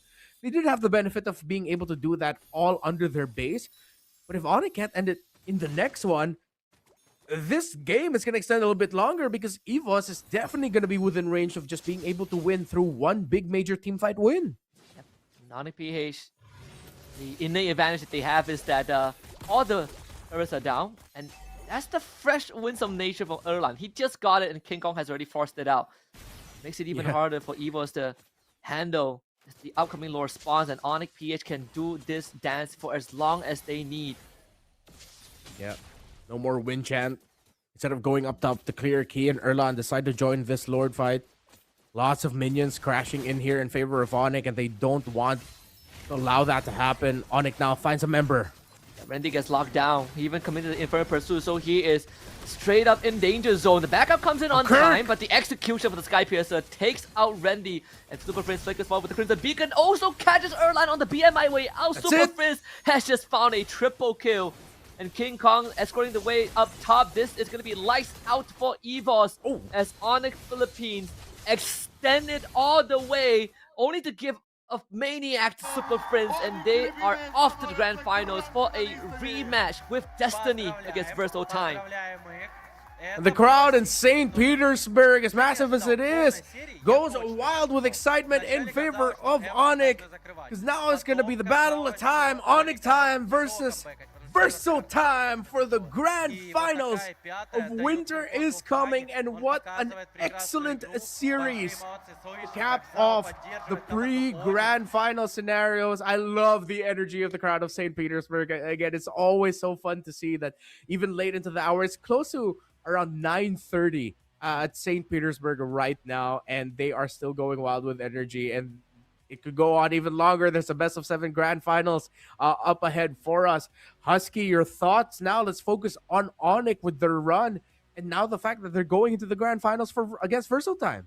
I think the very first thought that comes to mind, aside from the fact that they have just played 8 games so far, and there's a potential minimum of 4 more to come, is that they're a bit of attrition, right? The fatigue is going to be a constant issue that they have to wrestle with, and as even the most experienced players, sometimes they are going to lose to these natural phenomenons. And if there's anything we want to see from Onyx, is how can they push through this final lap is going to be the toughest for the Sonics. Yeah, and they're going to be up against a crowd that, even though as much as the crowd loves Onyx, and I'm sure they're still going to be cheering for them, they're going to be up against a Verso Time crowd who wants to see a member of the EECA region get a massive win in a big tournament. Again, it's $100,000 prize pool. $40,000 goes to the winning team. And Verso Time can be that team, the 3rd place team in the MCC Season 6, and that should be a massive boost to the morale and to the confidence of all of the EECA viewers and even the European viewers as a whole. Of course, quick shout out as well to the European Championship also having their grand finals right now going on. But here at Winter is Coming, it's Onyx time versus Verso Time. You mentioned the battle of attrition, and I think that will definitely have a huge effect on them, because we know Verso Time to be one of the most dangerous team fighting teams that we've seen outside of the Southeast Asian region. And we can definitely say it in the few matches we got to see them here in Winter is Coming, in the live broadcast, they have been really, really good at team fighting. And like you pointed out, this is just the 3rd place team, right? Like we know that Team Spirit really set the bar for EECA. We have Virtus Pro as well. Both have qualified for the M7. And this, Verso Time, they've already been looking fantastic. They have veterans like Castle on the squad, and honestly, Castle has been basically deadlifting all the series that he's been playing in. And this win is really going to further, amplify the spotlight on the region. And I'm already a Verso Time fan, just based off of what I've seen. And I don't really care who wins the grand finals. I know it's going to be a super good grand finals coming up. Yeah, definitely going to be competitive. A lot of back and forth is what we're going to be seeing between all these teams. On behalf of, Naisu and now myself, I'm going to be bowing out here as Mirko is going to be joining HusKKiee for the grand finals of Winter is Coming. We'll see you in just a bit.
девятки, круиз по району. В очередной раз выпала магнитола. Китайского собака роб разрывает. Мне дофамин это все доставляет. На обочине автостопит красотка. По тормозам пол, но стертые колодки. Отормозился только возле дома. Ну и пофиг, все равно мы не знакомы. Baby, хочет меня, но я банкрот. Так что тебе мимо, все мои цифры это легенда. Хочешь меня, зачем тебе я носил банкрот? Baby, хочет меня, но я банкрот. Так что тебе мимо, все мои цифры это легенда. Хочешь меня, зачем тебе я нужен ресторан, у тебя есть мой дом. Едем ко мне, ща она заценит бабушкин ремонт. Я позвонил на дыры, я захавал весь стол. Сейчас секунду работяги, я еще не отдал долг. Все миг займы города знают мое лицо. Все коллекторы грозятся залезть ко мне в кольцо. Надо же приятно, я богат, невероятно. Денег хватит на всю жизнь, но если сдохну завтра, тут начинается самая свага. Дайте денег, дайте денег, дайте денег, дайте денег, дайте денег, дайте денег, дайте денег, дайте денег, дайте денег, дайте денег, дайте денег, дайте денег, дайте денег, эй, дайте денег, оба, дайте, дайте, дайте, дайте, дайте, дайте денег, дайте, дайте, дайте, дайте, дайте, дайте денег. Baby, хочешь меня, но я банкрот, так что тебе мимо, все мои цифры это легенда. Хочешь меня, зачем тебе я носил банкрот? Baby, хочешь меня, но я банкрот, так что тебе мимо, все мои цифры это легенда. Хочешь меня, зачем тебе я плачу, я плачу.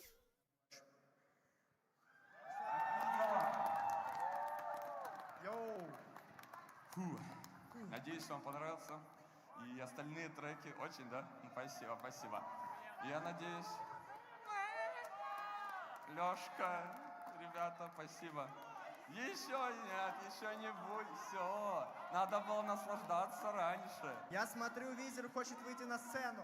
Хочешь подойти? Короче. Да поздно. Все, ребят, дальше гранд-финал. Ограниченное время у нас, к сожалению, поэтому я бы очень хотел... Ой, ну все, заклеймили. Хотел бы спасибо огромное сказать Cyberhero, что позволили выступить здесь, произвести такой опыт впервые. На турнире давно мечтал выступить. Вот, поэтому такие дела. Ждите альбом, ждите приколы, ждите рофлы, ждите банкроллы. Ну, короче, вы поняли, ребята. Ну, да. Спасибо всем огромное, Питер. Спасибо, Санкт-Петербург!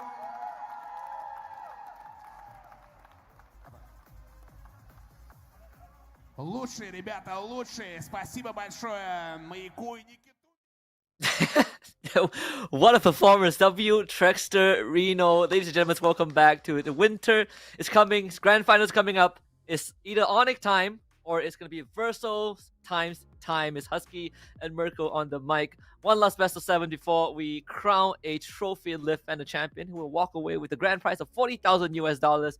But man, that was quite an experience for us, man. Bro, that was sick. You know, again, I actually ordered coffee a few hours back, right, for the grand finals here to cast. Because if you guys don't know, me and HusKKiee, we live in Southeast Asia. It is currently like 2:36 a.m. for me, 3:36 a.m. for HusKKiee. But after that show, I threw the coffee away. I am completely awake for this grand finals. We needed that. And hey, leave your favorite track in the comment section down below. Because for me and HusKKiee, I think I speak for both of us. Dinosaurii, aka dinosaurs. The song about dinosaurs. That hit a spot, man. That hit the spot. Perfect spot. Burning to Ashes. My second favorite is the last track. I don't know what the title is, in Russian, but it's something about giving money, and I like it when people give me money. So I will have to learn that track and just sing the chorus, man. Just give me some money, give me some cash. For real, man. Hey, W Trex Torino. I could never actually write songs like that. So hey, W to him. My second favorite though. That's a bit different, right? Our first favorite, we know our first favorite is Dinosaurii, but my second is actually not the Surrender song. The Surrender song is pretty good too. It's the first one he did, the Layla one, the Layla Rome. I also don't know what the title is, but hey, if you guys don't know as well, he actually writes a song. So hey, props to him again. We got a link sent to us on Discord just earlier to see the lyrics, and these are all like original songs, like parody some of it maybe. I'm not too sure, but it looks like it's an original song. So W Trex Torino, he got a lot of creativity, and no wonder he's an analyst. No wonder he's a caster for Cyberhero. winter is coming. Yeah, he covers You gotta every do it single like that. genre. HusKKiee, you gotta do the winter is coming like Jon Snow. Like Jon Snow, like Jon Snow. winter is coming. So you gotta make your voice deep, and then there's an accent to it. So you gotta go like, winter is coming. Something like that. Wait, let me try. Winter is coming. That's probably as. There you go. Okay, close You got enough. this. You got the hair as well, by the way. You got the Jon Snow hair. The Jon Snow hair. We have a potential of like 7 games for me to practice that. But I mean, the Trackster covers all the genres, dude. The guy does bass. What was it called? Does a bit of EDM. EDM, a bit of R&B, some modern pop. People were asking him to replace Emily Armstrong from Linkin Park, and there's a lot of supporters out there. Yeah, and he covers so many topics. Best roamer, he's the best. So roamer. diverse. Yeah, love for Layla, surrender, asking people for money, dinosaurs. Dinosaurs, yeah. Don't forget Hellcat, dinosaurs. Hellcat Ultimate, the comeback anthem. With the M5 melody. He has everything covered. Yes, sir. Hey, I don't think it's too far off to say that he's about to be the Michael Jackson of our time, HusKKiee. In a bit, though. He needs to release a few more hits here and there. He needs to go global. I believe right now most of his songs are fully Russian. Maybe if he actually makes an English song later, it'll break records, right? Because again, hey, as an Indonesian, speaking for the Malaysian as well here, we would love to hear English songs from Texturino, all right? We would also love to get to the grand finals, by the way. Onyx Philippines and Versotime. Bro, Versotime shocked me, right? I thought yesterday beating Evos was like, all right, I don't know how good Evos are. Turns out Evos are actually pretty good. They were able to take Onyx Philippines all the way to game number 5. And I think in terms of going up against Versotime, it looked like Evos had a better time against Versotime. They were going in with some very, very close games against Versotime. Meanwhile, Versotime, in the wins against Onyx Philippines, they looked dominant, dude. And Castle, amazing player. Game 1 was dominant up until like a comeback. And then Castle said, nah, not on my watch. Castle is straight up like the backbone, dude. He is the Castle is St. Petersburg's tonight. Like he is the man of the hour. And I had the same sentiment as that's you Tracksterino. Tracksterino's the man of the hour. He is. He stole the show. Like Castle cannot stand up to that. There's Tracksterino and then there's Castle. In the server, it's Castle. Outside of the server, Tracksterino all the way. So I do share the same sentiment. I also came into the day thinking that maybe yesterday was sort of a fluke, maybe Evos dropped the ball against Versotime, and then the Onyx series happened, and I was like, whoa, this is something else. I don't think we are gonna get a clean grand finals. This has a very good chance of going all the way again. Absolutely. Hey, it's gonna be really, really cool to see again how Versotime and Onyx Philippines adapt to their gameplay, right? Again, for Versotime, they've had a little bit more of a break. They've had an entire best of 5 to actually try to go and read out Onyx Philippines' tendencies in the games, in the draft, and what they like to do. Onyx Philippines, on the other hand, they got thankfully, they got an amazing break. They got a good amount of time because of our GO Tracksterino, right? So for all the Onyx Philippines fans out there, we got to thank Tracksterino, right? They got enough time to rest. But in that time, have they reset? Going for a 5-game series, and before that, 3-game series, and then a best of 7 is going to be really taxing, especially considering I think they're still adjusted to like the Filipino time, which is GMT plus 8, which is currently 3:41 a.m. Yeah. So essentially they're playing like a grand finals close to dawn, right? If this goes all the way, they're going to finish by breakfast. I mean, there's a chance it goes up to that point, but like me and Redman did discuss a little bit just now before we went on a break, it's the battle of attrition at this point, right? That the fatigue's going to set in for them. I think same for Versotime. The only difference is that at least Versotime had quite a long break in between without having to play. Whereas for Onyx, it's just pedal to the metal every single game, have to constantly adapt to different situations and come up with different ways, and also forced to show a lot of their cards as well against Evos. Sure. Again, in that match, I think Evos also went all in, right? I mean, the fact that they went for the Granger a couple of times as well, Airland, that's a signature pick. And Verso were already able to read that out. They were already able to be like what Evos have as their strengths. Again, in the grand finals here, I'm expecting Versotime and Onyx Philippines to just go guns blazing, right?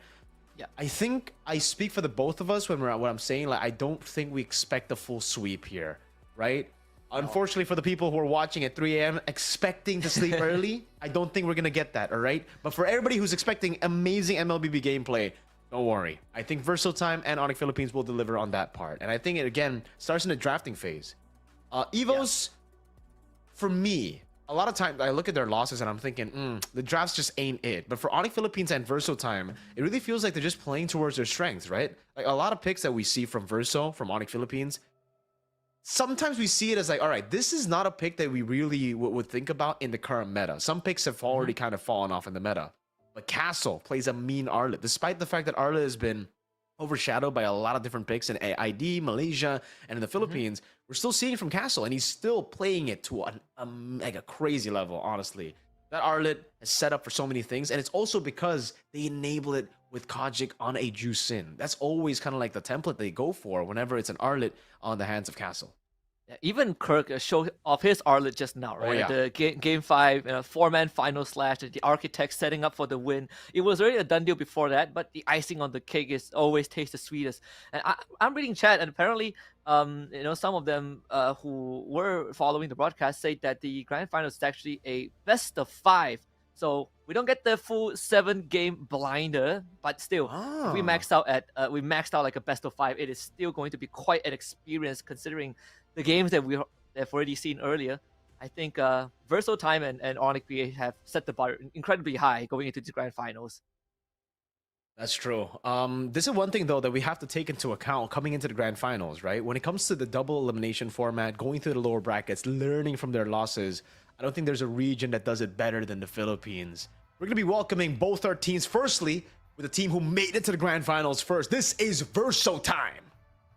Verso Time, Justinian, Kojic, Casto, March, AFK, they don't need no extra introduction, right? Third in the region, in the recent MCC, and I gotta say, with a veteran like Casto on the team, you can really see that shot calling come true. And even a lot of times when you look at the player cams in their earlier series against Onyx, Casto is always actively trying to get the team on the same page. And when he takes initiative, he goes all in, he full sends it. That's what you need, man. When you need an XP laner that can come in clutch to turn things around every single time, you gotta expect Castle to be the one to make that play. He's a different type of XP laner. If we're thinking of XP laners nowadays as the guy to just engage, the guy to go in first and tank up the most damage, it's different whenever we see Castle. He's the guy that wants to make the winning play happen. The final slashes come in clutch, and it's always landing on at least 3 members. So for Onyx Philippines, they faced this before. They literally had to feel the pressure from Castle. How will they adapt as we'll welcome them up on stage as well after an amazing 5-game banger up against Evo, sending Evos back to Indonesia, but keeping their runs alive here in St. Petersburg, Russia. And ladies and gentlemen, this is going to be Onyx Philippines with the Architect, Kirk in the XP, and just all of the experienced players. King Kong, the beast in the jungle. We saw some great fanny plays in that game against Evos. Monster Mace in the mid lane, but Kelra just Mr. Perfect, the gold standard, the world standard in the gold lane, and of course the Bruiser Brusco in Rome. Onyx Philippines are one of the best in the game, and right now they have a chance to really make that deep run and lift that trophy. And they're no strangers to this kind of event, For Cyberhero Winter is coming. It does look like, it's an event that they've never been to before. And that is true, if we're just talking about the event. But going to a different country for an event where they get to meet up against that region's teams, top teams. We've seen this before. Right after winning the M6 World Championship, they were invited to China, where they had to go through, again, all of the top Chinese teams. And it's really cool to see them always accept the challenge, going for it. And even in interviews, we heard from King Kong, from the members on Onyx Philippines, that they're never really pressured when they're up against these teams who are coming in to beat them, right? As the world champion even, never feeling the pressure, always thinking they gotta improve somehow. And we're gonna have to see them improve for sure if they want to beat Verso Time, who sent them down to the lower brackets. Yeah, it was something that Kelra has talked about in previous interviews and how they always, look at the mistakes and improve. But I think there was a recent interview with King Kong too, where he talks about sort of the mental struggles and how you adjust as a pro player, especially off his stature at such a playing at such a high level and under the pressure, the weight of the crowd who are majority against you, it is definitely a different experience. But being one of the invited teams alongside EVOS all the way from SCA has to be the sort of the experience of a lifetime for Onyx. You can really see the crowd though. This home crowd advantage coming into it for Verso Time. Everybody chanting it's Verso Time when, by the way, it's also Onyx Philippines tagline. It's Onyx Time. It's very, very cool to see again both these fans. I mean, I saw a few Onyx Philippines fans as well in the building, which is crazy. They got like signs saying Onyx Time, Onyx Philippines. So the fact that we have fans all the way in Russia actually supporting Onyx Philippines is really, really cool. But with that being said, it's still the heavy favorites for the crowd, at least, Verso Time, who've beaten both the third place team in Indonesia, sending them to the lower bracket, and then Onyx Philippines, forcing them to go up against EVOS down below, go into a full 5-game series. And here, we are going to be getting an interview with King Kong, so let's hear what he's going to answer. So right now, this match, we're going to begin. What do you feel in front of the crowd that cheer for your opponents more than for Team Onyx PH? The crowd is Russian, so cheering for your opponents. How do you feel about that? We feel very excited because we want our revenge for Team Versatile. Вот так вот, ребята. Не смущает Кинг-Конга, что болеете вы больше. Yeah, you heard it from за King Kong. And I gotta say, you know, Говорит, like что the сейчас hosts, our будет interviewers, they have some pretty loaded questions, you know, straight to the point. Oh, Like yeah. our players have been handling it with grace, right? Not just Onyx PH, but even we heard it from EVOS, Erlan, I think, yesterday as well. I think early on it was Key who took on the interview. They also took it with stride and just giving very good answers. Absolutely, man. For Onyx Philippines, I think it's, you know, it's another day in the rodeo. When you get interviewed here, I remember M6, man, everybody, all the media wanted to get to them as well in the back rooms after every game, before every game as well. They were definitely the favorites to go for media, for the media people, for the interviewers here. It seems like we got something spicy from Verso Time. We're definitely gonna have to hear about what it's what it actually is, what he actually said. But with the crowd, the host reaction, it really says it all, man. There's definitely some spice here in the grand finals for Cyberhero x Donatov.net. Winter is coming. I mean, if I'm Verso Time, I'm gonna feel very confident too. But Yeah. I want to hear what King Kong has to say. What will you answer about that? Okay, let's see. Посмотрим, говорит Кинг-Конг. Посмотрим, ребята. Definitely Поборемся. some fighting words from Verso Time. So, Even without They already the beat them. translation, they already beat them. Yeah. If they do it again and they win in the grand finals, it's gonna be a hell of an experience, a historical moment. Even one last handshake to officiate the grand finals of the Cyberhero x Donatov.net. Winter is coming. Players get seated. It's time to talk about the nitty gritty of this stuff, because, like you said early on, Mirko, when they both faced off in the upper bracket finals, the wins and losses aren't determined by, you know, a heavily skewed draft, but more of who played to their game better. And Verso Time just had that magic in them because of Castle. They always have that clutch factor, and that's going to be very important in the grand finals, right? Both teams are going to go guns blazing. They're not going to hold in, they're not going to hold on for like any of the skills here. They're going to go for crazy fights. And when it comes to that, I do believe Verso Time are going to have the advantage. Again, they're in Russia. They're playing in their home country here. They've got the support of the crowd as well. And like you just said in the interview, they beat Onyx already. Obviously, it's going to be a lot different here in the best of 5 compared to a best of 3. But still, the fact that they've already got that means that it's going to be crazy. It's a big morale boost. It's a big confidence boost for Verso Time. And that's technically the only thing that they need right now, right? Because in terms of like the micro and the macro, they've got it done already. They're really, really good. And again, I gotta keep my glaze for Coach Osprey, man. Always a big fan of the guy. Really good draft. Amazing all around the board here. Against EVOS, against Onyx Philippines, both times, it's been amazing. Yeah, correct me if I'm wrong, but Osprey was with Fireflux, right? Rora, for a while, right? Because I was 2024. wondering. Yeah, I was wondering like where did Osprey go, because I really love the draft that he brings, and Then I saw him on Versatile Time. And the I'm like, yeah, spice. the spice, yeah. So this is definitely a championship team in the making. Man, I'm reading some of the chat. Some of them say it's a best of 5. Some of them say it's still best of 7. I don't really Exactly. care. I just want some good games, you know. Like, we're gonna find out either way if it's a BO5 or BO7. But one thing is for certain, Versatile Time isn't gonna go down like lying down. They're gonna go down swinging, if anything. Exactly. So again, we're just gonna have to see whether it's gonna be best of 7, best of 5. We'll find out later. But what we can guarantee is we're gonna see amazing MLBB games from both the teams here. Especially considering the meta is a lot more stompy. It's a lot more brawly as well. We haven't really hit the new patch just yet. Versatile Time have had an amazing time here in this patch, right? Again, it's Kojic, Justinian, Castle, March, and AFK. And aside from Castle and Kojic, I do really want to, highlight March as well. And AFK, it really just seems like the whole team is so well balanced, right?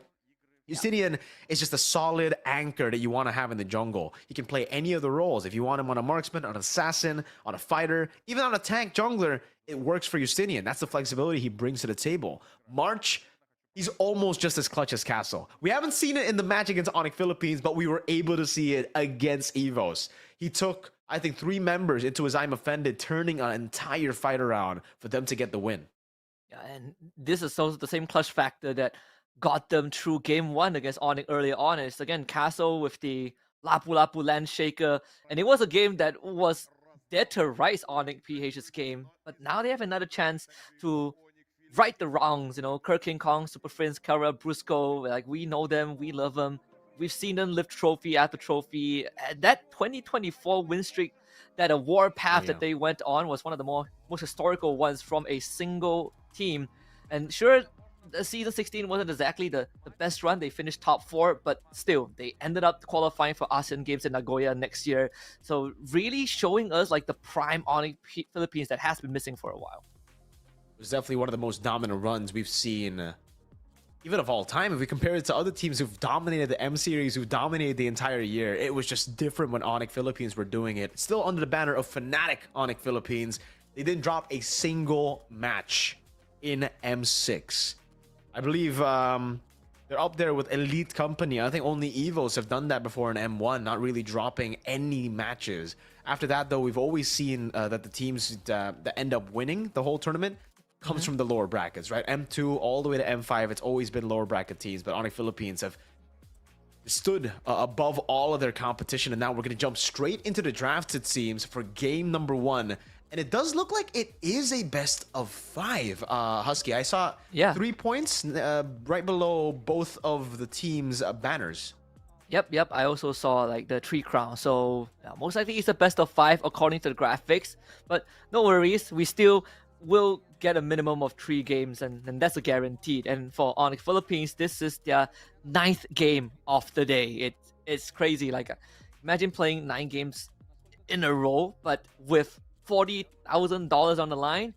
There has to be some pressure on it on the red side, and we got Versatile Time on blue side. Let's see what the bans are gonna be. First thing I'm looking at is always gonna be the Grok, to see if it gets let through. But good respect given to King Kong with the Fanny ban. Yeah, you always got to ban that out, man. EVOs, for some reason, didn't ban that out in their final game, which is crazy. But hey, I guess we get a grim reminder that it's still something that you have to ban out. You just cannot let that go. Even if you go for counter picks, there's some heroes where users just dominate on, even against the counter pick. So the Hayabusa will go to Versatile Time. They've definitely, again, gotten that information from the last match where Onyx Philippines were brought all the way to game number 5 by EVOS here. Coach Osprey, very vocal there, you can see on your camera. And we'll be playing game number 1 on Expanding River. So that's some information for you guys as Onyx Philippines actually take out the utility picks. Kojic getting targeted by the Jusin ban of Onyx Philippines. And obviously the Baksha, just more of a respect ban, I would say, in the current meta. Yeah, and the Grog also taken out by Versatile Time. No Baksha, no Yuzong. Which opens up the HusKKiee again. We've seen Kojic on that hero a couple of times and has found considerable success with it. For the first pick, the YSS and Lancelot both are open, so I'm expecting a trade coming through in that assassin jungle role. But it does open up the double fighters if Versatile Time decides to take the YSS. Okay. Let's see if it is going to be first pick here without the Yuzong, because without the Yuzan already, it does make sense for it to be insta first pick here for Verso Time. It's something that they definitely want to take away from Onyx Philippines, but it might be the Lancelot too, right? Because at this point, I think if I were Verso, I would much rather have a Lancelot on my team over a Lancelot on the hands of King Kong, but it seems like it's going to be different. Kalea, first pick. Still the same route that they like to go for. Up against Evos, it was always first pick Kalea, and it does seem like here it will just be first pick Kalea. Nothing too crazy from Verso Time, still sticking to the winning conditions that actually they set forth for themselves in the match against Evos. Yeah, and I believe that these two teams also coincidentally have a higher pick rate on Kalea. And Brusco also has some insane games on this hero, so there's a lot of common shared hero pools amongst the players. Although they also got a taste of that Loyi comp earlier on from Onyx Philippines, something to prep for. YSS got taught for Onyx PH. Okay, so yeah, the Gatakacha makes sense. Again, up against the Kalea, you usually just see this as a response to the Kalea. It's a really good counter pick, but the Yisun Shin means that Versatile will be able to pick up the Lancelot for Justinian here, and they'll surely wait. Wow. They actually turned things around. I thought it was going to be Lancelot plus the Lapu Lapu to just go for the zoning on the Yisun Shin, but they end up still going for Kimmy, leaving the Lancelot for Onyx Philippines to ban in the second phase, and Onyx Philippines here, I think they could just pick up the Esmeralda pick here very early as well, right? Like, there's nothing really stopping them. There's no combo for the Esmeralda to beat the Esmeralda. I was thinking of like the Lunox, but hey, it's going to be the Arlet into a losing matchup. This is something that we haven't seen from Verso Time. They don't care even if it's up against the Arlet. Against the Lapu Lapu. They will pick up the Arlet, and it seems like Onyx Philippines have learned a bit of that as well. They'll pick up the Arlet into the Lapu. They don't care. And now we understand why they went for Yisun Shin instead of the Lancelot. It's another pick that can actually give the Arlet another reset to play with. Yeah. Not only that, I think also seeing the Kimmy for Kojik, which is a very comfortable pick, also signals that there's a chance Lapu goes to March. So taking Castle's pocket pick away is definitely a big boon. And I like the Akai ban because I was thinking for Verso Time, if they are willing to leave jungler picks for 4 and 5, which it means that the Lancelot might not even be a priority if Akai or Fredrin is up on the table, which they have shown in this tournament. So Onyx Philippines definitely a lot more prepared coming into this grand finals after getting a taste of the diversity that Coach Osprey has brought. Not to mention that they had to play in global ban format in their own domestic league, which has expanded a lot of the players' hero pool, so they can be a lot more unpredictable in these high-stakes situations. And you can already see the Akai ban here. So again, respecting Verso Time, they were able to pull off the Akai to completely zone King Kong from the neutral objectives in the jungle as well, which is something that I have not been a fan of. Looking at the current meta, it gets really, really tough for the Akai to actually stay level up against whatever on the other side, right? A Yisun Shin, a Lancelot, whatever it comes out, usually it's just going to be really, really tough. But Verso Time found a way to actually make it work with mid-prio. So something that Onyx Philippines will definitely have to respect, and they have done. Verso Time, on the other hand, I think the mid laner ban should still come through here. And for Onyx Philippines, despite the Akai ban, I still think the Lancelot should come through. They should still respect that Lancelot pickup for Justinian, as again, it would actually give Verso Time a way to deal with the Lancelot and the Gatakacha around neutral objectives to still secure these neutral objectives. Yeah, I agree. I think you ban the Lancelot, then if Verso Time wants to go for a jungler choice in the assassin role, then Joy is the last option. If not, then there's a Fredrin, which both are very manageable with what Onyx has. I believe the Yeef is also still up on the table, so Super Friends have plenty of options. Even up to this point, I still think the Loyi is not bad for them, considering that they already have the Yisun Shin that gives vision with the Mountain Shocker, but also they have heroes that can set up if given a good enough flank position with the diversion. I think Onyx draft still pretty open with a lot of options that they can go for. It's more for Verso Time, who has a more clear-cut approach, considering that they have revealed that Kimmy early on. That's a really good call, man. The Loyi. Yeah, I feel like the Loyi could actually fit in really good for Onyx Philippines right now. Combo's obviously there, but it was also, good respect to the Guinevere here. Again, just respecting the prowess that Justinian has, the flexibility that he has, man. And the Loyi, will get banned out there. Really good call out, Husky. I think the Loyi would have been perfect because it's another pick that would do really well up against a front-to-back composition that Versatile are already going for. But also, you give the stacks, or sorry, the resets constantly to the Arlet here. So with the Guinevere ban, CC, final ban for Versatile, Onyx Philippines should just go for the Ruby pick, I believe. I think it's still okay, though. You are going to be quite vulnerable up against the pick-off threat of the Kalea. So that's something you got to keep in mind. The Esmeralda is still up and available if they do wish to go that, or unless they want to go down like what EVOS has shown, right? The Uranus goal was was something that is more of a kind of a gotcha pick, I guess. They Did will EVOS take win on that pick, by the way? Yes, they did. They won with the Uranus goal. Right. Yeah, I think that was like game 1. Interesting. So that we saw actually in Indonesia as well. It was what beat them. So that's why I had to ask just to confirm. Alter Ego were able to pick up the Uranus Gold to beat EVOS in the lower bracket finals. But it will be the Ruby Deny from Versatile plus the Fredrin pickup for themselves. So it's technically a hyper carry Kimmy right now. That's the guy you're going to be expecting to actually carry them through the late game. But if they're able to win early, oh my lord, speaking of late game, Onyx Philippines notice that there's not much time from Versatile. So they go for the Ixia on the hands of Kelra. I mean, hey, leave it to Kelra in an international to pick up a hero like this. He picked up the Layla at M6 going up against a composition that doesn't have dive, and now it's the Ixia for the Winter is Coming tournament grand finals. And leave it to the god in the gold lane to pick up a pick like this in a match as high stake as a grand finals. Yeah, and we've seen him do crazy things too, like season 14 grand finals, the deciding game. He picks up Beatrix, which at that time was considered one of the worst gold laners, and still ended up making highlight plays.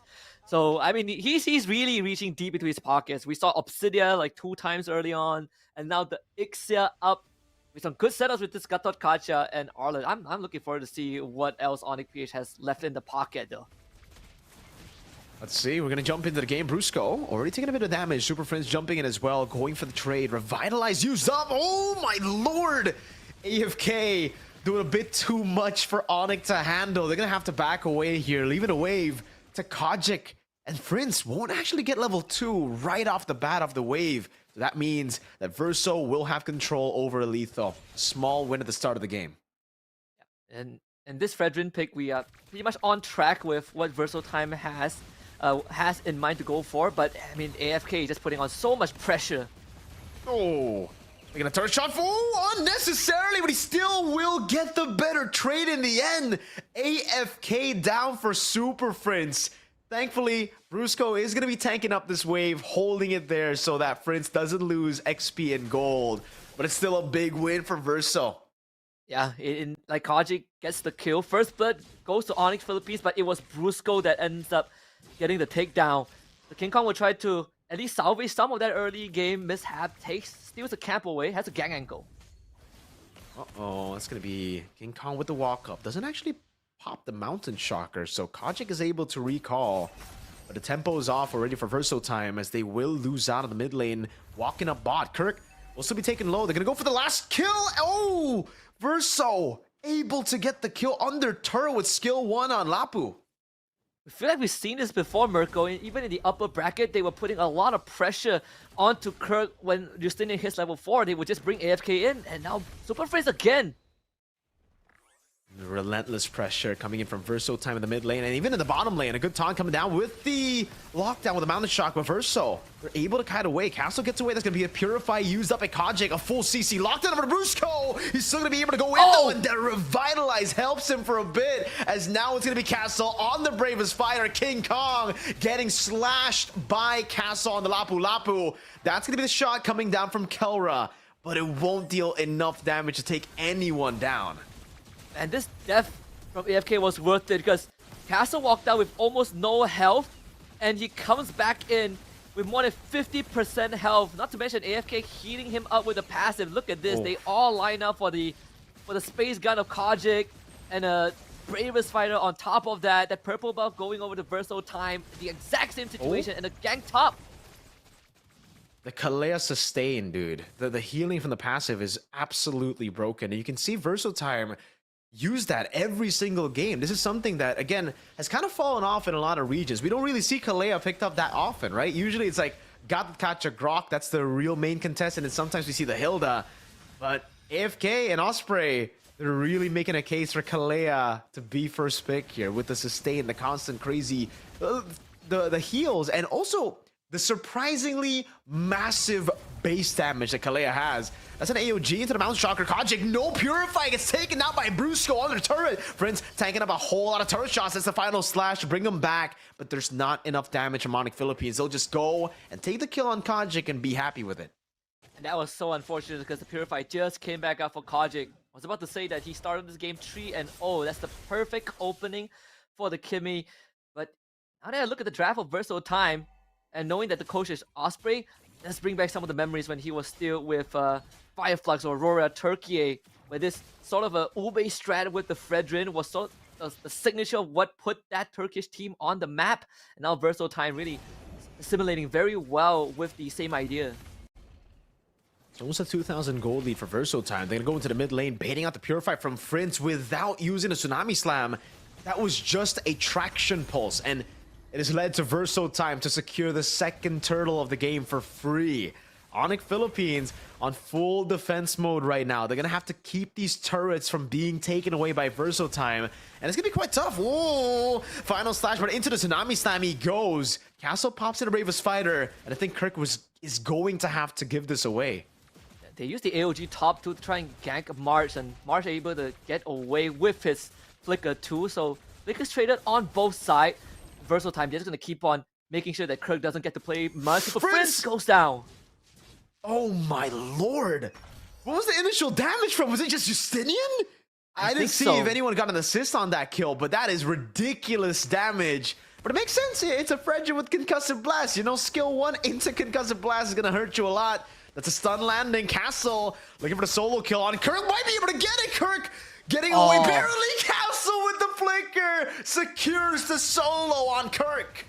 Oh, does he not have reset on the Vengeance? That's unlucky. AFK also able to zone out the rest of Onyx PH.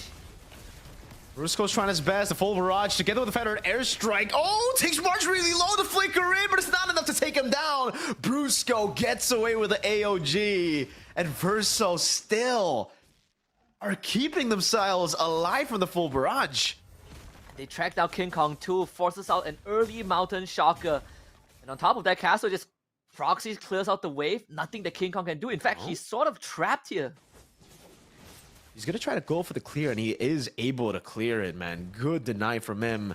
But without the Mountain Shocker, AFK flickers in, gets a Tsunami Slam combo together. King Kong could have moved for a whole, well, up until he died. Turtle is going to be up. Justinian will be at the bottom, though, to try and at least save this turret, which he will be successful with the help of March. And again, the Castle just proxies the top wave. That wave gets pushed in. Kirk in danger. The tempo that Verso have on the map, man. The fact that they're able to rotate so quick and well, way quicker than Onyx Philippines. Kirk again gets locked down by the taunt. No way into the damage, and he just disappears. 1-4-0 on the Arlet. Castle picking up a kill, or turret rather, up top as King Kong is forced to farm in his own jungle, but even that's difficult. That's Castle with a walk up again, able to find a stun over to Brusco. King Kong gets it with the Traceless. Brusco gonna be all in there as Kojic goes on to Prince. Turn to mid lane, fall in, I'm offended with a flicker, brings Prince into the bullets of Kojic, and he is 4-1-3. Insane tempo from Versatime. Not to mention on expanding rivers, so they just move so much faster with these objective spawns and takedowns. Kelra just cashed in on his Sky Piercer, but with how the game is going, I'm not really sure if he even has the output or enough support from the team to get the Sky Piercer stacks, man. I don't think so, dude. Because these guys are tanky. All of them are so tanky. The fact that they've built around Kojic and he's 4-1-3 with a Sky Piercer, I believe. Does he have Sky Piercer? I think that's the only question I have right now for Versatime, is the fact that it's still very one-dimensional for them, right? They still have to just play for Kojic. As Onyx Philippines continue to scale, late game is going to be quite good in terms of damage output. It's just, can the frontliner hold Kojic's damage? And all this time, I think for the past minute and a half, 2 minutes, Castle has been left to his own devices. He's free farming the top lane. He's taking jungle camps, and all that cash is gonna convert into just great backline dive potentials. 3-0-3 is having a great game and also a natural answer to Kirk too. And now it's just a slow game. Verso, they pop in Conceal right as I say that. Going to the mid lane. Oh my god, Prince. He almost didn't spot that. Oh, that's Castle going in all the way deep on the King Kong. Dives under the base turret and gets the kill. 20 seconds for Lord to spawn. That's going to be a good shutdown picked up by Kelra. So at least they get something back. But King Kong's down for 17 and the Lord spawning in 10. That's the Castle spirit, man. Really full sends it. Does give a shutdown over the Kelra. Cashes in on the extra goal and his first 10 Sky Piercers stack. So small win for Onyx Philippines. Versatile won't be able to start the Lord fast enough now that King Kong is back on the map. But YSS so far is not having a good game at all. 0-3-3 and a level behind Justinian's Frederick. It's big for Verso time right now. Yes, it still was a shutdown to Kelra. So he has a Sky Piercer stack. He has a lot of bounty gold that he used to get a Sea Halberd. We were talking about the sustain earlier, so there's already a response as well from Onyx Philippines.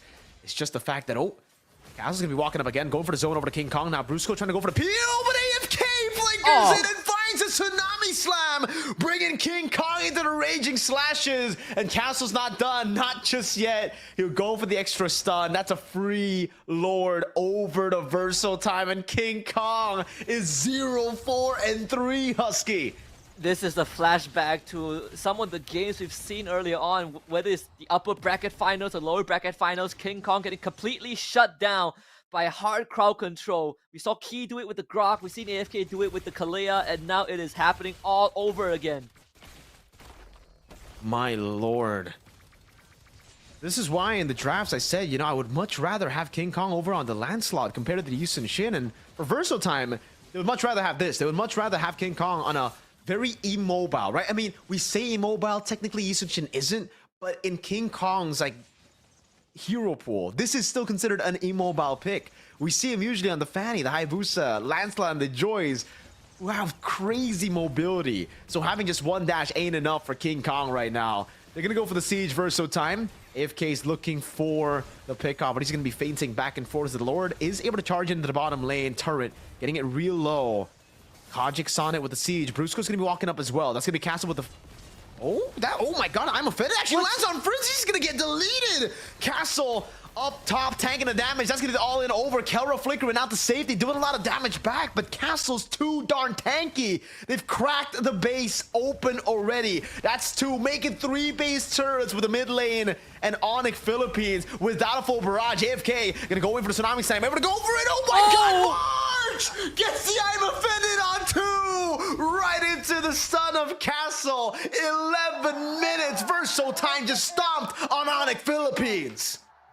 Absolute destruction in game 1 and just very good understanding of the game. That could not have been a more perfect game with this draft of Verso time. My goodness, not only did they pull off one of the biggest leads we've seen today, but they also did it in a fashion where they were keeping track of every single cooldown from Onyx Philippines. And all of that started because Kirk missed his flicker final slash, and without that, there was no defense mechanism. The Onyx Philippines too far behind to defend the base, even with an artillery comp that usually should be able to hold the fort. The rest is history. They started just losing resources, and Verso time just struck when the iron is too damn hard for Onyx to handle. And right now, it seems like the formula to beat Onyx Philippines from MPL Philippines that was revealed by TNC, TLPH Aurora, the top 3 teams, it looks to still be their weakness, HusKKiee. You know, when King Kong isn't able to get on these very high mechanical, high outplay picks, he just falters, especially if he gets locked down by the CC. And there was a ton of CC. The Ruby, I'm offended. The Bravest Fighter stun that kept on coming, and especially AFK with the Tsunami Slam. It was way too much for him to handle. He wasn't able to go for the contests onto the neutral objectives, and it stopped the snowballing potential from Onyx Philippines. And in the end, even though they had the late game damage output, if you don't make it to those item power spikes, you won't have the damage. Castle was tanking those full barrages like it was nothing. Yeah, I mean everyone was getting manhandled, right? And the synergy as well between the Castle and March, like a flicker, I'm offended into a land shaker. Those things they take a lot of practice, and I mean Versal Time starting off hot in front of that home crowd. St. Petersburg is lighting up tonight. It's about to be early Christmas if this continues. They're one game already in this grand finals, 2 more wins, and they will lift that trophy and walk away with 40 grand prize pool. But what a treat we have, right? So far, Onyx Philippines, like the general consent, the public agreement, King Kong needs to have a good game. Game 1, isn't it? We'll go on a short break, and when we come back, see if Onyx Philippines can bounce back.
Welcome back to Winter is Coming. This is the grand finals between Onyx Philippines and Verso Time. And I gotta say, Verso Time, they bodied Onyx Philippines in game 1. Quick 11-minute game, a complete demolition. HusKKiee and Mirko on the mic to bring you this best of 5 grand finals. And Verso Time are 2 games away from lifting that trophy.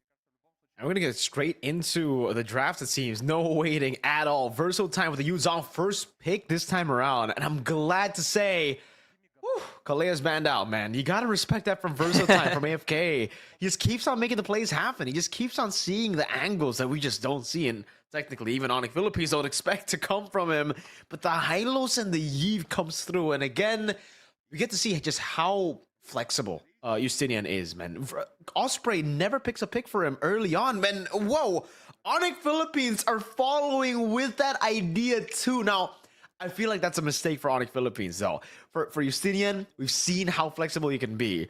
For King Kong, it's been the opposite. So not picking a King Kong pick in the first phase, it looks so dicey. I'm not a fan of this, HusKKiee. Yeah, it definitely favors Verso Time a bit more, just based on these first 3 picks. Maybe if it's like Evos on the other end, I would look at the Lapu Lapu and feel a lot more confident it going over into the gold lane. We know that Kelra has struggled a little bit with the fighter goal. He has played a couple, but we can see the comfort more on traditional marksman. The export gets banned out. There are so many more jungle picks left. Joy gets taken out. No more Ruby, Lancelot, YSS. What else? We've seen the Akai Fredrin, the Guinevere too. I definitely think it favors Verso Time. Now, the Lancelot is banned out. It's up to Onyx to decide whether they want that YSS for King Kong. Okay, no Joy, no Lance. Let's see.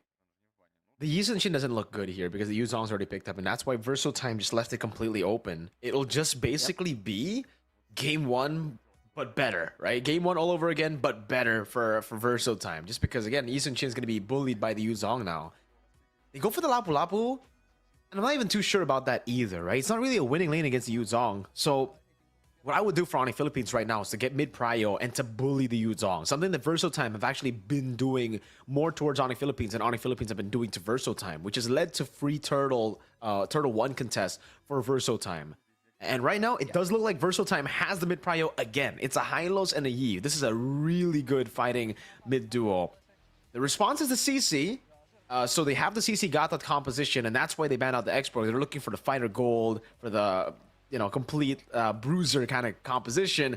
But it does look like Osprey's happy with that choice. It looks like he expected that. So we'll see what they go for here in the gold lane. Let's see. I mean, gold lane jungle, they could. I want to say Akai. I mean, the Guinevere is still up there. They can go YSS themselves if they want. If not that, even for March, what else is there? I was thinking the Granger Akai. Bruno Akai also works, right? You have a decent gold laner that can fight early, skills pretty well. And now I'm not even sure what King Kong can go for. There really isn't much options left. No. It's just the Yi Shin. A Suyo maybe they would go for, but the Yi Shin comes through. And again, this is not the best pick to go up against this kind of composition. It's a Bruno in the gold lane as well. So technically for Verso Time, they've got everything under control, right? They have the early game. It looks pretty solid with the contest that they have. They got the late game as well, obviously, with the Yve and the Bruno. So it's just a very well-rounded composition. Meanwhile, for Onyx Philippines, it really looks like it's a bit snowball-centric, right? They got 2 marksmen, they got a whole lot of peel as well, but they need the first few turtles to actually go and snowball. If Verso Time gets it, which I'm inclined to believe that they will have the better composition to actually beat out Onyx Philippines for the first few neutral objectives, it's going to be tough for Onyx Philippines. They're going to have to play in turtle around their own turrets and then maybe look for a mistake from Verso.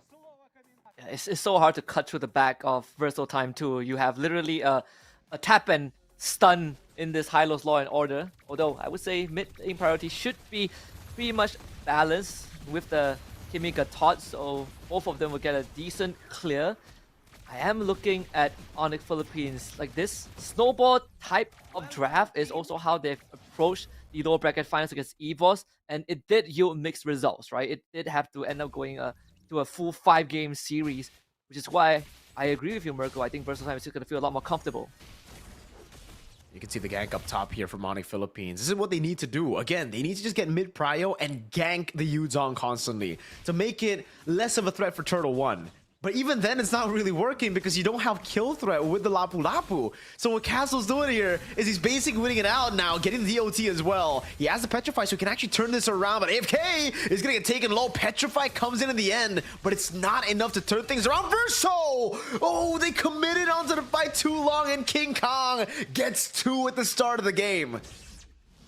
Best possible start for the Yi Sun Shin. 30 seconds before the turtle spawns, he's up 2-0, gets to cash in on a bit of the extra item, steals a camp away.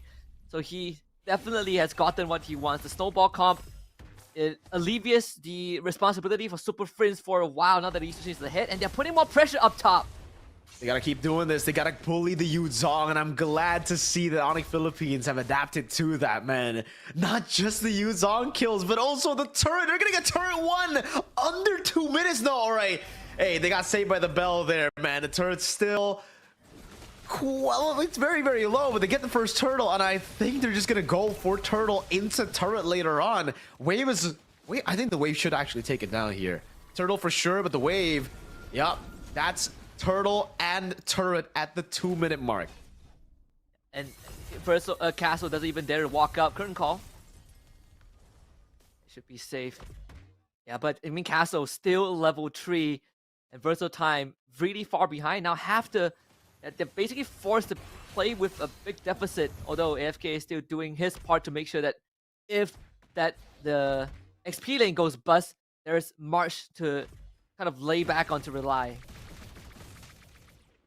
So they still have that late game, but again, this isn't really the win condition for Verso Time. They have the mid to late game, which is going to be a good safety net for them. But the fact that Justinian is on the Akai means that clear's going to be quite tough. King Kong's already close to being 2 levels ahead, just with the kills and up top and with the turtle. And now he is going to be 2 levels up ahead. So by the time turtle number 3 spawns, I think it should be 3 levels ahead for King Kong, which means that the Akai is going to be so easily baited to use his heavy spin.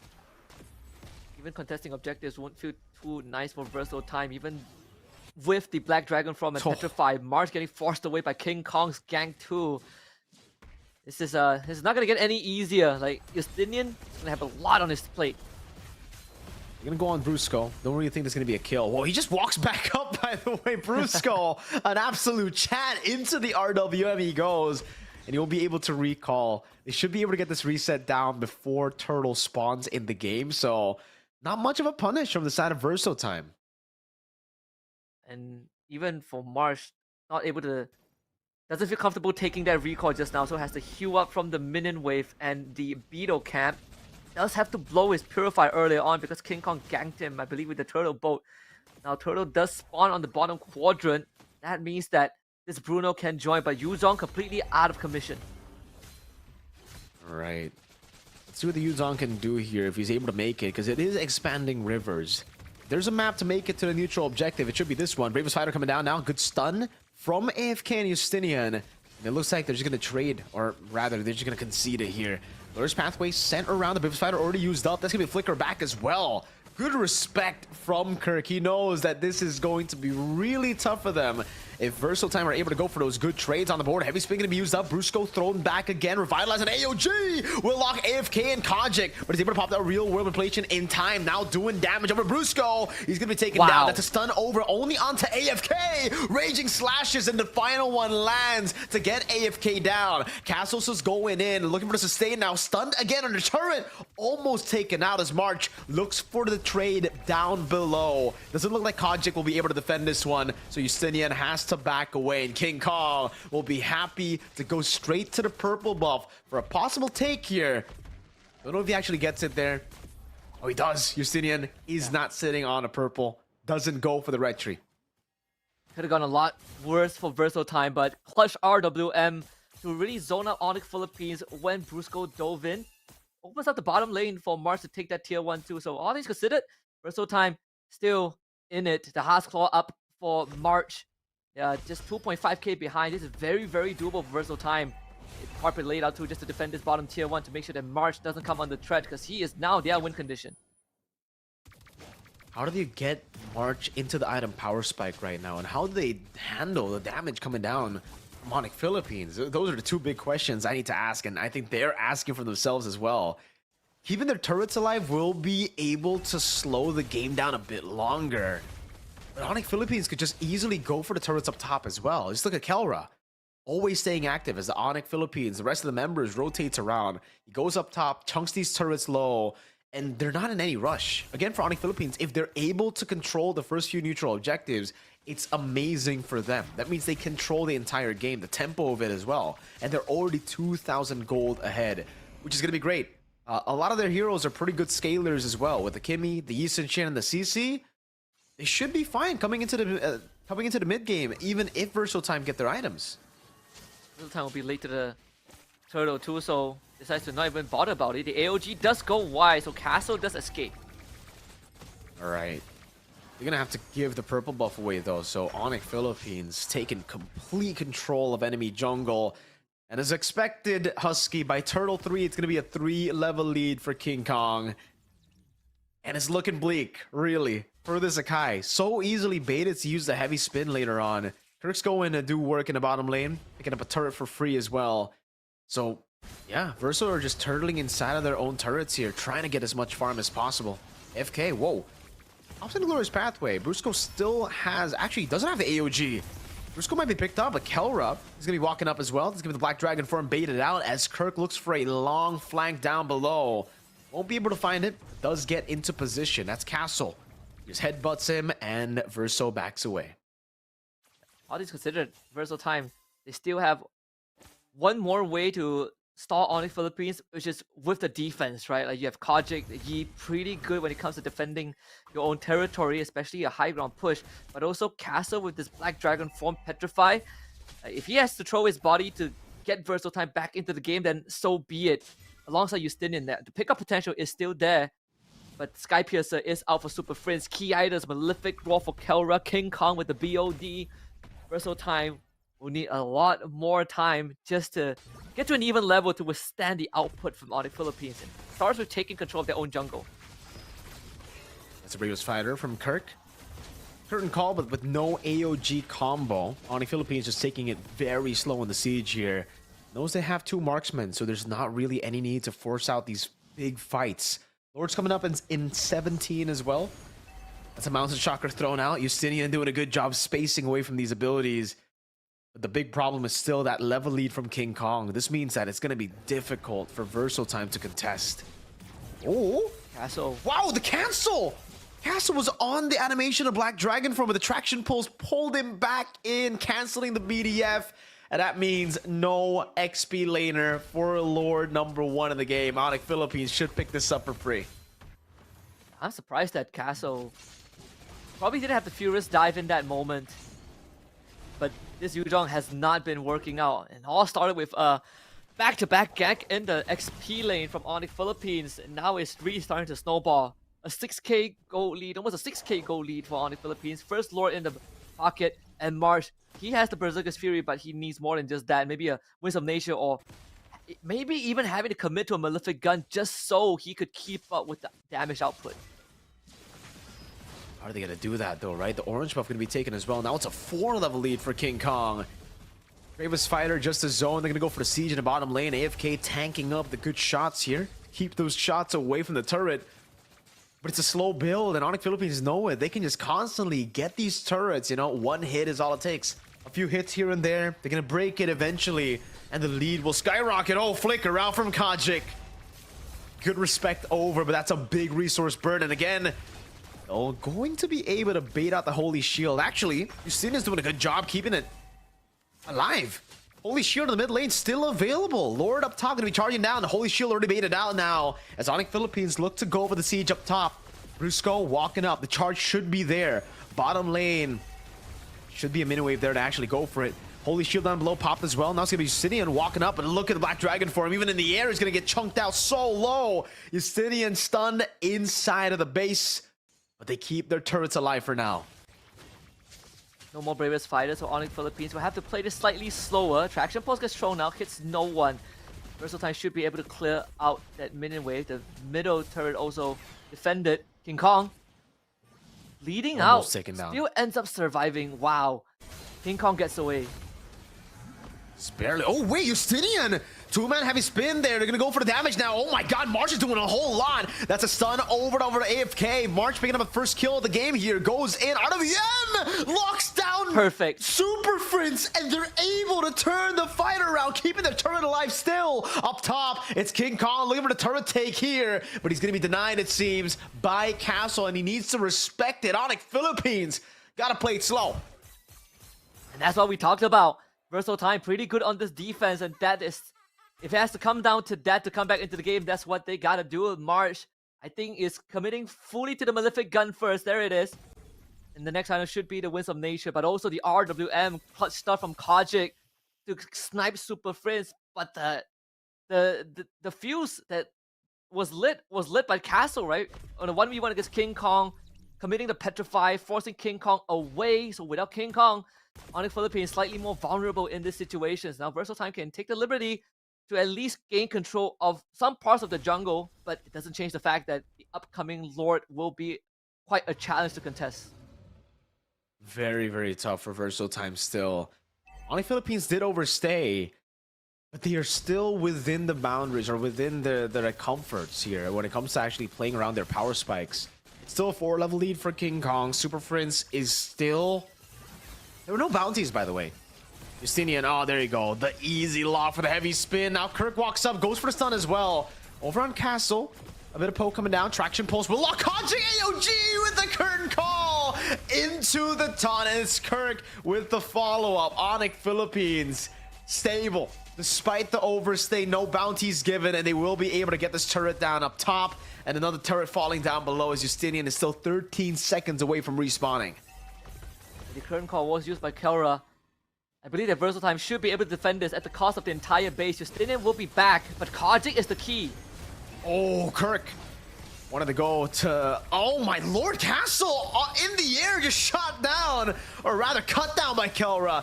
That's a Mountain Chakra landing over to AFK, and Justinian has the heavy spin, still goes in, but he won't be able to use the heavy spin now. Oh my goodness, Kelra with friends melting through the health bars of AFK and March to force us to game number 3 with the scoreboard looking 1-1. Versatile Time strike hard in that game 1, and Onyx Philippines strike back twice as hard in game 2. And so far in this Grand Finals, Mirko, both games won by the respective teams have been absolute domination. We were both on the same page when it came down to what King Kong can go for in the jungle role, but that last pick YSS and the focus shifting onto shutting down Castle's Yuzong in the early game proved to be excellent. That's what got them ahead of the curve, and they never had to look back. It was a clean game from them, man. Again, just winning the XP lane is all you need to do up against the Yuzong. And it's the same case against the Arlet, right? Same thing that Versatile Time did in the previous game. And it's just really interesting to see the way they did it, because I expected it's going to be mid-prio, a full wave clear in the mid lane. Turns out no, Gavakacic rotates early on to help him up top, and that's enough. Kimmy gets the solo lane in the mid lane, everything was good, and Versatile Time were not expecting it. That was the biggest win for Onyx Philippines, right? The fact that they roamed so early to a point where even Verso weren't expecting it. They were expecting Gata to still stay in mid, get the wave clear, and then rotate. And just playing with those little things, you know, subverting the enemy expectations turns out to be enough of a win to get you Turtle 1 and to get your whole team's win condition online.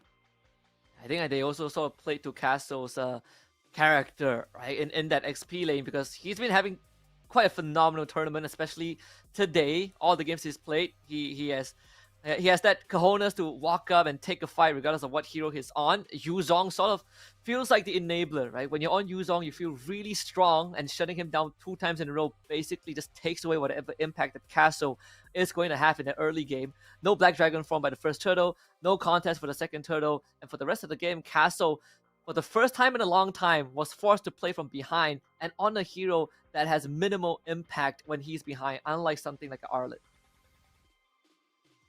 Does seem like HusKKiee, we are going to be getting into the break here for game number 2, but don't worry, we'll be back very, very quick for game number 3.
Alright, lads.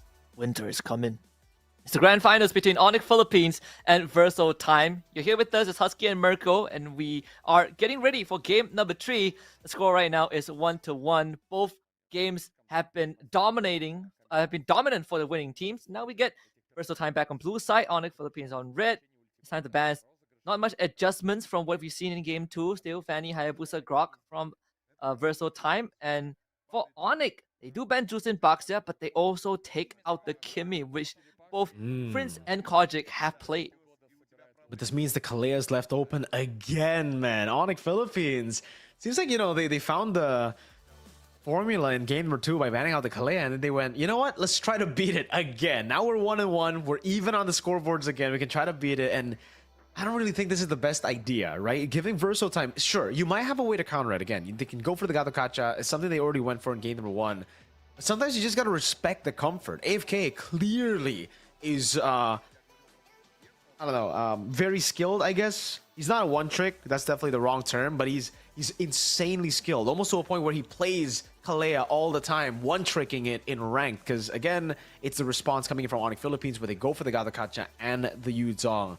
I don't think Verso Time are going to go pick up a jungler here. Again, they're going to play around that. But this time, I think they will have to respect the Yi Sun Shin as well. They can't just go for the respect over on Joy and... What was the last one? Joy Lancelot on the second phase. Yeah. So if they don't pick up jungle, which they shouldn't, because that's the standard Verso Time pickup, they should ban out the Yi Sun Shin together with the Lancelot in second phase. Yeah, game 1, they sort of rolled the dice a little bit and they got that YSS. But I believe the Yuzong was also banned out in game 1. So there's definitely a slight difference from what we saw. So this Kalea can also do what was done by Brusco in game 2 on the Gatot, where you can put that early pressure onto Yuzong if needed, if they can get themselves an XP laner. I think the Arlet is a choice to look at. The Lapu Lapu is also there, and they're gonna go for it. Castle with the Lapu Lapu, and contrary to our beliefs, the Akai gets picked up.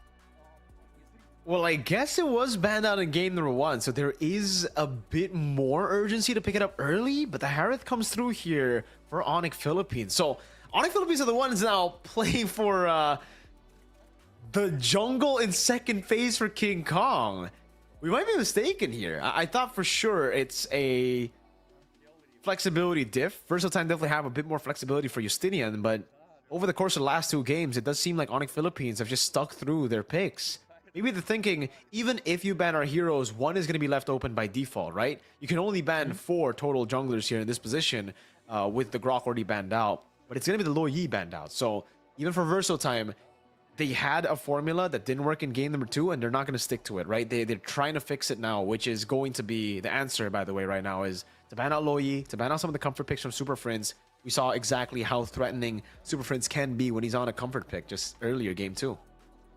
And it's also a good callback to game 1 where the Lo Yi pick sort of pushed Super Friends to a more traditional mage like the Arsa in game 1, which made him an easier target for Castle and AFK to go on, and they don't necessarily have to kill him, right? You just take away his ability to participate in the fight. You've already done a majority of the job. Seems like we might be going down that path again. Respect is shown to King Kong with the YSS plans. It just keeps the Lancelot and Joy open. With the Harith on Kara's side, though, I think the Lancelot does make a lot more sense. Harder to catch, even with the amount of crowd control that Verso Time has. All right. Ruby banned out, the Yi Sun Shin taken out there finally, but the Lancelot's up for grabs. This looks a bit too good to be true for Onyx Philippines, right? So Nakai, Lapu Lapu, and the Lancelot is up for grabs. This is usually just the pick you go for when you're up against the Akai and the Lapu Lapu. It's so easy to maneuver around these very easy to read CC abilities. That has to, there's a wind up for the Lapu Lapu for the stun, so it makes it very easy for the Lancelot to dodge. For the Akai, it's kind of like just poke, and also the untargetable abilities for the Lancelot to get through those hard CC lockdowns so that he can go for the neutral objective. So Onyx Philippines could pick up the Lancelot here. They could also pick up the Mage first to deny a pick from Verso Time, then go for the Lance later on. But if they do that, I think Verso Time will actually still be able to pick up a counter pick against the Harith. I think the Lunox still fits here for Verso Time in the gold lane. It's a good combo with Kalea, good lane against the Harith.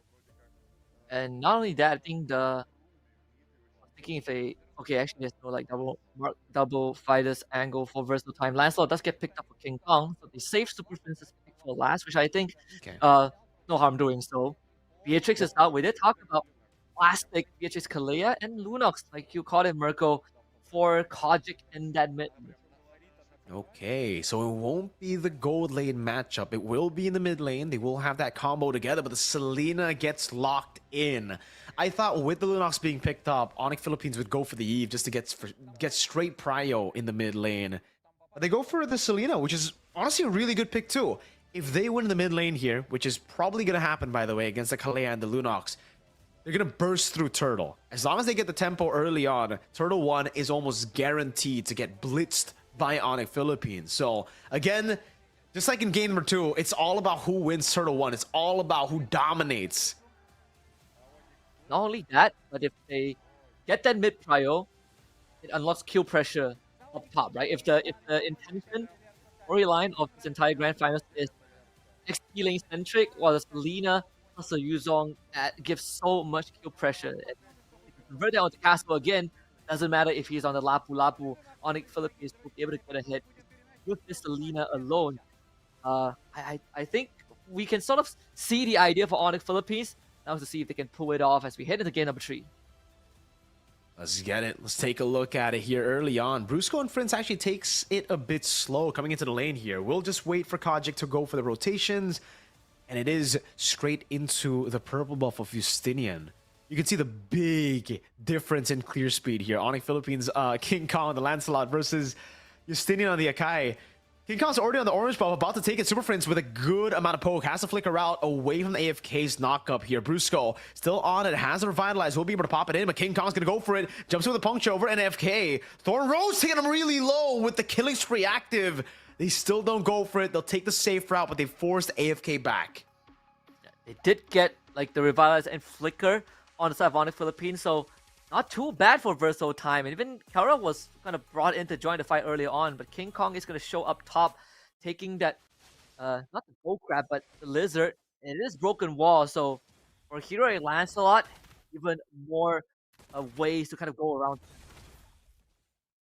Kelra's doing a good job though in lane against the Harith, or against the Beatrix rather. This should have been a non-matchup, by the way. Or actually, I would actually give it a bit towards the Beatrix. I don't know how the lane has been played earlier, but this is an amazing chain CC over on Kojic. Forcing him low, but AFK is right there to go give sustain back to the team. Castle with the rotation early. You've seen it as well, but the dive up top is brewing. They're going to go straight for it. Phantom Execution into the puncture. And it's the first kill up top. It will be a trade in the mid lane as First Blood gets picked up by Onyx Philippines. So there is something that they get back. And it's on... Oh, it's actually a turtle on top of that. King Kong gets a good trade though. Purple buff take. King Kong not able to steal the purple buff away. I guess the silver lining is that the kill on Kirk actually went over to AFK. So full injection going on to the Roma is definitely the worst case scenario for Verso time. But still, getting the turtle, Castle, see if he can absorb this. Okay, it's gonna be the all-in. There's not much Castle can really do here. We've seen him do a lot of crazy stuff, but yeah, in a 4v1 like that, I don't know. It's gonna be really tough. Kelra still has Purify. He will be able to pop in some on-force. Gets away too. Kojic doing a lot of damage. And Kelra's able to get away. Good read by Kelra. Not even utilizing the Purifies. Brusco rotates over. Gets a ton over on Justinian. Keeps the turret still quite healthy here. Only half of the turret goal taken. I honestly thought that AFK would be able to force out the Purify from Kelra, but it sort of missed the landing, and that opens up the orange buff steal for King Kong. And Justinian is spending a lot of time just trying to get these ganks off. Thankfully, King Kong doesn't get buff fast enough. Justinian will be able to retrieve it. Still, puts himself behind in terms of experience compared to King Kong. With the next turtle spawning on the top side of the map, you can expect Verso time to get a bit more active. Okay. How active can they be? That's the big question now. Because technically, for Onyx Philippines, they should still have tempo around the map, and they should actually have those traps set in the way where Verso time's rotation is going to be limited. Again, Kelra's playing aggressive, knowing he has Purify, so even if AFK jumps there, there's really no threat of him losing his life. 20 seconds for the neutral objective. AFK decides against going in like that. Doesn't want to have the Tsunami Slam on cooldown for this turtle. And Kirk is making a really good read. Knows that something's up. Justinian's not on the map, so he backs away. Prio for Verso time, though. They will have the tempo control here as they make their way onto turtle number 2.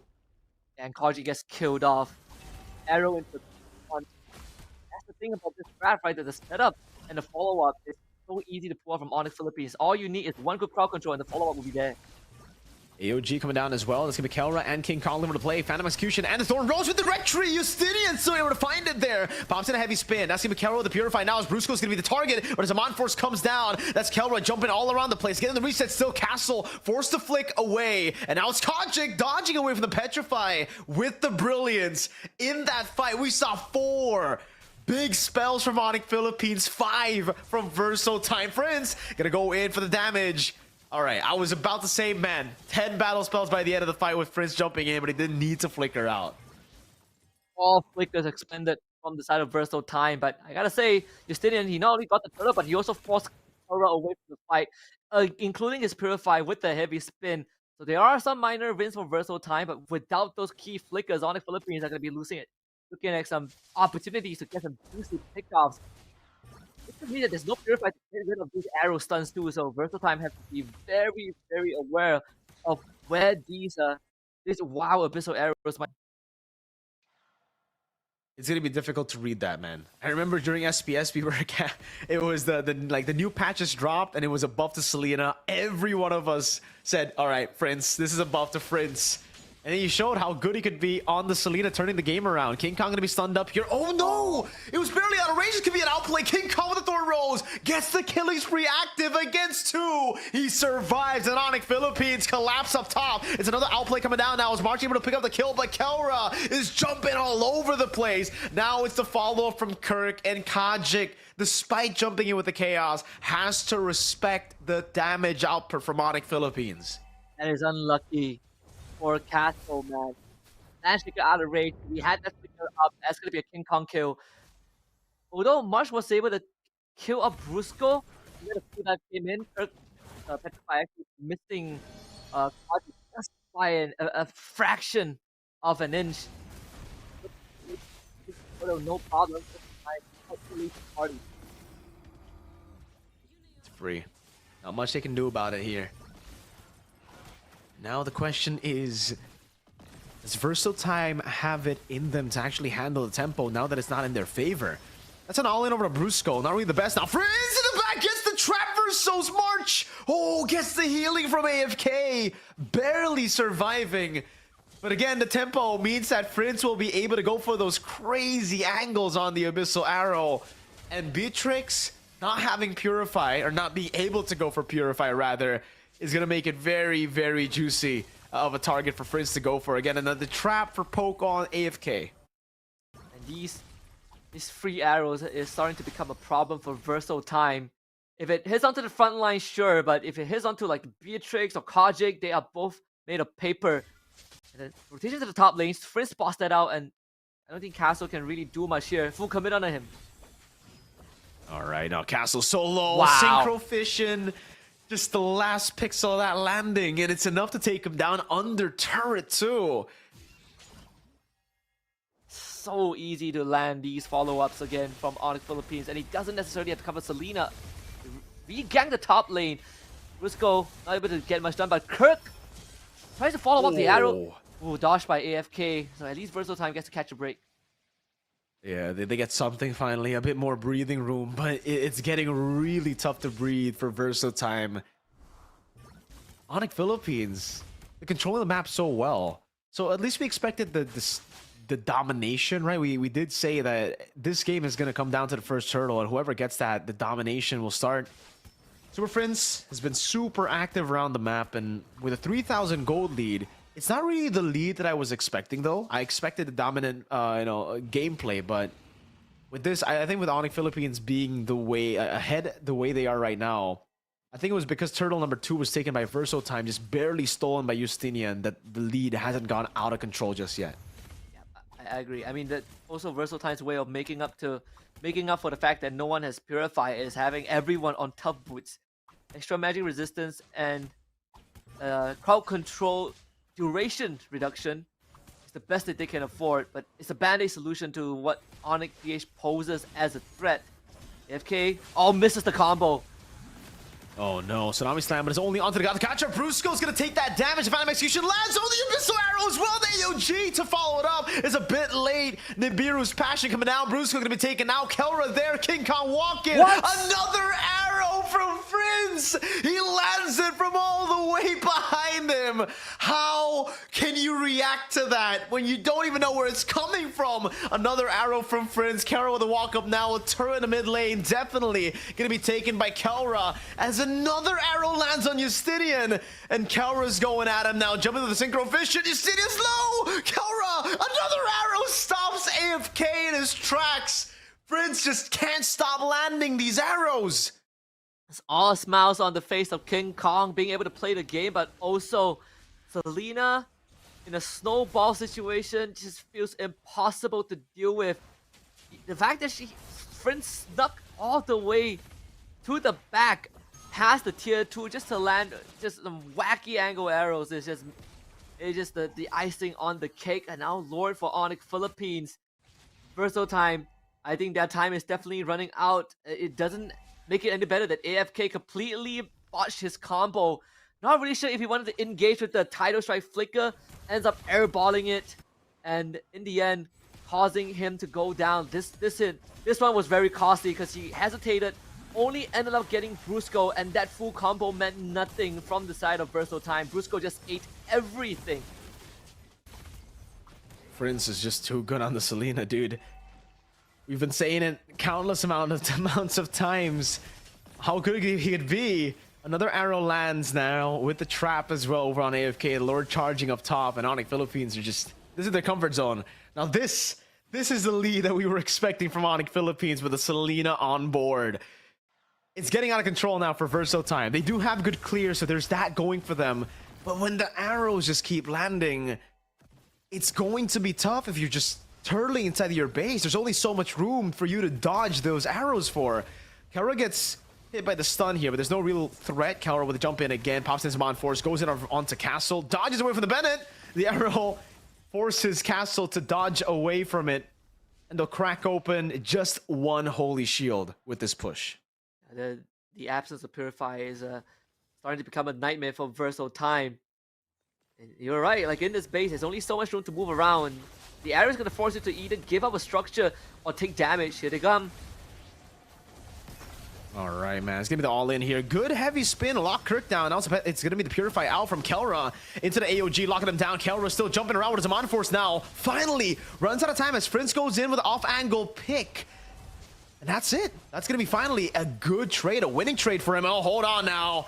King Kong with the walk-ups. Mon Force back up. Kelra pops it in, dives in. Never mind. Despite it all, Kelra jumps in again. Won't be going for it. Still gets the resets, but finally gets punished as he should. Under base like that, you shouldn't be able to do all that. Yeah, it took Verso time, everything, plus the help of the turret to even shut down Kelra. And that's a Harry with the Purify. I mean, at the end of it, Verso time still holds. All the inhibitors are up, 5k behind. I think even for March, he was struggling quite a bit to get his items, and it's not finding much space to even land a combo. Even if AFK gets a Tsunami Slam, March just does not feel comfortable enough to unleash a Bandit's Rage and point blank range, fearing that Kirk or Brusco is going to instantly jump him and take him out. What do you do now for Verso time, right? I mean, they did get something back. There was a lead. AFK goes for the Tsunami Slam into the Bandit's Rage, but it's into the door. Rose petrified from Kirk, and King Kong can dash all day long. A Thorosa dodge away from the stun, and Onyx Philippines are just styling on Verso time in game number 3. AFK is ready for the hills now. Prince almost landing. That shot over to Justinian to cancel it out. AFK gets hit by 2 turrets here. And he will be able to actually buy a little bit more time. But I think Onyx Philippines have every member they need to go for the end here. That's a kill finally in the bottom lane. Staggered timing. Justinian with a heavy spin, delaying the inevitable. March actually going to be spawning in 2 seconds. So they've actually saved the game with that. Justinian taken low, taken down under turret. Kelra's going to be waiting here. And it does look like for Onyx Philippines, at least for now, they will have to go back to Lord. They cannot end at the 13-minute mark.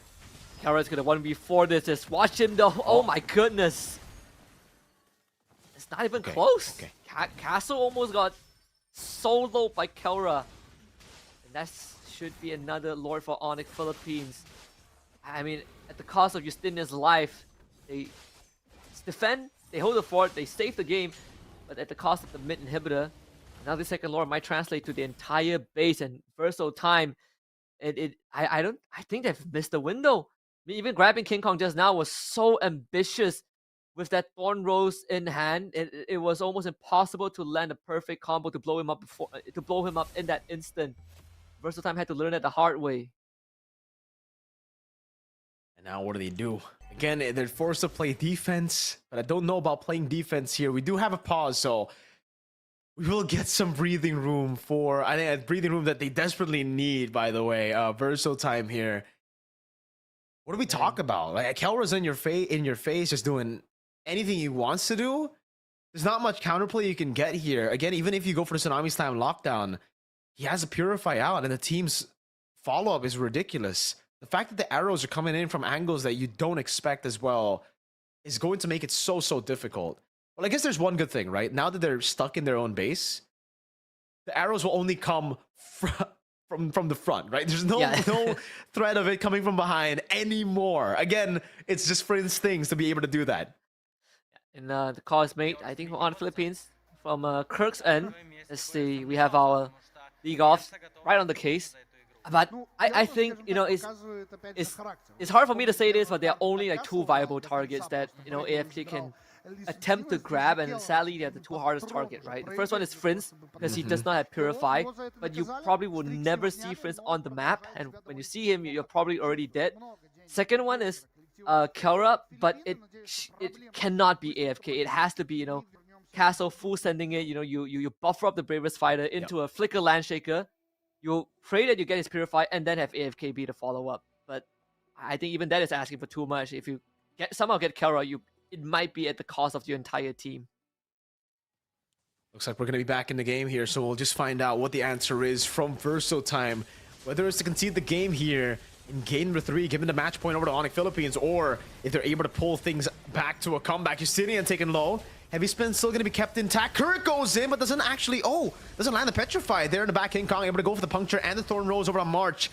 Good defense from Verso. An arrow again. Catching Castle! Kara with a burst! Jumps in again. Konjik gets into the base, into the fountain just in time. Another arrow lands on AFK. But he is able to defend just barely. Now AOG cutting March down. Flicker out from March now as the Thorn Rose lands on AFK. Justinian is trying his darn best to stay alive. Heavy Spin to bring Kirk into the Nibiru. King Kong with the puncture, jumps in and gets the basic attack onto March. Now it's the Thorn Rose and the puncture all throughout. The arrow doesn't land, but it doesn't even need to. Onyx Philippines claim match point. Just a tiny spark of hope towards the end, but quickly extinguished by Onyx Philippines. Verso time again getting schooled in game 3. I gotta say, I think even we saw Castle, excuse me, when he went down, you can see on the player cam, Castle was scratching his head. He's like, man, something went horribly wrong. Didn't expect Kara to delete him in 3 hits, you know, instantly erased from the fight. I honestly thought that bravest fighter was to prep for a Landshaker surprise on the Kara, but he was focused on clearing the wave, and Kara took advantage of that. Very unfortunate because Onyx Philippines was so far ahead in that game that Kara was just basically one-tapping everyone on Verso time. It was so tough to deal with it, man. Again, the burst damage comes through, but it's the setup as well, HusKKiee, for all those initiations, for all those all-ins, right? The fact that the arrows are just landing on demand. Every time the team needs it to land, it lands on the target. It's also perfectly timed, by the way. It's almost like it's a point-click stun when Prince is using it, dude. You don't even need to think of it as a skill shot. You're like, all right, Prince, I need you to stun the boy up front. Boom. It's like a Eudora second skill with unlimited range when it's on the hands of Super Prince. Yeah, Super Prince lands it, and the rest is history, right? You know, Petrify follow-up, Gato Kacha tank, too many things for Verso time to go through in such a short period of time. But thankfully, we will have a bit of a break for both teams to reset for game number 4 on the Philippines at the cuffs of a trophy lift at the end of this. We'll see if Versatile Time can bring us to a full game 5 in this series. We'll be back after the short break.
Welcome back, ladies and gentlemen. This is the grand finals of Winter is Coming. It's me, HusKKiee, and Mirko on the mic. And Game 4 is about to go underway with the draft. Onyx Philippines now lead the series 2-1. And one more win, and they will be hoisting that trophy up high alongside a 40 grand prize pool. This time we get Onyx Philippines on the blue side. Verso time on red. Boxdale band to kick it off. They finally decided to swap places here, but the bands still stick to. I mean, they both still stick to the same, I believe. I don't know if Versatime are going to pull anything too crazy here, but it is still the Baksha band for Onyx Philippines. Just the respect given over to Justinian, who's amazing on the utility jungler. So Fanny comes through. Despite the change in sides, it looks like it's just going to be the same exact bands. Kimmy coming down. If it ain't broke, don't fix it. Onyx Philippines just trying to replicate what they did in game number 3 to secure match point. And for you guys back at home, it is match point to Onyx Philippines. They are leading the series 2-1. So this could be it. This could be the last game of Winter is Coming. Yi banned out now by Onyx Philippines. Jusin response from Verso Time. I think some of the core ideas are still there. The Grok does get let through though. And I mean, we saw what happened to EVOS, right? In a crucial game, they let the Fanny go, but I would say a crucial game for Verso Time, and the Grok goes through to Brusco. This most likely will be either the top or high loss response, but there's really isn't a definite answer to that Grok, especially without the Jusin. Yeah, it's going to be really, really tough now, man. The Grok is such a big pick. We saw how good even Key was on that, right? Locking down King Kong in the match against Onyx Philippines. And now it's Brusco who has it. Someone who's known to go very aggressive. Someone that actually utilizes these crazy engages so well. On the Grok is going to be even bigger. And we are on broken walls. So the fact that Grok can place walls, this means that he's going to build some of those walls where it's already taken down. And that's going to actually stop Versatime from entering a lot of the positions that you would expect them to enter from. Lo Yi comes around as well with the Lapu Lapu, flexing the pick for King Kong all the way to the end here. And I like it. I like the fact that they're just doubling down on what has given them the games, what has gotten them the games here in Grand Finals. Mid-prio, all on that right now. All on Super Friends, all on Brusco to make the plays around the map to set them up for success. So the targeting against King Kong continues from Verso Time, but also for the current draft, if anything, we've seen that Verso Time, they like to just fully commit to a fight. Grok denies that with his counter engage abilities, but not only that, Lo Yi also is a very good answer with that duality. And I mean the YS is still left open, and if it goes over to King Kong, then I think they have a good formula to pressure Castle Yuzong again. I mean, we saw the reaction even from the casters over there at the venue when that Lloyd got picked. They know that Winter is indeed coming, but not for Onyx Philippines. Definitely. Oh man, the Harith man, a bit of trauma from game number 3 earlier with the Lancelot as well. When there's so many dashes to deal with, it just gets so tough. And now let's see what Versatime go for now. No Lancelot, no Harith. This sets up for an actual joy pick for Onyx Philippines, something that we have seen King Kong play here in the Cyberhero Winter is Coming tournament. Yisun Shin finally going to be picked up by Justinian, so he's off of the utility picks. This is the first time in the grand finals where we see Justinian not on utility, going for the Yisun Shin and Onyx Philippines now with the response. They already have good zoning in Lapu Lapu. What they need is an active jungler that can constantly go for the ganks over on the Yuzong to stop this Turtle 1 threat from going over to Verso Time. I think Joy is a pretty solid option. They go for the Granger, and there you have it. Signature picks around the board. Granger for Kelra, Lo Yi for Prince, and Joy for the Sigma jungler. This could easily be the draft that wins an international championship. You could put it back in M6 and it would be the legit draft. So Absolutely. I think for Versatile Time, March has hold on a minute. This is gold lane Valentina.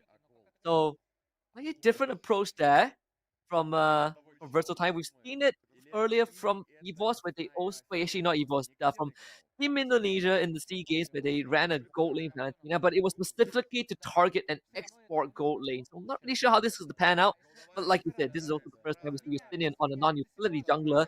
And that means that instead of being the one that's tested up, now he has to rely on his teammate. And thank goodness it's not the Selena, so actually the Esmeralda, which makes a lot more sense for Versatile. All right, so with both the drafts already locked in, it is a very, very good draft for Verso time because Onyx Philippines, they're going to struggle to actually get through the health bar of Esmeralda as we get into the mid to late game. But there's an outlier here for Onyx Philippines. If they're able to get the snowball running from the start, they should have enough burst, right? Let's say Granger gets 2 Skypiercer stacks early with a rush on Skypiercer. That really should be enough to deal with Versatime's tankiness and sustainability. So that's something that Onyx Philippines are looking for. And the thing is, it's something that they've been able to look for in the last 2 games. They've been dominant in the early game, in the first few neutral objective takes, to get them to a very good lead by the time we get to mid game. Flickers all across the board for Onyx Philippines as we head into game number 4. Another thing that I am slightly worried for Versatile, how do you navigate these team fights, right? Because I feel like a lot of these fights, regardless of where it happens, it's so the protect corner with the rampart, more so when you have a wall around. Not only can you set up key angles for potential pincers, but even in a head-on clash, just being around in the rotation and the dispersion makes it pretty hard for Versatile to just commit, onto Onyx. Man, early on, it's HusKKiee who gets mid prio. Versatile are going to play it slow. You need to respect Prince and the damage that can come through, and there you go. This is, I see the damage, the dispersion and rotation that you mentioned as well comes through in HusKKiee. An early lead gets him to actually a losing trade, and now it's Onyx Philippines who have the med prio who will be looking to go for those rotations, especially over on Yuzong. But I gotta give it to Versatile. The guy that HusKKiee is doing a really good work, a really good move right now. AFK into the bottom lane he goes, sets up for the safety for the Yuzong so that he gets level 4 by the time Turtle 1 spawns. And that kind of stings. Project 4 closer to where Onyx PH line of the map is. No point you still in the mark. Basically, Good control up top here for the Granger to rotate. They might go for the dive again. Something they did in the previous game. Now over on Marsh is going to be the kill over to King Kong again. Just from game 3, it's deja vu. First blood to Onyx Philippines. The gank in the bottom lane as well with Kirk jumping on Castle. He's going to be able to get that passive proc. Now goes back into the wave. Justinian surely with King Kong up top gets this turtle for free. Stolen tectonic shots on HusKKiee, something to watch out for too. But freeing out Kelra and cashing in a kill for yourself is going to be another early tier 1. There's nothing that March can do. He's not even 4 yet. We'll call in backup, but by the time they arrive, Onyx Philippines will be long gone. All right. It's a take from King Kong over on the Gold Crab. HusKKiee with a steal on the tech charge. Don't think he wants to go on Brusco. Look at Justinian taking the green camps away, so there will be a bit more punish over on Onyx Philippines by Justinian, despite the turret goal take completely by Onyx Philippines up top. Something that wasn't addressed up to this point was Versatile not recognizing the fact that Onyx Philippines go for these dives during a catapult wave, right? You have that catapult, tank the turrets, and then you just all in. And it's very hard to clear the catapult wave, especially if you're on a fighter gold lane like the Esmeralda. So Versatile, unfortunately, not heeding that lesson from the earlier games. Now we'll have March punished. Kara feeling a lot more comfortable in this gold lane. Building on those small little wins, man. Onyx Philippines, known to do that, even from the M6 World Championship when they were able to actually dominate that entire event. Knows that in terms of the matchup here, the Granger's going to get so much more value early on to shove in the lane. So, as you said, you shove in those waves, get the cannon in, and it's going to be so good. Tech charge coming down, Brusco. Tech charge is away.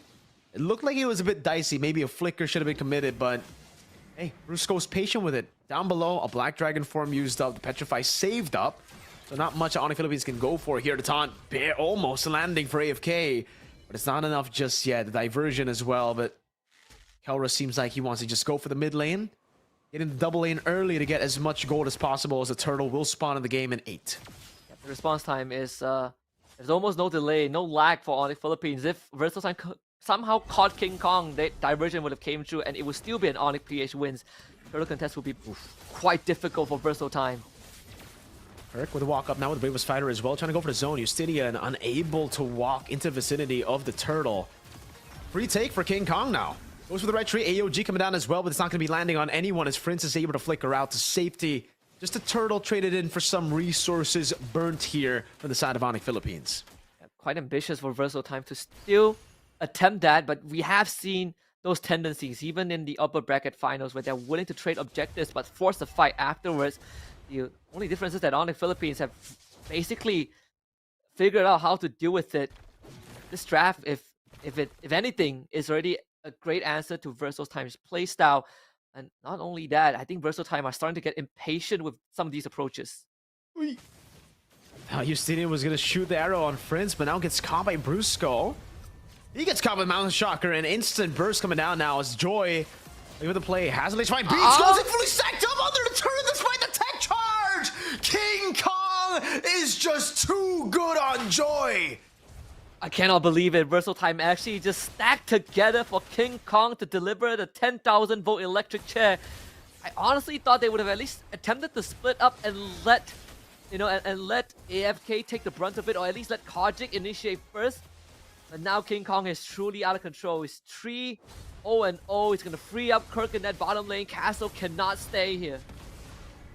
He's just too crazy with it, man.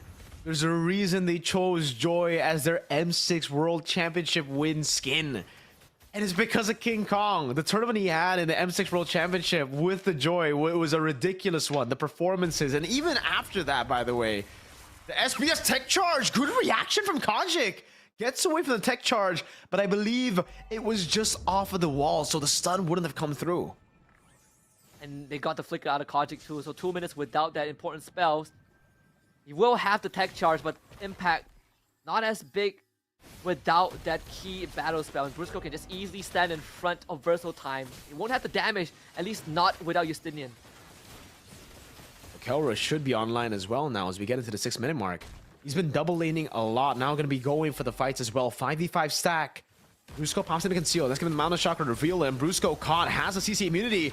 Trick with the Bravest Fighter now over on AFK. Oh, flickers in the save. Oh, Kojic has to use the tech charge to get out. Petrified Furious dive into the falling star moon. A lot of damage now as Justinian dashes in with his Raceless, but Kirk is somehow still able to survive for a bit longer. Kara with a snipe on Kojic.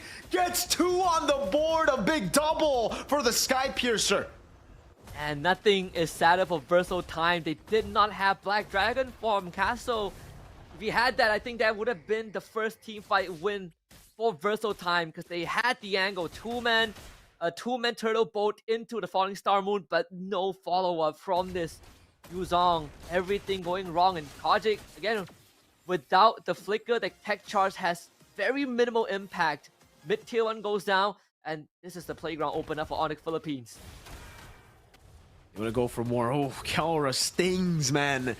The Death Sonata now going in under turret, doing a lot of damage, but the Black Dragon form comes in. Oh, Kelra! That might have been an overstay, buddy. Goes with the Rhapsody now. He's giving the dive coming down. Kelra still able to cut away! And the DOT from Castle's passive gets him down, but now King Kong walks up on the Joy. It's a kill given over to Prince. So in the end, it is a 1-for-1. A 1-for-1 that's definitely more worth it for Versatile Time because Castle's impact hinges on whether he can get Kelra out of the way or better, Prince. But he did it without the Petrify, so he will have it back up for the next big team fight, which is good news for Versatile Time. Only a 2k gold difference between both teams. With all that has happened, it's not too bad for, for Versatile Time. Now with in the 8 minute mark, we get to see the items here, and yeah, I mean, I would say it's as expected. That's a rapid boot, by the way, chosen by Kelra. I guess just to have a bit more mobility instead of having defense over against a CC lock of Versatile Time. A Kirk, oh my goodness, Flickers out, Bravest Fighters. Well, I thought for sure he was cooked, but he gets away. Flicker out, so many resources used. Those were 3 ults used on him. The Olapu would have died without the damage reduction, man. That's why this hero after that buff is such a difference maker. They will get a free lore on top of that. Diversion instantly to the bottom lane. The macro game has begun for Onyx Philippines. They get the lord. Kirk survives. Bottom tier 2 of Versal Time gets taken out. And Versal Time will always be one step behind just because of this Luo Yi on a Super Prince. March gonna have to walk back here. Verso Time. They're gonna have to scale at this point, right? But it doesn't really look like that composition is built to scale. Burst should be enough now as Kelra has 2 Sky Piercer stacks. He did get dropped a bit, but as long as Kelra stays alive in the next fights, he should be able to get even more. Kirk, the flank, holds onto the bush there. Goes in for the stun, is able to find it over on AFK, but it's just AFK as he goes in for the raging slashes, and it's free for King Kong to push up top. A few shots here and there by Kelra. March will be able to pop into Purify. Tier 2 in the mid lane going to fall to the siege of Onyx Philippines. It's a good read by Brusco. Knows that if there's anyone on Verso Time that can turn the tides of the fight, that can turn the tides of the game, it should be Kajik, who's gotten the steal on the tech charge. Tech charge from Brusco. Will be able to land. Kirk goes in for the stun. Able to find it on 2 as King Kong just gets all those hits on. Kirk thrown back. Oh, dispersion rotation, disgusting from Super Friends 2-0-3.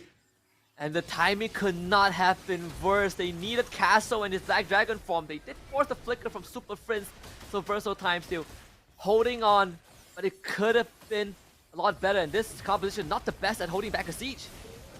Oh man, that's gonna be the stun lock coming down. Kirk's gonna be taken out here. Kelra's still going to go for the siege. Mid turret falling. Kelra going for shots. King Kong to the bottom lane, stacking up now. Going for the full stacks. Electrifying beams from King Kong! Dives under, finally gets shut down, but he finds 2 in the process, and Castle is caught in a bad spot now. 2 base turrets plus 2 kills. Brusco goes in for the tech charge. Kelra gets the shots. Half HP on the base. The minion spawns in, and that should be enough for Verso Time to extend the game. But hold on, Kelra goes for the shots again. Lands it onto Justinian. Castle's holding in this wave. They will be able to wait in time for March and AFK to spawn back in the game, so it was not going to go in vain. Kelra wants to stay, though. He's going to go for the shots again. I think these guys are a bit too tanky for him to burst, so Onyx Philippines finally decide to back away. Man, the craziest thing is that it all happened because Castle went down. Without Castle in the fight, Onyx Philippines can literally do what they want because AFK, you have an AOG, but that takes time and accuracy. Not the easiest crowd control to land, and as a sole initiator or disruptor, it's not the best option out there. So Castle has always been the rock for Versal Time, but when they take out that foundation, we can see how fast Versal Time collapses, and now Kirk wants more.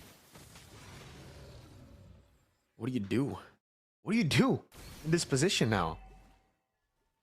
The goal lead has gotten out of control, HusKKiee. 6,000 over to Onyx Philippines. Even the stacks for Kelra. He's sitting at least 40 by this point. Yeah. And just to remind everyone, this is the 12th game of Onyx Philippines out of 13. The possible 13 games that they're going to play today. This is their 12th. Just can't begin to even imagine the amount of fortitude to last this long, and yet they play as if they're fresh off the boat. King Kong's walking up there. Pops in electrifying beast. Tech charge over on 2. Kirk with the follow-up now with the Braves Fighter, but won't be able to follow up entirely. Granger in the back line, able to go away, but Justinian gets an amazing Mountain Shock with another AOG to help him get out. It's a hit and run. They were able to go for the pickoff, and now they have to respect the damage coming in from Onyx Philippines because they still have a lot of damage from Prince. Look at the dispersion, rotation. King Kong jumping to the back line again. Has electrifying beast, goes through all of them again. Kajik taking very low. No King way. Kong getting away with a sliver of health. Meanwhile, Kirk going through them in the back line. Doesn't have the flicker anymore, but Castle will fall. March running for the hills. Prince, diversion into the back to flank them. Fortunately for the low members of Versal Time, they took a different route. I cannot believe it. Even with Justinian's solo kill on the Kara, it did not matter because King Kong just went on and 1v4 Versal Time. They're so late to the lore. I'm not really sure if the Versal Time can full on commit this. Mars saying a prayer that Onyx Philippines didn't kill him right then and there. But Castle has to really make use of the Black Dragon Petrify because I feel like once that runs out, that his impact just goes down significantly, almost non-existent in the eyes of Onyx Philippines. It has to somehow work with Justinian or AFK to find a key kill and then hope he gets more than just one. And it's a big bad bod that just got picked up by Kelra. If you feel like he's already dealing damage, now with the bod, it's going to do...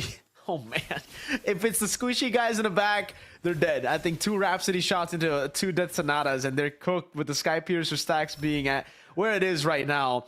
And all of that, you see? On what? Gets a solo kill down below. It's going to be traded back by the diversion. Now Kelra kiting back around against Castle. It's going to be petrified ready. Good peel from Brusco. Kelra gets away and now kites back to safety. Lord of the base of Verso time. Kajik and AFK have to split from the rest of the team to go to deal with the Lord. AFK now going to be shredded down by the damage from the dispersion. Rotation. Kelra go for the Rhapsody shots again. March holding these waves the best he can. But Kelra and Friends are doing too much damage. Another stack over for Kelra. Kajik's low. Flicker in for Kelra. And they win the Cyberhero x Donatop.net Winter is Coming Grand Finals. In St. Petersburg, Onyx Philippines stake their flag.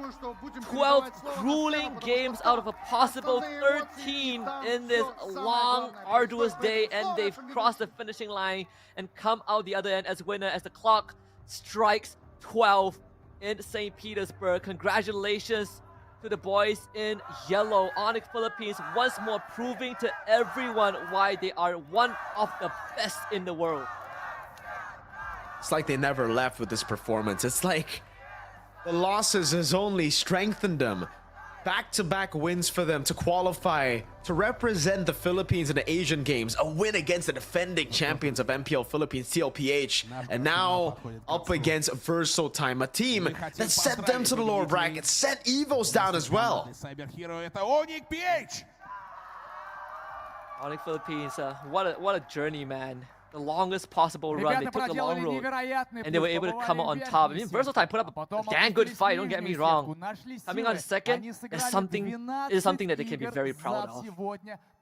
Most definitely, man. We got to give our respects to Verso Time. The fact that they were able to beat teams from the top regions in the world, both top 3. Onyx Philippines, Evos dropping them down to fight in the lower brackets, where again, Onyx Philippines almost got knocked out by Evos, but was able to climb back in the end and gain number 5, to then make it to the grand finals, where they show once again how tenacious the Filipino teams have been and will always be.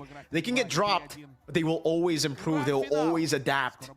And here, we got our first place winners for the Cyberhero x Donatop.net Winter is Coming event. First place, bringing home $40,000 US. 40 grand out of the honeypot of 100,000. Your champions right here.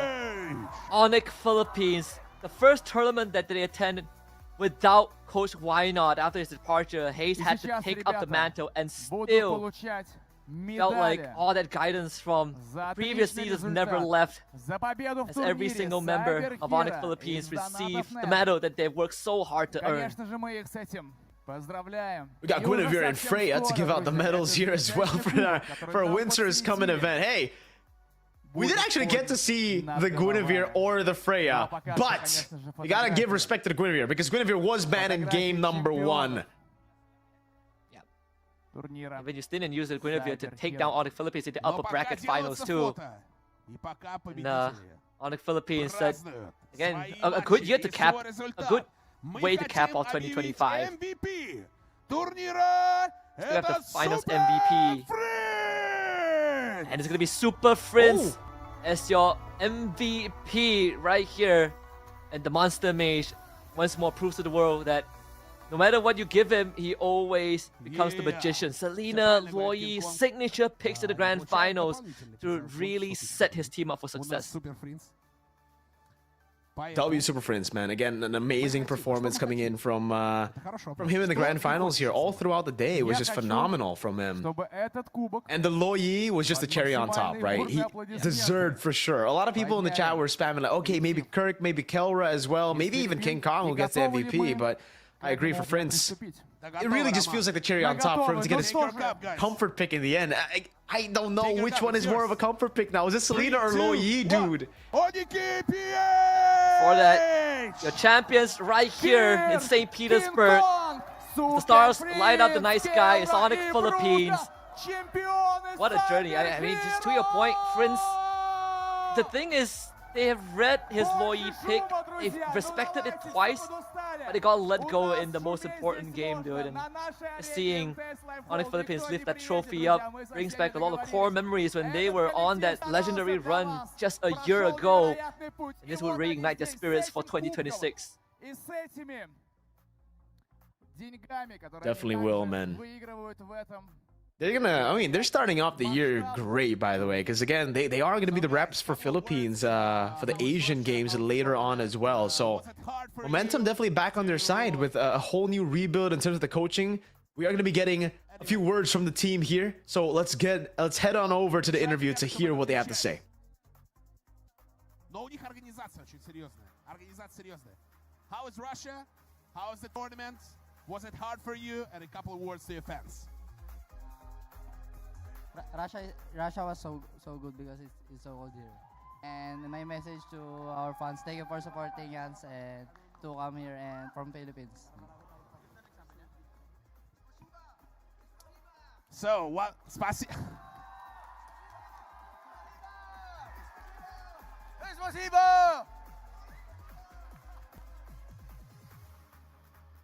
В России холодно, все хорошо, турнир классный, было тяжело, мы победили. Окей, давайте спасибо еще разок от команды HusKKiee. You say спасибо. Спасибо means thank you. 1, 2, 3. Спасибо!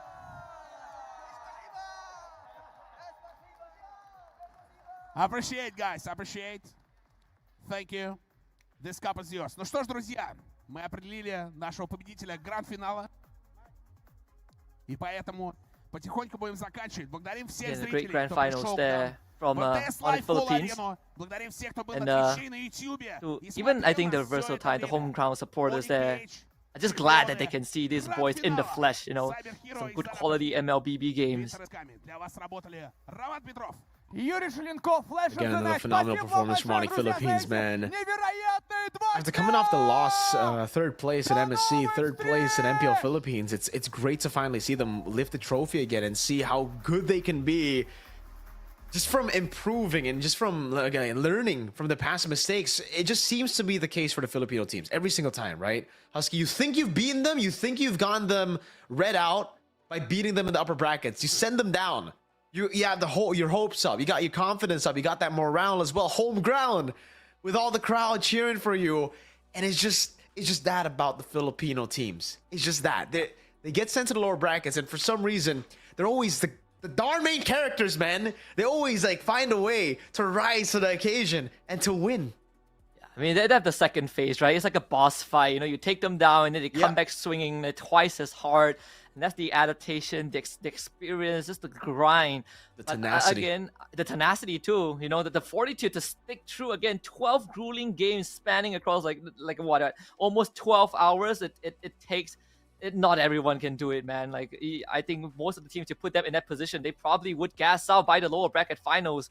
But absolutely, Onyx Philippines really stuck it through the very end, just emboldened by every single game that they played, regardless of the results. We heard it from Brusco after losing to Versatile Time before going up against EVOS. He said that he's pumped up. Those games that they played actually, gave them more energy to keep on going. Sure, and they kept on going indeed. Again, if you guys don't know, they played a total of what, 3 plus 5, so that's already 8, and then now what, 4 games. So they could have maxed it out. Honestly, I'm disappointed. They could have maxed it out to 13 games, but they ended it at 14. To be fair, this could have been a best of 7 as well, HusKKiee, right? Like, yep. That was a possibility as well, but it ended up just being a best of 5. So hey, at the end of the day, they already played almost maxed out games. They were 1 game out from being fully maxed out today. And you just got to give it to them, dude. It's very rare that, we have a format where a team from lower bracket needs to play a total of 14, 13 games in a day. Finally, we get to see it, and it's Onyx Philippines who gets the job done. Yeah, absolutely. Again, Onyx Philippines, congratulations to them again, but also congratulations to the runner-up Verso Time, Evos in third place, and Cyberhero coming in fourth. And on behalf of our lovely colleagues, Naisu and Renmar, my name is HusKKiee and Mirko. Thank you very much for tuning in, and that's going to be the end for us. It's 6 a.m. here, so just right for breakfast, but for everyone else across the world, we thank you for your support. Have a lovely, lovely day or night. See you guys on the next one. Spasibo. Spasiba.